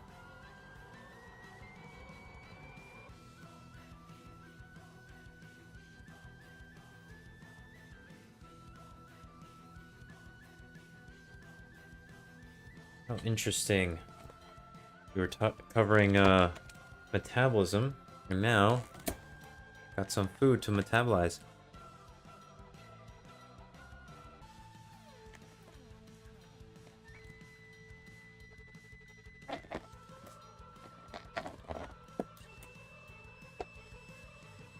Pokey to be exact. Some good stuff right there. Right, let's see, what can I do with my stuff?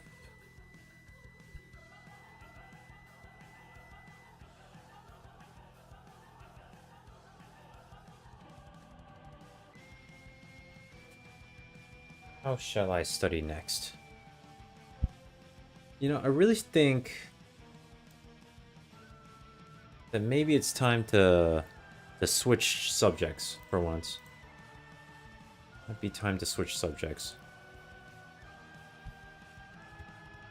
Let's see what other subjects we have in store.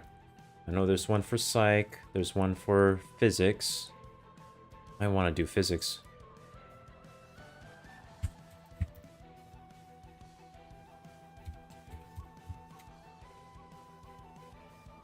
Oh, and in this state of mind, shouldn't I choose something easy? Something that I've actually studied? Neuroscience. Of course, of course. Yes. Neuroscience.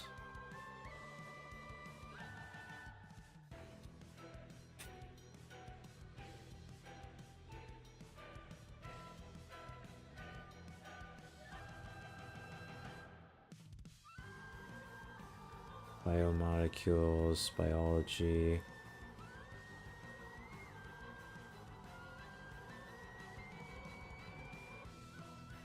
behavior.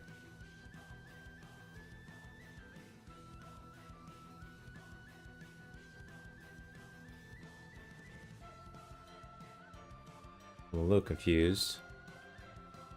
Seeing a lot of different playlists. None of them including the psych and social section. Where is it? Processing environment. Visuals.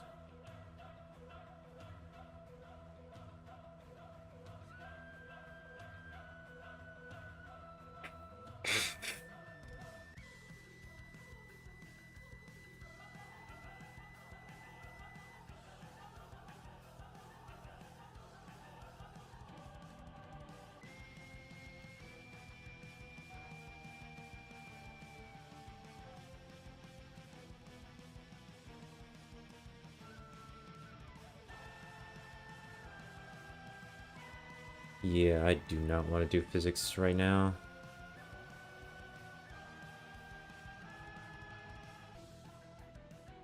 Oh, hey, locus of control. I almost did a paper on that, so let's cover it now.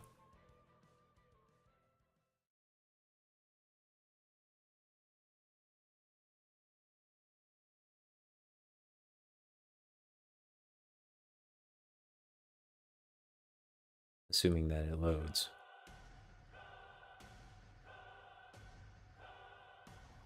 First self-concept, and so on and so forth.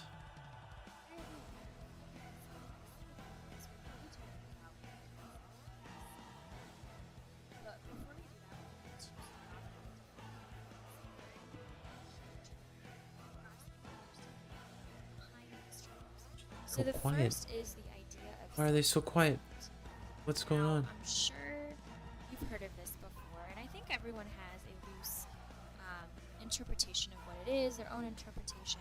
But let's talk about it in terms of Oh, what I know why. psychologists say. So Operas self-concept, according to psychologists, is a term way too high used to right now. refer to how someone thinks about, perceives, or even evaluates themselves. So to be self-aware is to have a self-concept.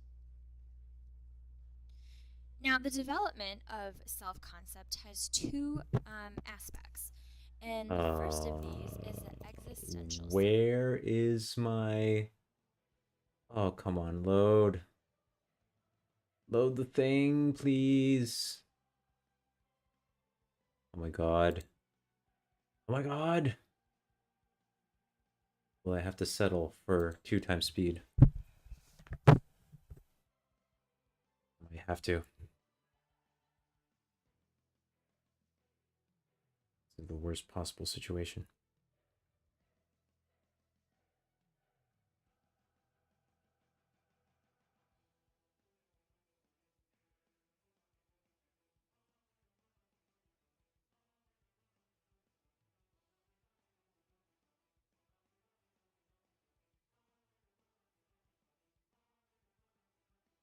Wow. Really not gonna load right now, huh?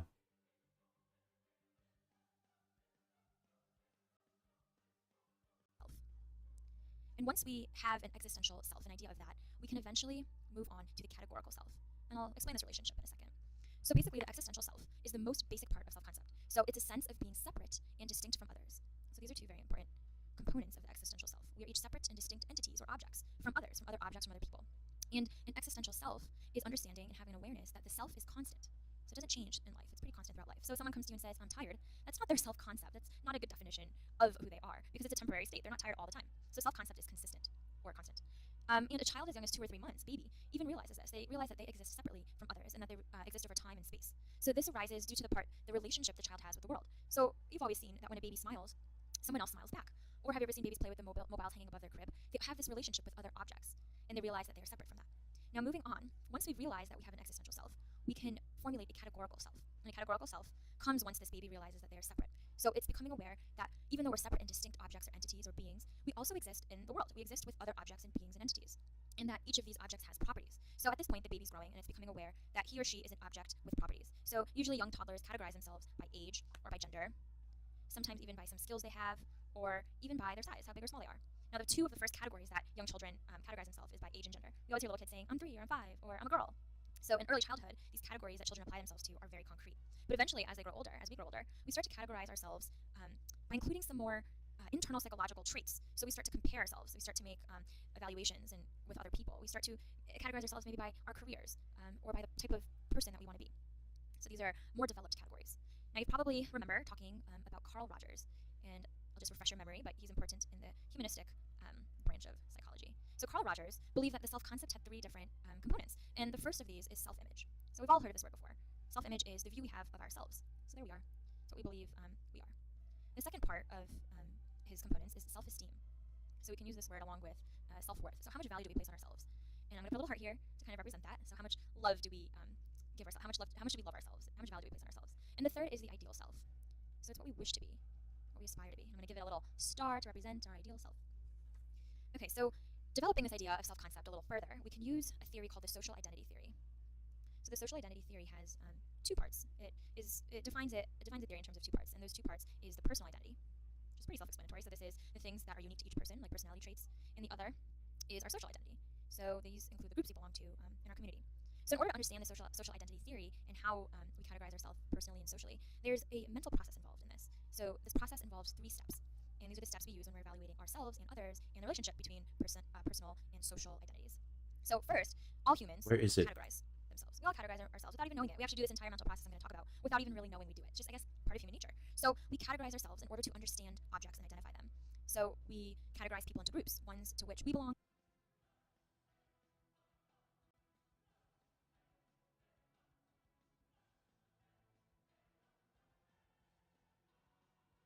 Wait, that's weird. The music's not coming through. Again. You guys can't hear the music. That's sad.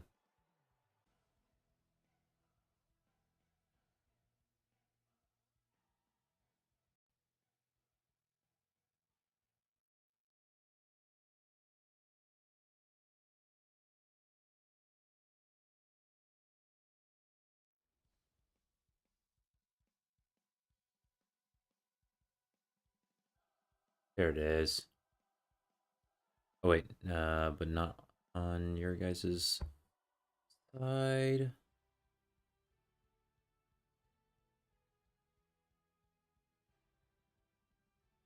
Why you no work?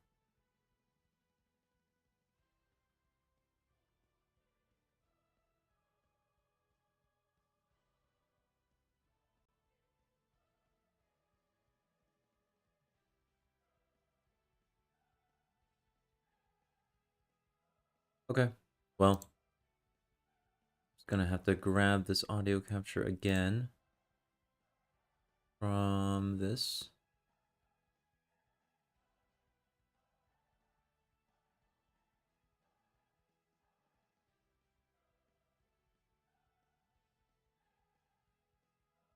What? Impossible. Impossible. That's just not possible. No. They won't let me hear my audio. What's up with that? That's not my audio. The hell? I'm so frustrated by that. Hi everyone. Okay, so in the next set of videos, we're going to be talking about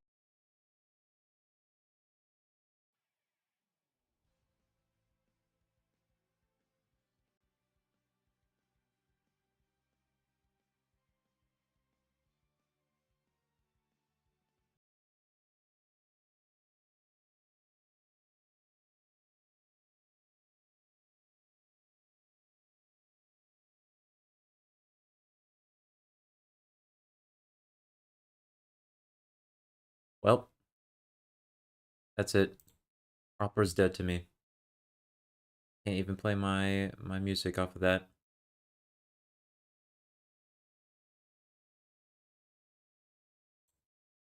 in this. So this process involves 3 steps.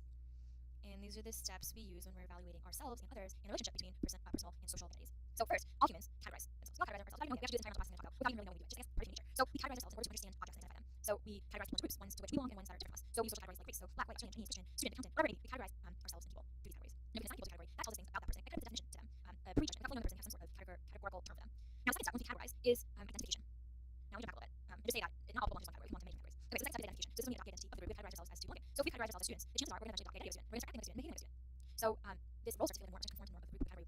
there's an emotional significance to identification because self-esteem, which we talked about here, starts to compound with this group identification and sense of belonging. And the final step is social comparison. We're always comparing ourselves to others, all the time, subconsciously, consciously, whatever it is. So once we categorize and identify, we're going to eventually start comparing ourselves with other groups. We're comparing other groups with others. And the reason we do this is to maintain our self-esteem. We want to compare ourselves with other groups in a favorable way. And this whole idea is actually very critical in understanding prejudice, because once two groups identify themselves as separate and rivals, then we start to compete in order to maintain self-esteem. So we're going to look at self-esteem at another point, but just understand that this plays a very important role in this process that we formulate in developing social identity. Hi everyone, welcome back. So in this video, we're going to talk about three terms: self-esteem, self-efficacy, and locus of control. So self-concept, as expanded upon in the previous video of this series, is derived from self-esteem and self-efficacy. So self-esteem is the regard or respect that a person has for oneself, and self-efficacy is the belief in one's capabilities to organize and execute the courses of action required in certain situations. So in other words, self-efficacy is a person's belief in his or her ability to succeed in a particular situation. And self-efficacy was developed by Bandura because of his dissatisfaction with the overall general concept of self-esteem. So self-efficacy is much Good afternoon. Self-efficacy can have an impact on everything from psychological states to behavior to motivation. And virtually all people can identify goals they want to accomplish, things they want to change, things they want to achieve. However, most people also realize that putting these plans into action is not so simple. So an individual's self-efficacy plays a major role in how goals, tasks, and challenges are approached. And we can split self-efficacy up into two types: people with a strong sense of self-efficacy versus people Oh, with a efficacy. strong sense of self-efficacy view challenging problems as tasks to be mastered. So I'm going to write out the acronym RISE, R-I-S-E. So people with a strong self of I thought it was self-confidence. they form a stronger sense of commitment to That's probably what I mean by so you have it. They can recover quickly, they have strong interests. when I say that I have low self-confidence but high self-esteem. So people with a weak sense of self-efficacy I appreciate myself, situations far beyond capabilities. They focus on personal failings and negative outcomes. and I think I deserve to be happy. The only problem being, don't believe that I have the skills to make that happen. Low self-efficacy, it seems. Interesting. And the last source is psychological responses. Consider a person who becomes extremely nervous before speaking in public. They may develop a weak sense of self-efficacy in the situation, but by learning how to minimize stress and elevate mood when facing difficult or challenging tasks, we can improve their sense of self-efficacy. Now here is the little catch. It's important to remember that a person with a low self-esteem can have a high sense of self-efficacy and vice versa. So this is actually interesting. Perfectionists, you may know a couple, maybe you yourself, have this mismatch. They have a low self-esteem and possibly a high sense of self-efficacy. And that's because they tend to be overly critical and negative about themselves, and yet still see themselves as quite capable in certain areas. For instance, a perfectionist might see himself as uninteresting and unlikable, but see himself as a competent architect. They're often competent at tasks with clear guidelines, but they feel a little uncertain and lose a little confidence in situations without these clear rules in things such as relationships. Now let's move on to our last term, locus of control. Locus of control is the extent to which people perceive they have control over events in their lives. And there are two types: internal and external locus of control. So internal locus of control is when a person believes he or she can Wouldn't say that that's my experience, but and a person with an external locus of control blames I can see that. They attribute events to environmental traits or causes.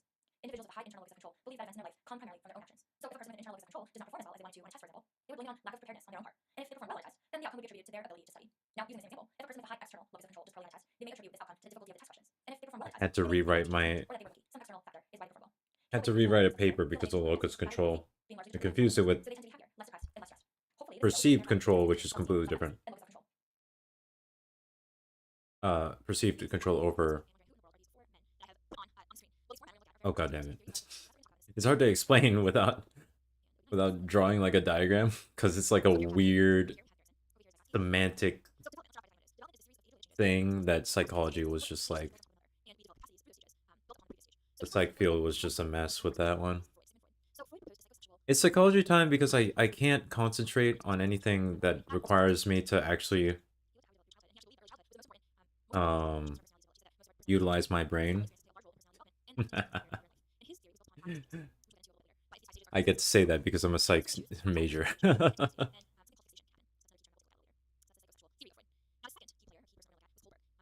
just feel like a lot of theories and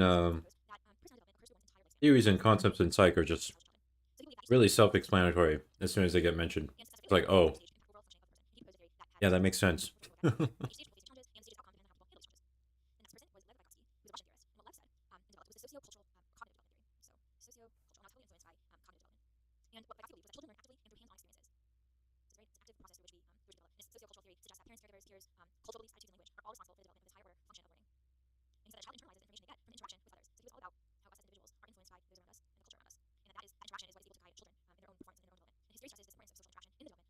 So, untapped, unfortunately, we got to data theory, so many of the parts of this theory were actually incomplete. And the last theorist we're going to look at was Lawrence Goldberg, and he developed the moral development theory. So he looked at how we develop our morals throughout life. He focused on moral reasoning, or why people think about the difference between right and wrong. So right versus wrong. He believed that moral reasoning depends on the level of cognitive development, and proposed that people pass through 3 levels of moral development. So his was 3 stages, but each of these 3 stages was further divided into 2 stages. So altogether, there were 6 levels. And he came up with this theory after a lot of research with groups of children. So he would present these children with a bunch of moral dilemma situations, and after he would interview the kids to find out their reasoning behind their judgments in each of the scenarios, and ask them a bunch of questions and try to analyze how they came to certain conclusions and reasoning behind how they solved each of these scenarios.